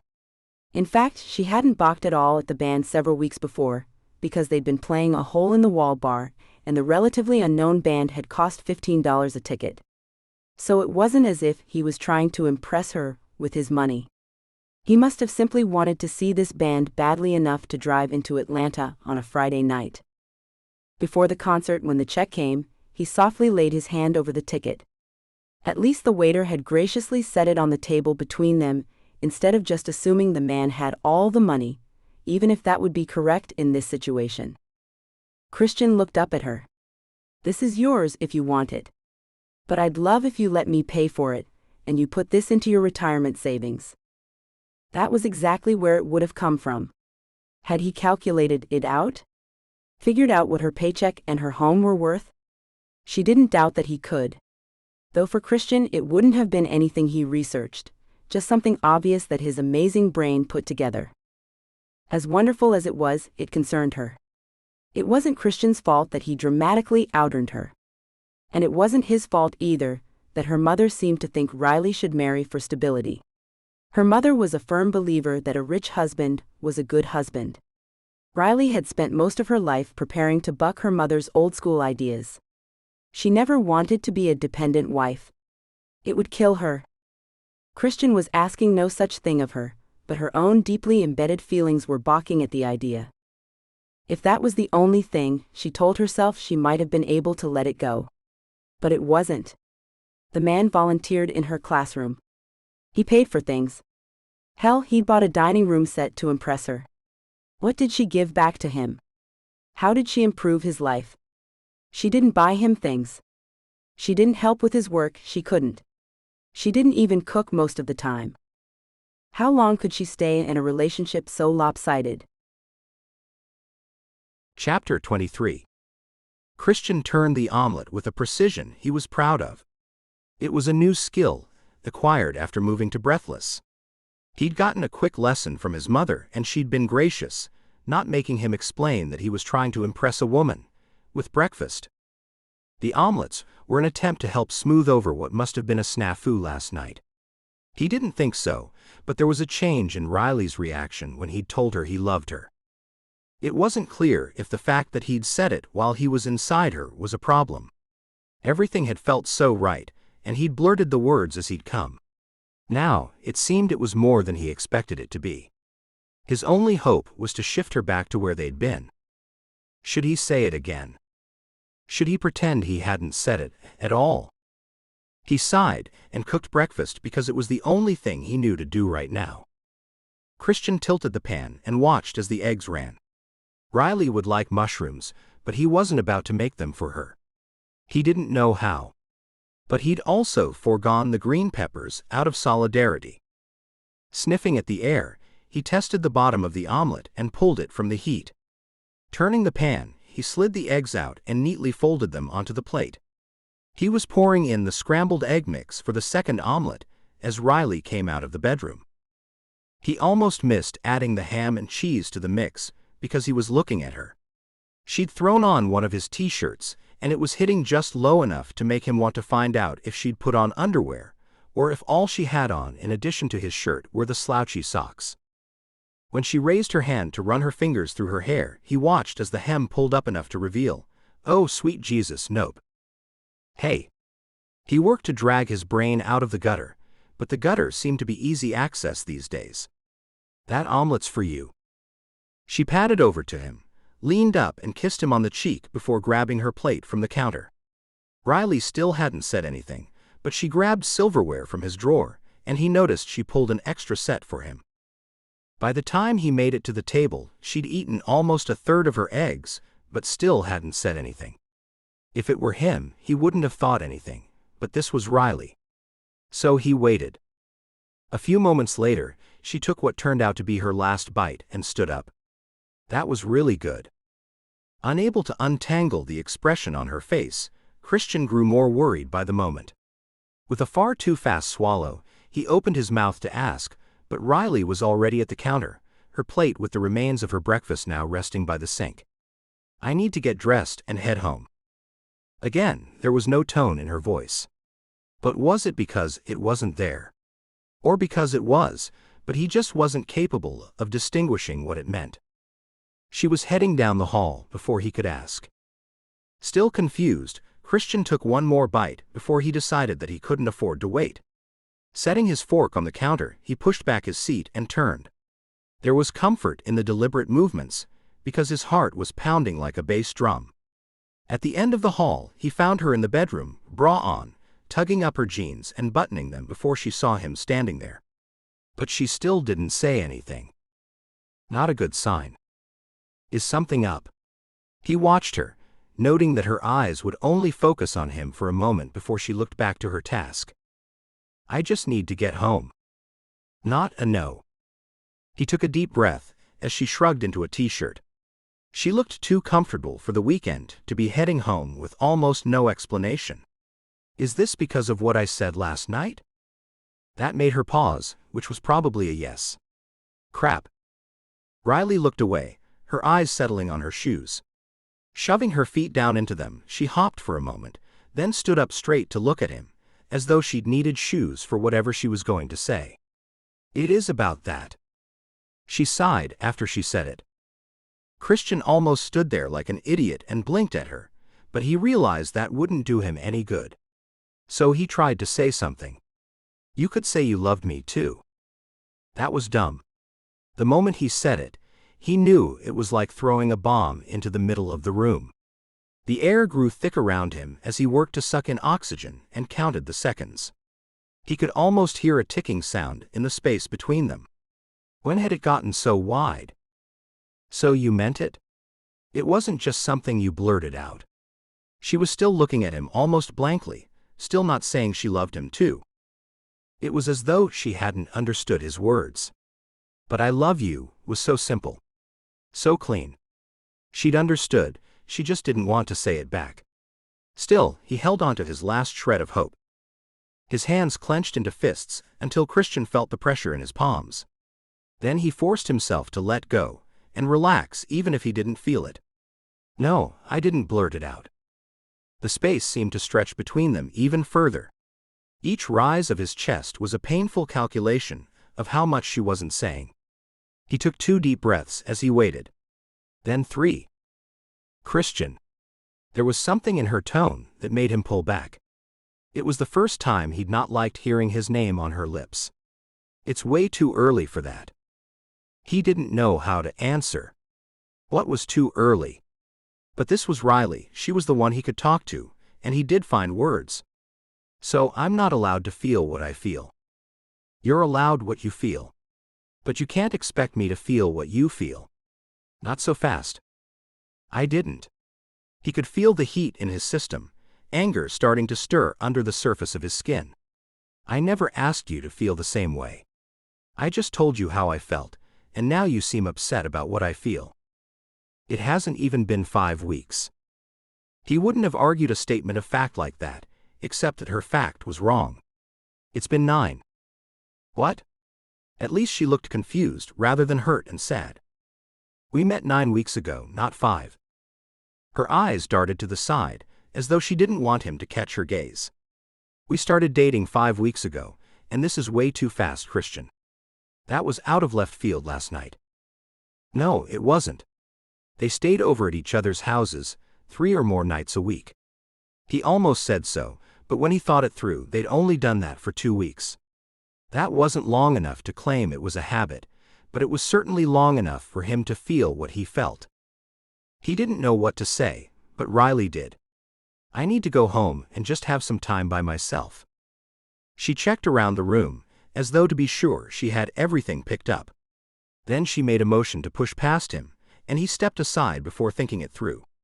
Riley was down the hall with her jacket on and her purse over her shoulder before he even thought to ask, "Are you coming back?" Chapter 24. Before he fully understood what had happened, Christian was standing alone in his front entryway, staring at the closed front door. 2 half-eaten omelets mocked him, one on the counter as though it had been discarded, and the other still sitting on the table, fully interrupted. He turned to clean them up because he needed something to do, something that made sense. He could compost the remaining eggs, clean the plates, and put the kitchen to rights. Washing the plates gave him a clean kitchen. It cleared away the evidence of Riley leaving so suddenly. He made the bed, then straightened the pillows on his sofa, and ran the dishwasher. When he had the place looking like she'd never been there, he sat down in the living room and turned on the TV. It took a few moments to choose a show, and it was 15 minutes later that he realized he'd last watched this program almost 3 weeks ago, before Riley had taken over his life. When he'd asked if she would come back, she'd said, "I don't know when. I need some time to think." Christian had no idea what that meant. He'd hoped she'd say Tuesday or at least Thursday. But Riley had offered him no such solid idea to hold on to. Only, maybe later. It wasn't enough, but it was all he was going to get. Going back to the beginning of the program, because he hadn't been paying enough attention to follow, Christian paused it. He wasn't much of a drinker, and almost never when he was alone, but today felt like a good time to start. He rooted through the bottles in the fridge, and when nothing appealed to him, he grabbed the closest thing he thought he might not spit out. 3 beers still stared at him, the ones he'd bought for Riley. Christian closed the refrigerator door on the offending bottles and tried not to think about where he'd gone wrong. Popping the top, he headed back to the couch and plopped down with a thud. As he turned the TV show back on, he had to wonder, if he loved her, why was that wrong? Didn't she want him to love her? Wasn't that the whole point of dating? His mother had always pushed him to find someone. "You'll be happier in a relationship," she'd told him. "I've tried to get into a decent handful of relationships over the years," he'd protested. "None of them made me happier in the long run." Those relationships had things wrong with them, things he'd put up with because he wanted to believe his mother was right, and if he just wrote out the annoyances, they would go away. Instead, they'd magnified. He'd broken up with those women, or they with him, and he couldn't say he'd been heartbroken. Those relationships had gone wrong enough, often enough, that he'd decided to quit trying. His mother was a brilliant woman, and maybe she was right about most people, but not about him. Then Riley had come along. She'd made him think that it wasn't him, and it wasn't even the women he'd dated in the past, it was just the wrong match. Riley Zayat was the first one who'd felt right. But obviously, she'd not felt the same about him. Was he the annoying one? Had he, last night, simply hit a crescendo of obnoxiousness and Riley couldn't deal with him anymore? Christian honestly didn't know. His cider was half gone, and his show half over when it occurred to him that saying he loved Riley was the breaking point. Were his feelings for her the bad part of their relationship? That would mean he'd been reading everything wrong all along. That wasn't an impossibility. He'd read things wrong, very wrong before. He just hadn't believed it was like that with Riley. She understood him. So he'd said it. Apparently, saying the words out loud was wrong enough to make her head out the door. Christian had no idea if it was the feelings that were the bad thing or the saying of them. He didn't think about it, though, because it didn't matter. Either way, Riley was still gone. He sat on the couch and stared into space until his phone rang. The TV had cycled through several episodes, none of which he could recall, and his drink was empty, though still in his hand when the buzzing brought him around. Riley. He didn't have his phone on him, and he'd hopped up and run to pick up the phone. "Hello." Unable to keep the excitement out of his tone, he plummeted the other direction when his mother answered. "You're bringing deviled eggs tonight, right? Jackson's coming, and you know the girls will eat as many as he'll let them." Christian paused. The normal thing to do would be to go, make the eggs, and show up as if nothing had happened. But that wasn't something he was capable of. They would read him like a newspaper. "No, Mom, not tonight." "Well, we were counting on you. You can bring Riley." As if that was any incentive right now. He didn't want to go, and he didn't want to tell her or anyone why. "I don't feel well." It would be one of the very few lies he'd ever told his mother. As a child, he'd readily confessed to crimes. As a teenager, he let teachers and other authority figures know when he'd experienced cheating from his work. He'd answer questions as honestly as he could, and valued that about himself. But now, he simply couldn't bring himself to say the words. "Have a temperature. If you didn't take it, you should. Do you have Tylenol? Advil? Those are both good, and I'm sure you know what the dosing is." His mother was rambling almost as though she knew his excuse wasn't fully true. "If it's your stomach, heat up some chicken soup or ramen. You probably have ramen noodles." "Yes, Mom." It was the easier answer. He was certain if he started to talk, he'd spill everything. If she came over now, and she would come over, it would mess up all of dinner for everyone coming. "I'll be okay." Another lie. As he hung up, he realized he wasn't sure he ever would be okay. He pulled a second bottle from the fridge. He almost never got drunk. But he now officially had nowhere to be, and no one who required him for a few days. If he was waiting out Riley coming back, then he might as well do it drunk. This time, he left the bottle opener on the counter, almost as an indicator of his plans. Chucking the lid into the trash, he watched as he missed, and for the first time he didn't care. Was he nursing a broken heart? He certainly felt like it, but she hadn't even broken up with him. She just said she needed time. Riley hadn't even said what she needed the time for, only that she needed it. If she was going to come back to him, then he needed to man up. That meant stepping back and letting her sort out whatever it was that she needed to be away from him to figure out. But he didn't like it.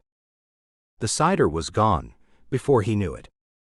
Eventually, he'd finished a full season of the TV show, and he wasn't sure he'd seen any of it. He still hadn't figured out exactly what he'd done wrong, only that he must have done it. His chest felt like it was going to cave in. His brain at last felt fuzzy enough to slow down. Dinner time had passed, and evening had settled in around his house. He didn't have app programming to work on. Christian actually couldn't work on it. He needed to cease all further additions until the parent company made a decision that would determine if they kept working with him, or if he took his app upgrade somewhere else. Also, he'd had too much to drink to comb over code with any care. Letting his head roll back against the soft cushions of his sofa, he wondered if he'd screwed everything up forever. Chapter 25. Riley watched as Christian carried the paper bag around the room, handing out the appropriate cell phone to each child. It was his last day, despite the fact that it was a Thursday. The Friday class had already finished their projects. The kids were getting ready to play a game. They didn't understand that it had taken 2 weeks of work to make it happen. Getting the parents to send the phones and the school to agree to let them into the classroom for this one assignment had been a nightmare. But worth it. Still, this was why Lisa Lynn was the last to present her project. Christian had shown up yesterday as well, helping with the Wednesday class's last 2 projects. Patrick still needed a large amount of support from Christian, help Riley couldn't provide. Molly had wanted to show off another program she'd made for the dog. The 2 presentations had kept both of them busy, and they'd hardly talked. Lisa Lynn finally stood at the front of the classroom with Christian just behind her, acting as her onstage support. Though he'd barely spoken to her yesterday, today he'd hardly even looked at her. Riley thought maybe that was for the best. The children, though happy that it was almost the last week before Christmas, had definitely noticed the tension in their teacher. With Christian gone, she could get through tomorrow, then just Monday and Tuesday before winter break started. Lisa Lynn pulled herself up to her full, if unimpressive height, a twinkle in her eye and apple cheeks smiling. She told the class, "Go to the App Store." It was Christian who put a gentle hand on the child's shoulder and leaned down to whisper in her ear. Lisa Lynn looked up at the group and asked calmly, "Does everybody have their phone on yet?" That had to have been Christian's instruction, and Riley almost laughed. Turning the device on was one of the biggest hurdles of tech support. She knew at least that much.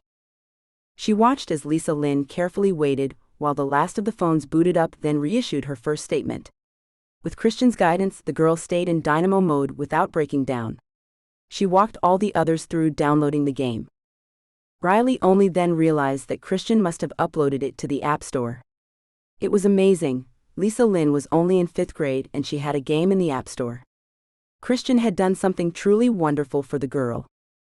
Once the kids were going, the next 15 minutes were spent walking around and checking everyone's download. Several had difficulty getting it installed or started. Riley remembered him having the girl load her game and set it up on as many devices and operating systems as they could find, talking her through all the troubleshooting. He'd even explained that still having trouble was expected. Now it worked because Lisa Lynn stayed calm and collected in the face of several issues. Once the 2 were back at the front of the room, looking as though they were surveying their kingdom, Christian leaned over to Lisa Lynn. He pointed at her phone screen. The little girl's breath sucked in on a gasp, and she ran immediately to Riley holding the phone up. "Miss Zayat? 110 people have already downloaded my game." Riley looked at the phone, trying to keep a smile on her face. She'd been excited about the game being in the store, but for the first time she had to ask the question, did it cost money to get the game? Was Lisa Lynn making money on this? Was Christian? No, she told herself, it was free for the students to download. And Christian wouldn't make it a paid game in the future. Not without passing the money on to Lisa Lynn's family. So Riley didn't even ask. As she looked at the phone screen, Lisa Lynn waved at her and smiled wider. All the little girl had wanted was to make a game that people could play. She'd succeeded, and Riley was thrilled for her. Lisa Lynn pushed the phone into her hands, as though Riley had not examined the number thoroughly enough. As she read the description of the game, she felt that old sweet twist in her heart. Part of the game's beauty was that it was simple, something Lisa Lynn could ultimately almost program by herself. It maintained attention, but also didn't play forever and ever. The description included that information but had a subnote with an asterisk, maybe helpful for children on the autism spectrum or those with ADHD. Can be an entry game to help focus before starting tasks. Christian had to have added that, she knew. "This is great," she said to him, holding up the phone so he could see she was reading the description he'd written for it. Then she handed it to Lisa Lynn and told the girl, "This is amazing. People are downloading your game already. You did it." The little girl was beaming, taking the phone and turning away, watching as the other children in the room played her game. Riley was willing to let them tap away on the screens for most of the afternoon. The week had been hard. The usual round of class prep, execution, grading, and following up had seemed to become a Sisyphean grind the last few days. A glance across the room told her Christian had pulled up one of the tiny chairs and sat almost in the corner, watching. His long legs came up high enough that he didn't have to lean over to rest his elbows on his knees. One by one he answered questions as children checked in, but Riley didn't go over to talk to him. She didn't know what to say. He'd freaked her out on Sunday. She didn't like any of it. They'd been in bed and she'd screamed his name, he'd moaned hers. Then the words had rushed out of him, "I love you." It had been too much. It was still too much, too fast, too much pressure. It should have been the kind of thing that made her heart soar. As it was, it made her whole body clench. Given that it was said during sex, he very well might not mean it. And what was she supposed to say? So she'd asked, and being Christian, he did mean it. Even that was a problem. It was possible he was just saving face. Or worse, he believed he meant it. Christian had told her he hadn't been in a relationship in quite a while. Neither had she. But she'd been in love before, and she knew better than to just throw those words into the middle of the bed. He hadn't been in love before, so maybe he didn't know, maybe it was all too new to him. But if that was the case, it meant he didn't really know if he loved her or not. Riley was confident he couldn't know at 5 weeks. Instead of holding back and waiting until he was sure, he'd just gone and blurted it out. Riley couldn't trust it. That was the problem with those 3 little words. Worse, it had come on top of other things that had started to make her, uncomfortable wasn't the word, but definitely questioning how they would work these big issues out. He'd started spending money on her. He'd started catering to her, staying at her place so she could get up in the morning, cooking dinner when she was neck-deep in papers. Then he said he loved her. Listening to her own thoughts, she chided herself. It should have been a dream come true. But she felt as though she would owe him. What happened when he wanted something? Wouldn't she have to bend? Between the money and their schedules, he seemed to suddenly hold all the power between them. She'd already noticed he wanted something for his life, a partner, maybe a wife, and there was nothing wrong with that, but pushing things forward too fast felt more like a business deal than real love. She'd balked. She still balked at the feeling of it. Even just sitting here watching her kids play, her heart ached. Just as it had all week. When Christian showed up yesterday, he'd actually looked at her. Before the children appeared from their various classrooms, he'd asked her, "Did you have enough time?" Jesus. She told him she needed time, and he was trying to give it to her. He wasn't angry or combative. He didn't fight or lash out with angry words. He'd never hit below the belt because he was mad. He was sad or hurt or maybe just confused, she couldn't tell, but he was waiting her out. Still, her answer had been no. She couldn't trust that he loved her. Not really. Not so fast. And not when he'd been playing along and catering to her. She didn't want to be catered to. She wanted to know what he needed to. She wanted to be an equal, and she wasn't in love with him. Maybe she would have gotten there, but he'd pushed too soon, and she didn't know how to tell him that. There was no way to ask him to just take it back. That was another problem. If they could go back, then when did she want to go back to? When he was buying her expensive concert tickets, and she was realizing that their monetary situation would never be anything near equal? She would always be on the receiving end of the money. Did she want to go back to the start of things? When they were both nervous and he bought her beer, not knowing that she didn't usually drink it either? When she asked him out and he said no, but she hadn't even caught on to why. She didn't know which part of the relationship had been the good part. Sure, there were wonderful things all along the way, but she'd yet to settle into it. So she scanned the room and watched the clock carefully.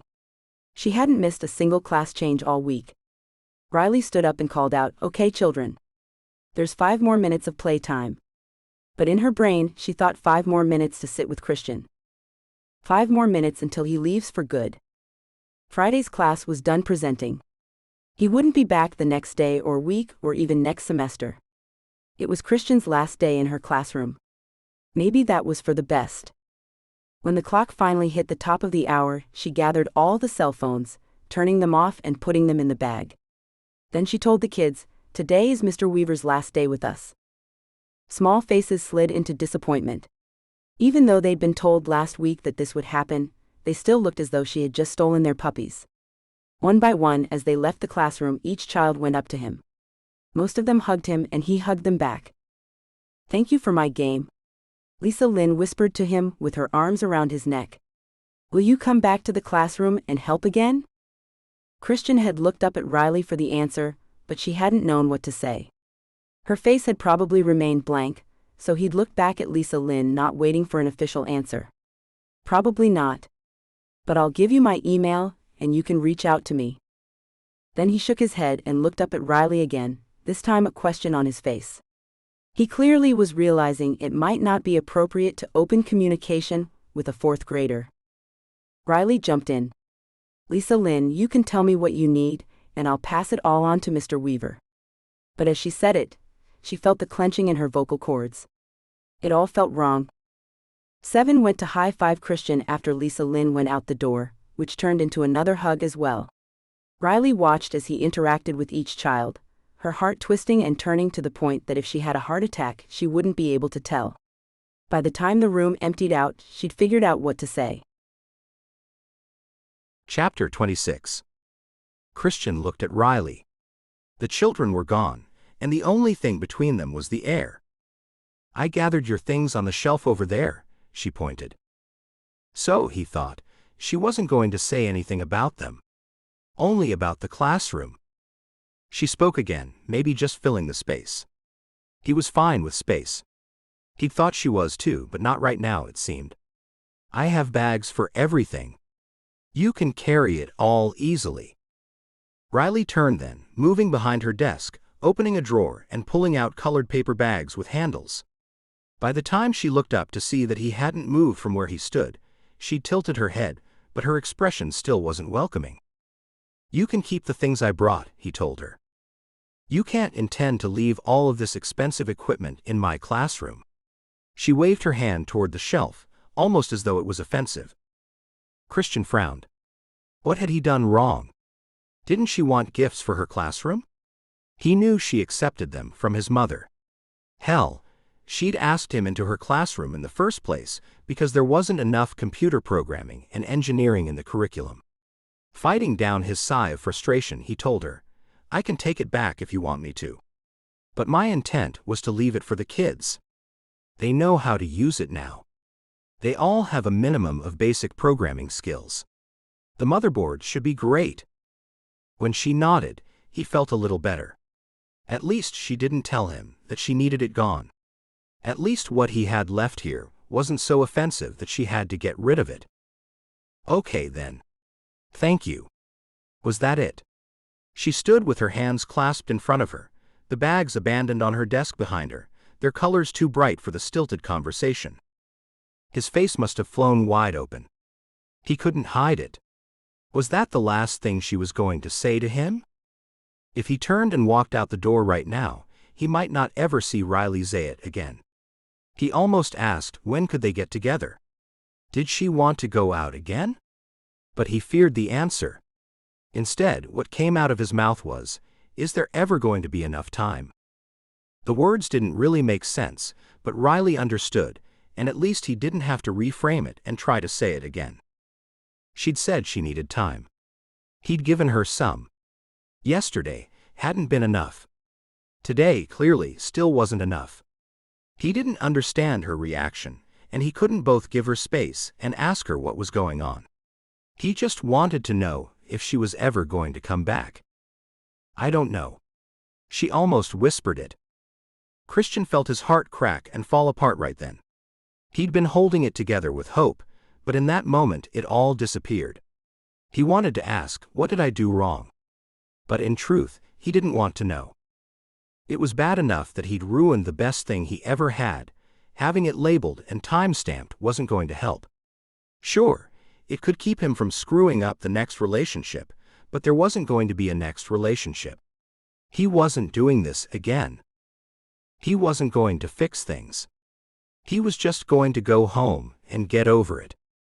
"Well," he said, heading for the door for the last time, "Merry Christmas." He knew he said the right thing. He knew what her family celebrated, and he heard her as he was heading out. "Merry Christmas to you too, Christian." He pulled the door closed behind him, then headed down to the front of the school, handing in his badge for the last time and getting his driver's license back. The woman at the front desk, whose name it turned out was Karen, asked, "Was this your last day?" He nodded. Christian knew he should have said something, but it was hard to make his mouth work with his chest in pieces. "Well, thank you very, very much for being a volunteer at Brighton. And Merry Christmas." He wished her Merry Christmas in return, but it didn't hurt when she'd said it. Not the way it had hurt when Riley did. On his last trip to the front door, he saw Riley's friend Angelia coming down the hall. "Hey, Christian." She waved to him, her smile indicating that she didn't know that he and Riley had broken up. Because apparently they had. He was no longer waiting to hear what the verdict was. It was over. He just found out that he had been dumped. Christian forced himself to find his voice one more time. "Happy Hanukkah." Her grin widened, glad that he had remembered. He always remembered. It was important to people to get those kinds of things right when you could. "Happy Hanukkah and Merry Christmas to you," she replied, making him think maybe he should celebrate both holidays. Maybe he should celebrate none of it. As he pushed the door open into the bitter air, a light rain hit him, making him think that the weather understood his mood. He climbed into the car, his heart cracking as he drove home. Chapter 27. Compliments should be handed out generously and taken graciously. Riley looked over the items she had lined up along her couch. 2 of Christian's t-shirts he'd left behind. A toothbrush he had used when he was here. 3 of the hard ciders he had brought over. She also liked them, but he paid for them and she thought that made them his. A bottle of the conditioner his sister had talked him into getting. Apparently he'd gotten 2 bottles, one for his place and one for hers. She shouldn't have had an emotional reaction to hair conditioner, but she did. Riley looked once down the lineup, then again around her apartment. Her next question was box or bag. She did have a cardboard box that everything could pile into, though it might be spilling out the top. Not very good if she had to leave it on his doorstep. Having it look like a breakup box wasn't very kind. A paper bag with handles might be a little nicer. Taking a step back, Riley laughed at herself. Maybe Bailey Ann was right, and she was a Southern belle. Here she was, contemplating what kind of container would be best to put her ex-lover's left-behind items into. Folding everything she could, Riley set it into the bottom of the bag and stuffed in the rest. She got her butt behind the steering wheel of her car before she could make a different decision and headed toward Christian's house. Though she considered them broken up, she found she had a spark of hope in her heart. Maybe if she could explain how she had freaked out and why, they could find some kind of common ground and start over. In the past, when she'd gone on a mission, she'd had something in mind. She'd always been prepared with some way the problem could be corrected. Sometimes she'd needed an apology, or needed a previous boyfriend to pay her back for the rent she'd spent on him or something. Thinking back, Riley couldn't recall a single time she'd actually gotten the thing she needed to fix the problem. Each time had ended in a finality of the breakup. Still, she remained hopeful, even though this time she didn't have an item on her checklist. She just had to believe that she and Christian could figure it out. She was at his door before she thought twice about it, which was probably a good thing. Telling herself she would knock and if he wasn't home, she would leave the bag on the back porch, she raised her hand. It took approximately 0 seconds once the sound rang out for the door to open and Christian to appear in front of her. She could see the hope in his eyes too. Maybe they would be okay. Even though he'd opened the door, he didn't say hello. Just stood there and stared at her. As was often the case, Riley found herself filling in the space. She held up the bag as though to demonstrate she had a purpose. I found these things at my place. They're yours and I thought you might want them back. He nodded, his hand coming out for the bag. Still 0 words spoken from Christian, but Riley didn't hand it over. Can I come in for a minute? I was hoping we could talk. Quickly he stepped back. At least he wasn't balking at her idea of having a conversation. Another spark of hope lit in her chest as she took a few bold steps forward. When she was inside and he had closed the door behind her, he finally spoke. What did you want to talk about? That was something she should have been prepared for, a blunt statement. No easing into the conversation, not with Christian.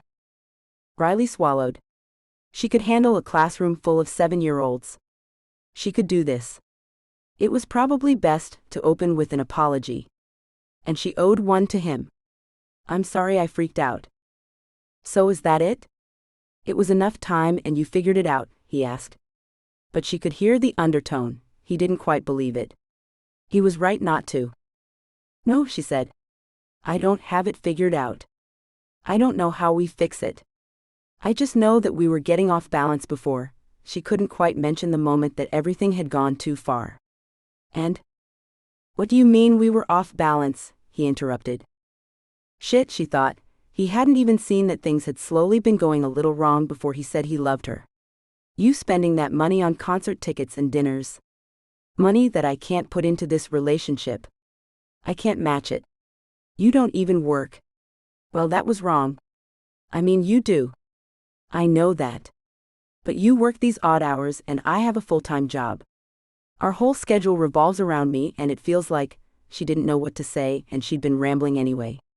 She just let it trail off. He frowned at her. Our schedule didn't revolve around you. There were plenty of times you came over when I was working. Just that one week. She shouldn't have jumped in. He frowned again, and Riley didn't like the look of it. This was not the way she had hoped the conversation would go. No. He was shaking his head, as though she had said the sky was yellow. You came over late plenty of times? Because I had work to finish. When you went to work, I went to work too. I clocked 60-hour weeks most of the time we were together. Riley tried to stop her jaw from falling open. She'd thought he was living a leisure life, enjoying the proceeds from his previous program sales. He'd been working 60 hours a week? More than her this whole time, and he had hidden it from her so well. I didn't know. Obviously. Though he didn't say it, she could hear the accusation hanging in the air. You didn't ask. Surprisingly, Christian jumped into the void. That may have been a problem, but we could have worked it out. The bigger issue is that you freaked out when I told you that I love you. And that was not the reaction I wanted. It's too early, she protested. Riley could feel the emotion rising as the words came out of her mouth without much guidance from her head. She was struggling to rein them back in, but her mouth kept going. It was a lot of pressure, you saying you love me. How is me telling you how I feel pressure on you? I specifically said, I didn't expect anything back. I just wanted you to know how I feel. But that's just it, she burst out. I don't know that. I don't know that's really how you feel. It's way too early. She was breathing as though she'd been running, the conversation taking its toll.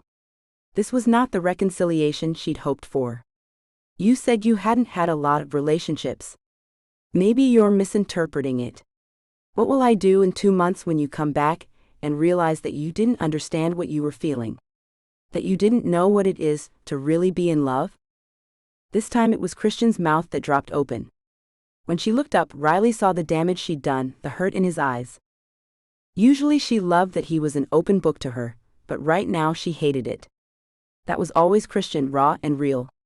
She'd hurt him, and he didn't seem to have the ability to hide that from her. He, however, managed to operate from his head while her broken heart was taking over everything. Watching as he took several deep breaths, she felt as well as heard the words when he eventually said, "Thank you for bringing my things over. But I think maybe it's time for you to leave." Chapter 28. The week had been hellish.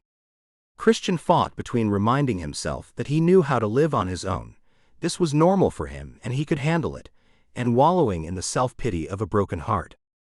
He'd never had one before. He had suffered disappointment, and he'd had pain, but this was unlike anything he'd experienced before. Riley's accusation that he didn't know what he felt was painful and ironic.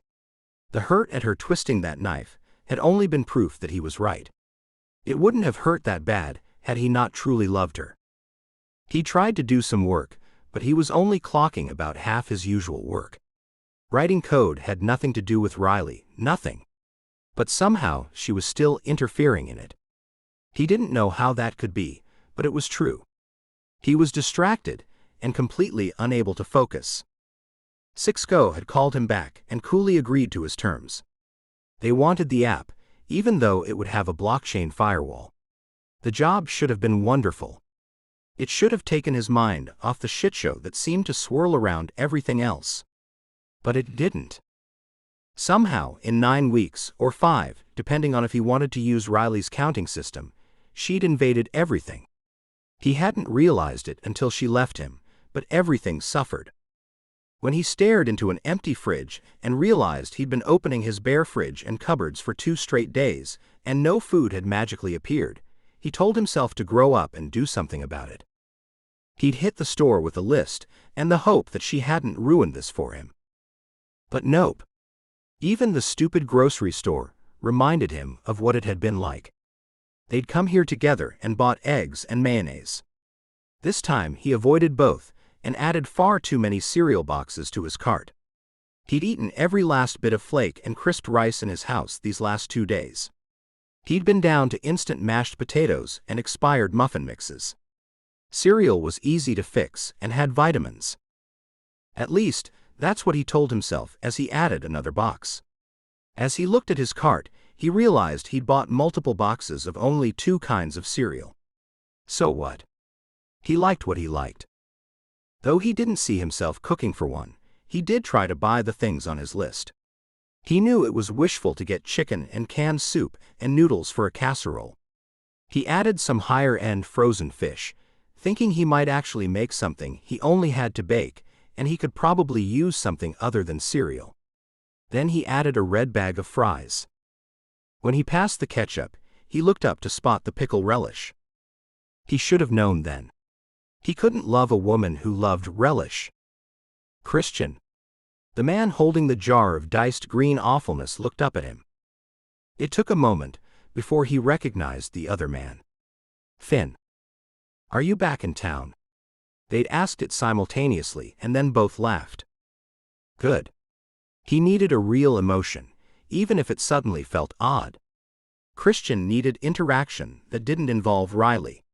Despite Finn being several years older than him, they'd had high school classes together because of Christian's skipped grades. Despite Christian's awkwardness and young age, Finn had always been kind to him. He didn't know if that made them friends or not, but he smiled now as the other man explained. My parents passed away last year. I'm so sorry. Christian knew it was the right thing to say, but he found he felt it too. Finn shouldn't have had to deal with that. The other man nodded, his too long black hair moving with his accepting shrug. I'm remodeling the house to sell.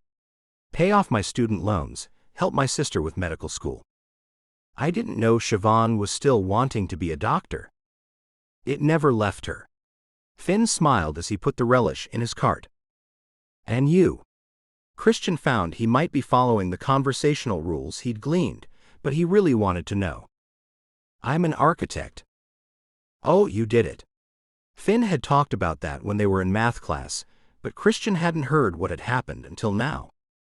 I heard you were a Silicon Valley millionaire. What brings you back? Though Christian couldn't quite decipher it, he decided to assume the other man was being sincere. I wanted to get away from all the crazy drive to just build more and make more money. As he said it, he realized it might sound snobby, but as usual, Finn didn't take it that way. Christian breathed a sigh of relief. I hear you. My firm was always pushing for bigger jobs, and I had to deal with clients that wanted, he rolled his eyes. Huge glass buildings with no style and no purpose. Christian laughed. Maybe they had more in common than just a few math and English classes when they'd been kids. It felt so good to have one thing that wasn't tainted by Riley leaving. But he wasn't able to leave that scab alone, and he picked at it before he knew what he was doing. Have you seen Bailey Ann yet? Everyone in town, everyone who'd been here during their senior year, knew that the two of them had been everything to each other. And then Bailey Ann had dumped Finn. Hard. Maybe Finn would have good advice. His friend picked up a glass bottle of barbecue sauce and hefted it for a moment, as though assessing how heavy it was. Well, I've seen her. And? Christian pressed. What should he do about Riley? If Finn had figured out. Don't look at me like I know what I'm doing. Finn's warning was clear. There would be no good advice. They talked for a while longer and parted with Finn saying, we should get a pizza and drinks one evening, really catch up. Christian had agreed. Even if he couldn't help with Riley, Christian wanted to consider Finn a friend. Maybe he'd lost the love of his life, but he could still become a better person. And he could certainly use a friend. Chapter 29. Christian hugged his mother goodbye. He fervently hoped that was the end of Christmas Eve for him. He tried to slip out the door and go home to be by himself. But now, as she hugged him, she whispered in his ear, we'll do something for your birthday tomorrow. No, Mom, he almost begged it. Please don't. His chest felt hollow and heavy at the same time, just as it had all week. He was learning to live with it, but it wasn't getting any better.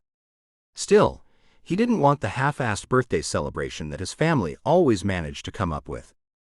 Even regular presents at Christmas time had always seemed overblown to him.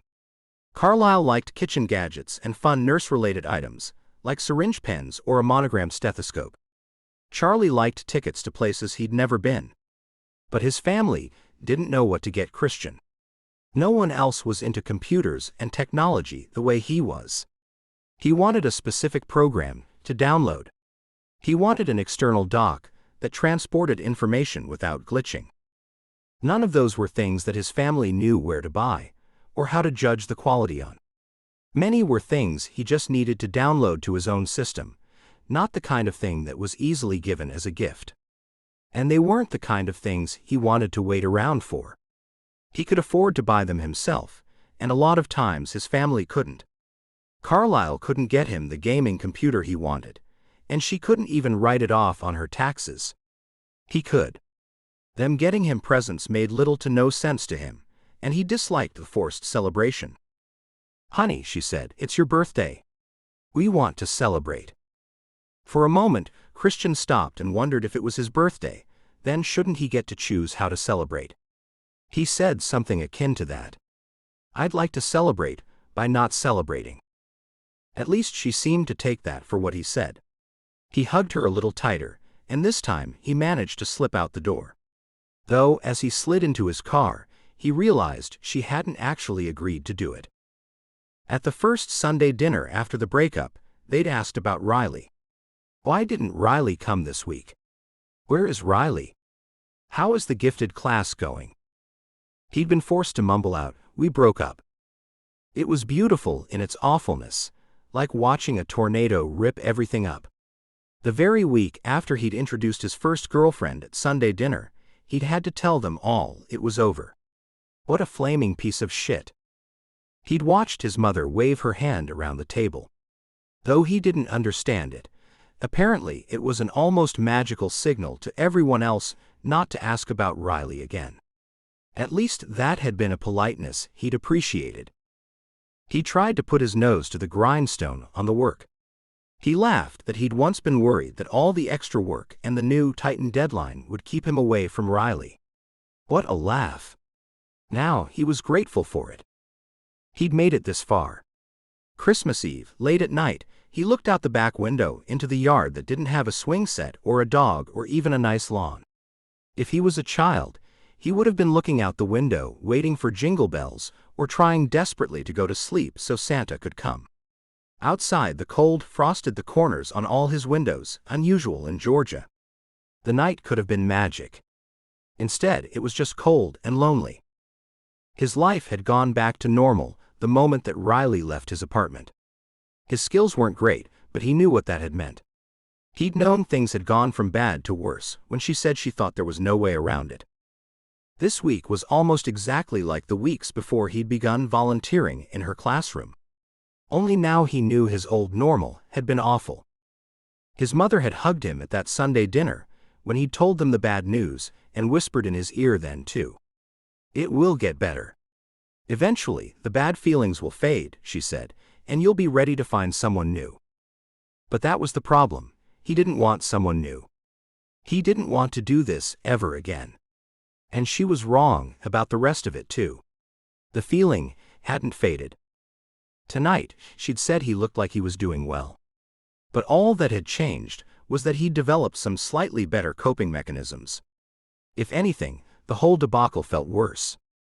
Despite the fact that it was Christmas Eve, Christian headed to his office and his keyboard, to the things that always reacted the way they were intended to.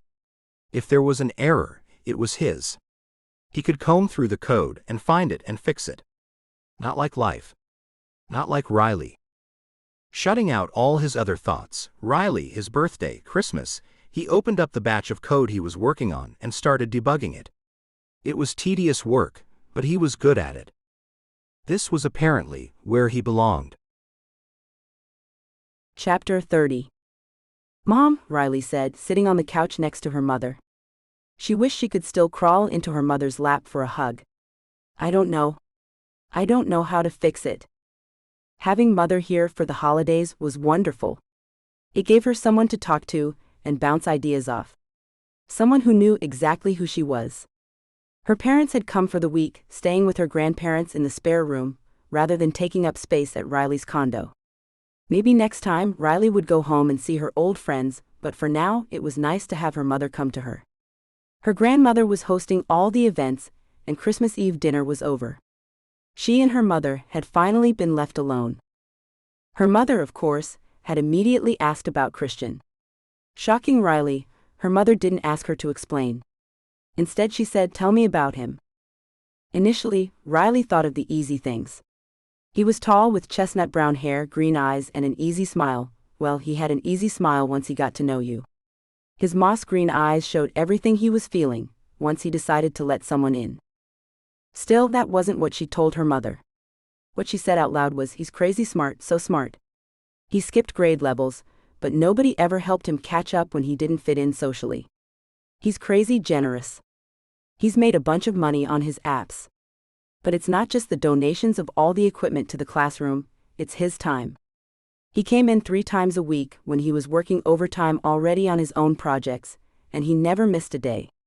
He learned all the children's names the first week and he knew what they each liked to do. So even if they didn't like coding or running the robots with him, he knew what to say to them." "And what was he like with you?" her mother asked, making Riley realize that even though she wasn't discussing what he looked like or the soft thermal shirts that he favored, she'd still been holding him at bay. "He got me concert tickets, and he worked around my schedule to the point that I didn't even realize he was working as much as he was. He cooked me dinner when I was working too hard. I mean, I cooked him dinner too." "That went both ways," she corrected, realizing she'd started babbling again. Her mother stayed sitting calmly, acting like the attorney that she was. She waited until she caught Riley's gaze and didn't allow her to look away. Her mother's face mirrored Riley's own, dark hair framing her eyes and her serious expression. "He sounds like a dream. So why did you leave?" "Because we were lopsided, Mom. He had all the money, and what do I bring to the situation?" Realizing her mother was going to get everything out of her eventually, Riley decided to just spill everything. "And then he said he loved me, and it was way too soon. I don't trust that he actually loved me. I'm afraid," there it was, the moment of truth her mother had been digging for. "I'm afraid he'll figure out in a few months that it wasn't real." And that he didn't know because he hasn't been here before. Just like when she was speaking to Christian earlier, her mouth had run on without her. But she'd finally run dry. Her mother nodded. That makes sense. But what is it that makes you not trust him? Suddenly, Riley faltered. There was no answer to that. Why didn't she trust him? Now at home in her own condo, she had been thinking about that more and more. Westerly Weaver's words came back to her ears. I had a template for how everything should go, and everything went according to plan until Christian came along. That boy never did anything on my, or anyone else's time frame. He hadn't done anything on Riley's either, and that was the problem. She had a time frame and a plan. Hell, everyone knew they should date for a while before they said they loved each other. Wasn't in common knowledge that they should date for months maybe before they should move in. Christian didn't know that. Christian moved at his own pace. As far as trusting what he said, Riley had to stop and rethink that too. There is no reason not to trust him. The fact was, it was one of the things that she loved about him. He was always honest. He never pulled punches. He said probably instead of yes if he wasn't sure. She'd loved that when he said she was beautiful, she believed him. Riley wasn't necessarily certain that she was beautiful, but she believed that was what he saw. There was no player in him. No game. No trying to get ahead. If he said he loved her, he'd done it just for the sheer purpose of telling her how he felt. While she was scared that how he felt wasn't real, there was absolutely no reason to believe that she was right. In fact, she was wrong. It had seemed too soon. Too much like he must not know what he was talking about. She hadn't trusted the timing, but she should have trusted him. Instead, she'd insulted him by suggesting that he didn't know his own feelings. Her heart sank and her eyes welled up. What had she done? All this time she'd been sitting here thinking that this was Christian's issue. That he'd pushed too hard too fast. That he hadn't seen they were off balance. He had been paying for too much. But as he said, she provided a lot to the relationship too, something he hadn't found anywhere else. She just hadn't valued what she provided. She'd overvalued the money. He hadn't. It was an easy thing for him to give. So he'd given it to her, and she'd been afraid he'd expect a quid pro quo of some kind. But that wasn't Christian. That was just her own fear and bias talking. Her heart was beating faster as her mother's questions and her own answers churned in her head. Westerly Weaver had been right about her son. It was Riley who'd been too rigid, too fenced in by her own expectations to see what was in front of her. She considered getting in her car and running to him, to apologize right now. See if he would take her back. She needed to tell him she loved him too. But would he even listen? Had she destroyed everything they had? It was supposed to get easier over time, if you broke up with someone. But that seemed to be true only with someone you were supposed to break up with. She'd even been in love before. When she'd left, it had felt better. Freer. Like a new chapter in her life. Breaking up with Christian only felt worse each day. She wasn't freer, she was caged. She didn't have a new chapter, only a bleak future without him. Not only did she not feel better each day, every day felt worse than the day before. Because she missed him with all her heart. Because she needed to stop worrying about the things that she was afraid of, and start paying attention to the things Christian actually said and did. Her mother hugged her suddenly. Or maybe Riley had just been lost in her own realizations and hadn't seen it coming. It seems to me you figured it out, honey. Her mother kissed her hair and it felt good. But it would feel better if she could have Christian too. Yes, Mom. Thank you for making me see things more clearly. I can't wait to meet him. Her mother stood up, grabbing her keys, seeming to understand that her daughter was about to be in motion and didn't need her mother nudging her along. But Riley's heart clenched. You're assuming I can win him back. I hurt him, Mom. I was so wrong. Her mother was at the door already, putting on her coat, but she smiled. If he's as good a man as you say, then he'll listen. It may take him a while to understand that you won't run out again. Riley nodded. Her mom was right. But if it's real, he'll want it too. Then her mother was out the door, heading back to her grandparents' house, and leaving Riley alone with her thoughts and whatever plan she could come up with. She had her keys in her hand and her cell phone in her pocket before she thought better of it. But as she put her hand on her doorknob to leave, she got an idea, a better idea, one that Christian deserved. Riley hopped on her computer. Shooting off a handful of emails to the parents of her students, she crossed her fingers and hoped they could spare a little time on Christmas. Then she hit the kitchen and began baking. Chapter 31. Christian was considering taking a nap. It was only 2 in the afternoon, but his mother had fed him so much food that there was no way he could think through getting any work completed. He'd woken up early, showered, dressed, and headed over to have Christmas with his family. Charlie had sent him a piece of local art from one of the places that he photographed. That, Christian thought, was a useless but fascinating trinket. And he loved it. Carlisle had bought him a fitness watch. Though he'd originally thought it was beneath him, she pointed out that the one she got was baseline and fully programmable. She added that it would now substitute for his alarm clock, cell phone, and more, all depending on what he did with it. It was pretty ingenious that she'd managed to get him his programs without having to do it herself. His parents had gotten him the blanket. "It's weighted," his mom declared with glee. "Try it." And she'd gone on to practically force him to open the box and take the gift out. So he'd sat on the couch, like a child with his blankie for the remainder of the morning. He had to admit it did feel good, but it had been a little hard to fold it all up properly and get it back into the box. Now he stood in his office, looking at the walls and wondering where he might hang the art Charlie had sent him. Unable to decide, he left it propped on the desk and headed into his bedroom, where he unboxed the blanket and spread it out on his bed before wandering back out to the living room.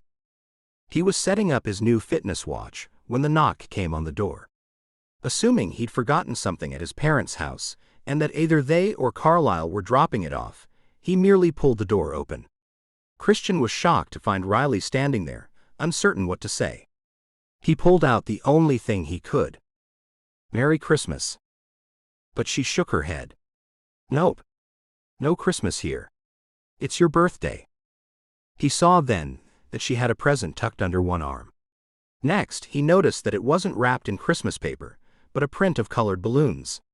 Beneath the bright blue bow, a tag with his name on it twisted in the light wind. A large bag hung from her other hand. "May I come in? I come bearing birthday gifts." His heart stuttered in his chest, but he didn't want it to. He was supposed to stop having a reaction to her. And he didn't want to give in to the hope that flared with her visit. She'd remembered his birthday. The best birthday present would be getting Riley back. If that wasn't happening, he wasn't sure what good the rest of this would be. Still, he stepped back and waved her in. She had come bearing gifts, after all. Sweeping past him, she knew his home almost as well as her own. She headed to the table. That silly table he'd bought for their first date. It still had the same tablecloth on it, though certainly he'd washed it several times in between. Setting the gift box down, Riley carefully laid the bag onto one of the chairs. She pulled out a bottle of champagne, then opened a cardboard box he'd not seen was inside. From the box, she pulled out a mid-sized cake. Leaning over, he read the top. "Happy birthday, Christian." Everything in him felt like the clench in his jaw when he ate too much sugar too fast. He didn't know what to do. He hoped he could just wait it out and, like the sugar problem, it would resolve itself in just a moment. But it didn't. Riley turned to look at him. "Happy birthday. I have several presents. You brought me a cake." It was a dumb thing to say, but it tumbled out of his mouth. The whole situation seemed surreal and generated far more hope than was reasonable. Riley shook her head. "I made you a cake. I make good cake." He smiled and said, "I've never had any cake that you've made before." "That's fine," she replied. "You can be the judge of it, but it's good cake. I'm realizing there are things that I do that are valuable between us. Maybe making cake is one of them." That didn't make much sense to him, but he wasn't about to ask and burst the bubble he was in. It was surreal. This conversation felt as though they were together, or at least friends, but not that they hadn't been speaking for several weeks. "Can I cut it and take a slice?" Not yet, she said. First, I got you this. She pulled up her phone and tapped a few buttons, making him curious what it was. But just as he was getting impatient, she said, "Okay, it's in your email now." He tapped at his watch, but the email feature hadn't installed yet. So he headed across the room, picked up his phone, and opened what she had sent. It took a few minutes to watch it all the way through. A video had bloomed on his screen, put together from a simple online program probably, but it contained birthday wishes from most of the kids he'd had in her classes. His heart started to melt a little, even though he shouldn't let it. It melted even as he reminded himself that he'd told her he loved her and she'd left. But he couldn't stop feeling it. He was going to be vulnerable to whatever she said to him today. He knew that. Christian braced himself. "You told them it was my birthday." "Yes," she replied. "I emailed the families. Please don't hold it against the kids who didn't respond. They may not have gotten it yet." "And you put it all into the video." He knew because the last one had said, "Happy birthday, love, Riley." Did it say "Love, Riley" because that was the normal way to sign a message, or did she mean it? Christian wished he didn't care so much. But it was yet another thing that he couldn't control. "Another gift," she said, thrusting forward the brightly wrapped box and breaking through the tide of his feelings. He had to take it from her. She was holding it out almost into his face. When he opened it, he saw several t-shirts. That at least brought him down a notch or two. She'd gotten him t-shirts? But she seemed to understand the expression on his face, and Riley shook her head. "Those aren't just any shirts. They're made from bamboo. The seams are all flat. There's no tag. And they're just a little bit thicker than normal, so they're super soft." She smiled and commanded, "Touch them." Placing his hand uncertainly into the box, Christian softly petted the top shirt. His breath sucked in. She was right. They felt like heaven. She'd gotten him t-shirts, but she'd been paying attention. Jesus, what was he going to do when she said happy birthday and left? Could he just sit down on the floor and curl into a ball tight enough to disappear? Or should he grab her and tell her she couldn't do these things if she didn't want to be with him? As he looked up, he saw she was pulling out candles and pushing several into the top of the cake. "I don't need candles," he protested. He wanted to say, "I don't need you." But it wasn't true. "But I need something to do," she replied, pushing the last candle into place. Riley lit the candles and turned around and said, "I'm sorry I didn't believe you. And I love you." With her hands clasped in front of her, she waited for him to reply. Chapter 32. Christian felt his heart jump into his throat. Those words made him want to take her in his arms, kiss her, take her to bed, eat the cake. But none of those things were really an option. They'd barely spoken to each other for 2 weeks. So he forced himself to ask the hard questions. "Why do you love me now, when you didn't love me when I said it?" Riley looked away. Only this time, she wasn't so much avoiding him as she looked ashamed. That bothered him, but he waited until she spoke. "I did love you. I just hadn't figured it out yet, and I was freaked out by you saying it so soon." She paused, and Christian waited, though it was the hardest thing he'd ever done. "I had a time frame. Everyone knows how long you date before you say you love someone. How long to wait before it's okay to move in together. How long before you get engaged. Or get married." He could feel his brows pulling together, his mouth curling up. What was she talking about? She saw it too. Exactly. "Everyone knows this except you." "Thanks," he replied wryly. Still, she wasn't wrong. But maybe she didn't have to come over and point out how he'd grown up, but he still didn't fit in, still didn't understand the rules that somehow everyone just knew. "No. That's just it, Christian. I got on your case for breaking rules. But you didn't break any rules. You didn't know they were rules. You were just on your own time frame. And I wasn't. I was on a time frame that wasn't even created for me, and I let it dictate what I do.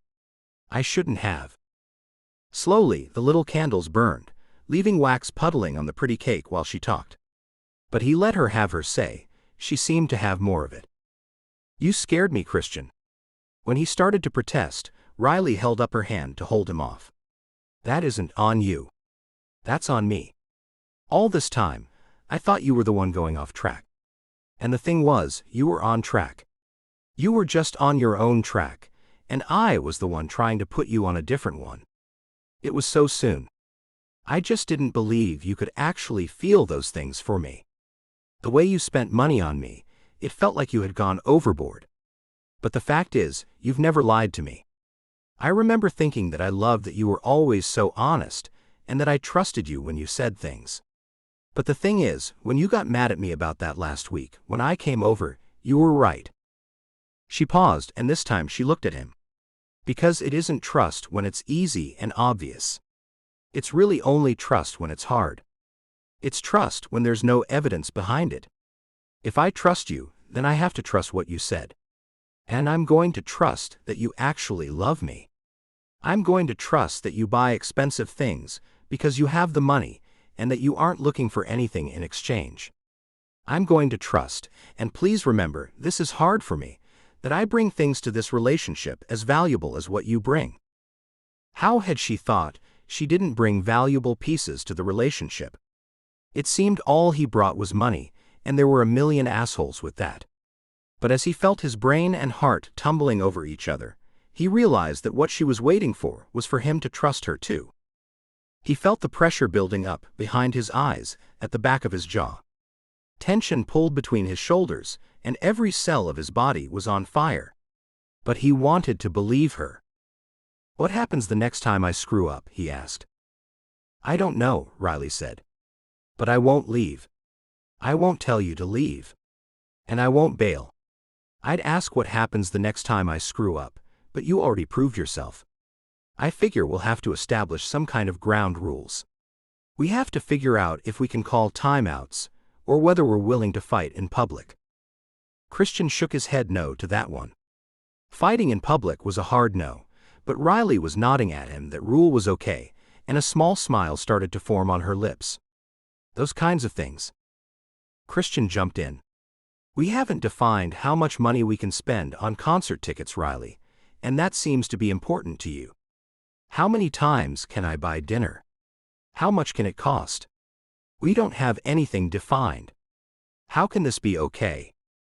There will always be surprises, she said. There will always be new things, and we'll have to work them out. The question is whether or not we want to work them out together. I'm willing to figure all of that out with you. No, that's not right.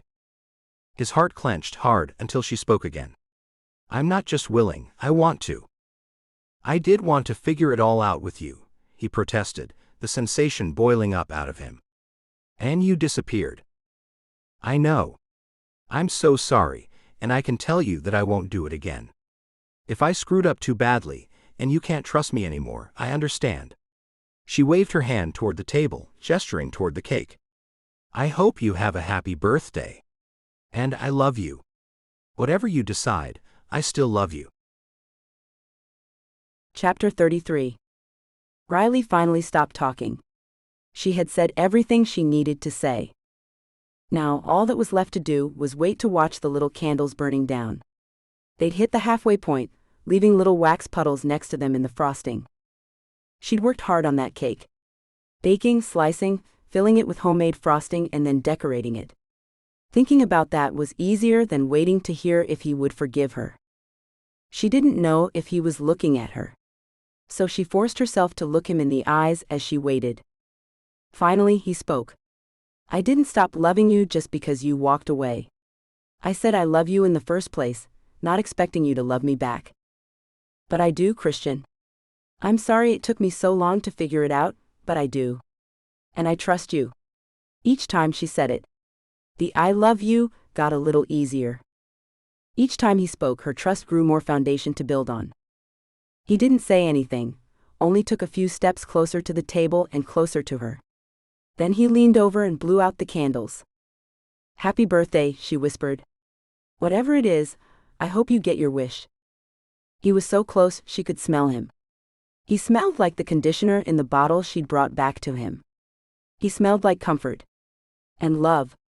And home. When he stood up, he was so near that all she had to do was lift up on her toes, and she could kiss him. Slowly, so he could back out if he wanted, she did exactly that. The kiss lasted about half a second in its tentative first touch, but then burst into flames. His arms came around her, holding her tight, before he reached up her back and finally held her to him. Christian's mouth ravaged hers. Riley melted into his touch, and then he whispered a word across her lips. "Stay." "Yes," she whispered back, kissing him fiercely, her heart suddenly light enough to float. The air full of helium making her high. She reached for him, holding him closer as if that was possible, when he pulled back again. Holding her a few inches away so he could look her in the eyes, he said, "No, don't just stay tonight or this week, stay forever." Riley looked up at him, as the world suddenly came grinding to a halt. The universe stopped turning, and the night sky waited with bated breath. But none of it mattered. Christian's love was exhilarating. It was petrifying that she might one day lose him. And it was a foundation to build everything else on top of. Yes.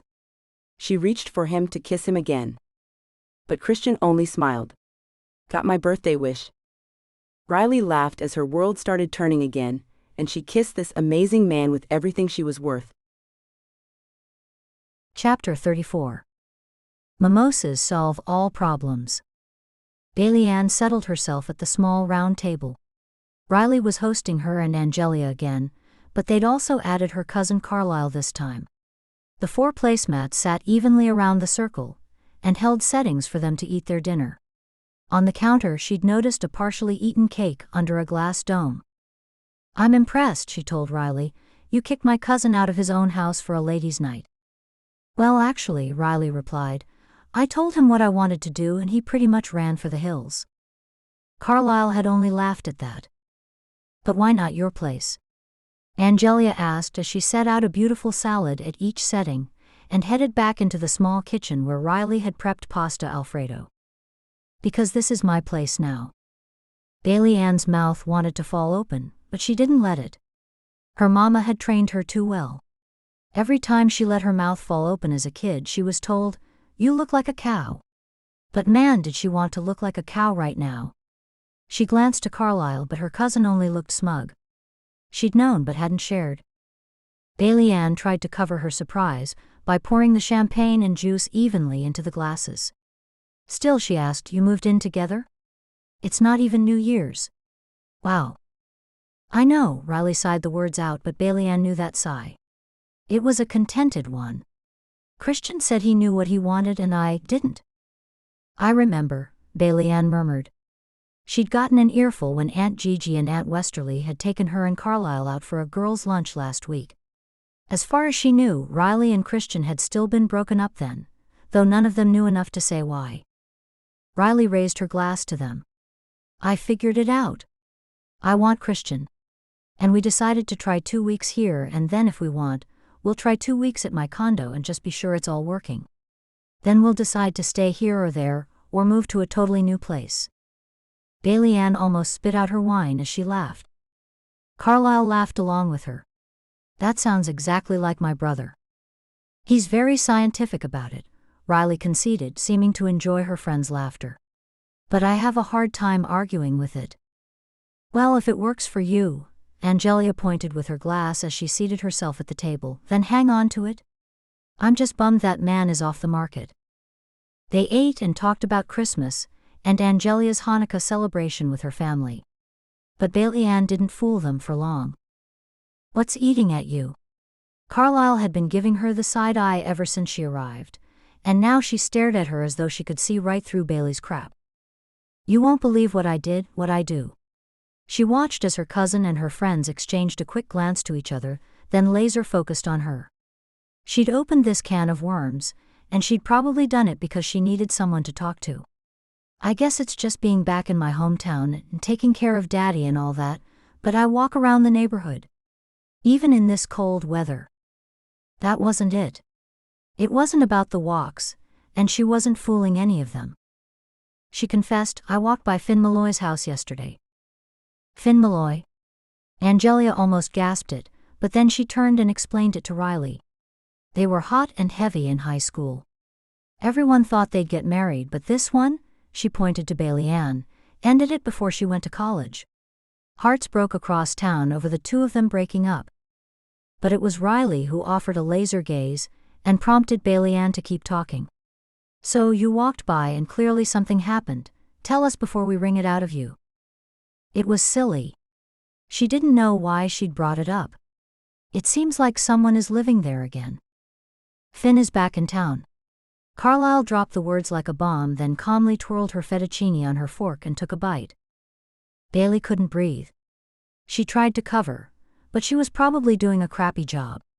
She could feel the blood drain from her face. Had the person in the house been Finn? Had he moved back in?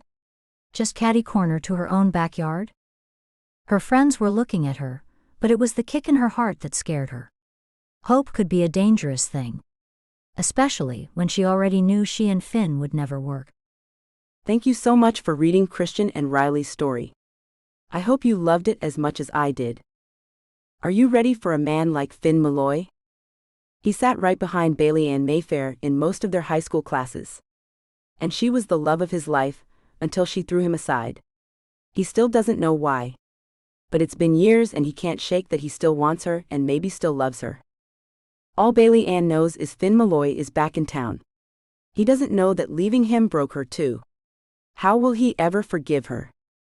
Thank you so much for listening to Gifted. Christian is a Mr. Darcy type hero near and dear to my own heart. I hope you loved his and Riley's story. The next book in the Breathless series is perfect. Bailey Ann knows Finn is back in town now, and he never forgot her and never figured out why she left him so suddenly. They'd had plans one day and the next she wasn't speaking to him. She's followed all the rules, been the good girl, and look where it got her. What she never told Finn was that in leaving him, she'd broken her own heart too. Will she ever convince him to forgive her? Is there maybe a second chance for them somewhere? Listen to Perfect next. And be sure to subscribe to get alerts when new books release, and help me keep this channel going and get more free audiobooks out to you. Thank you so much for joining me here. Love always, Savannah Cade.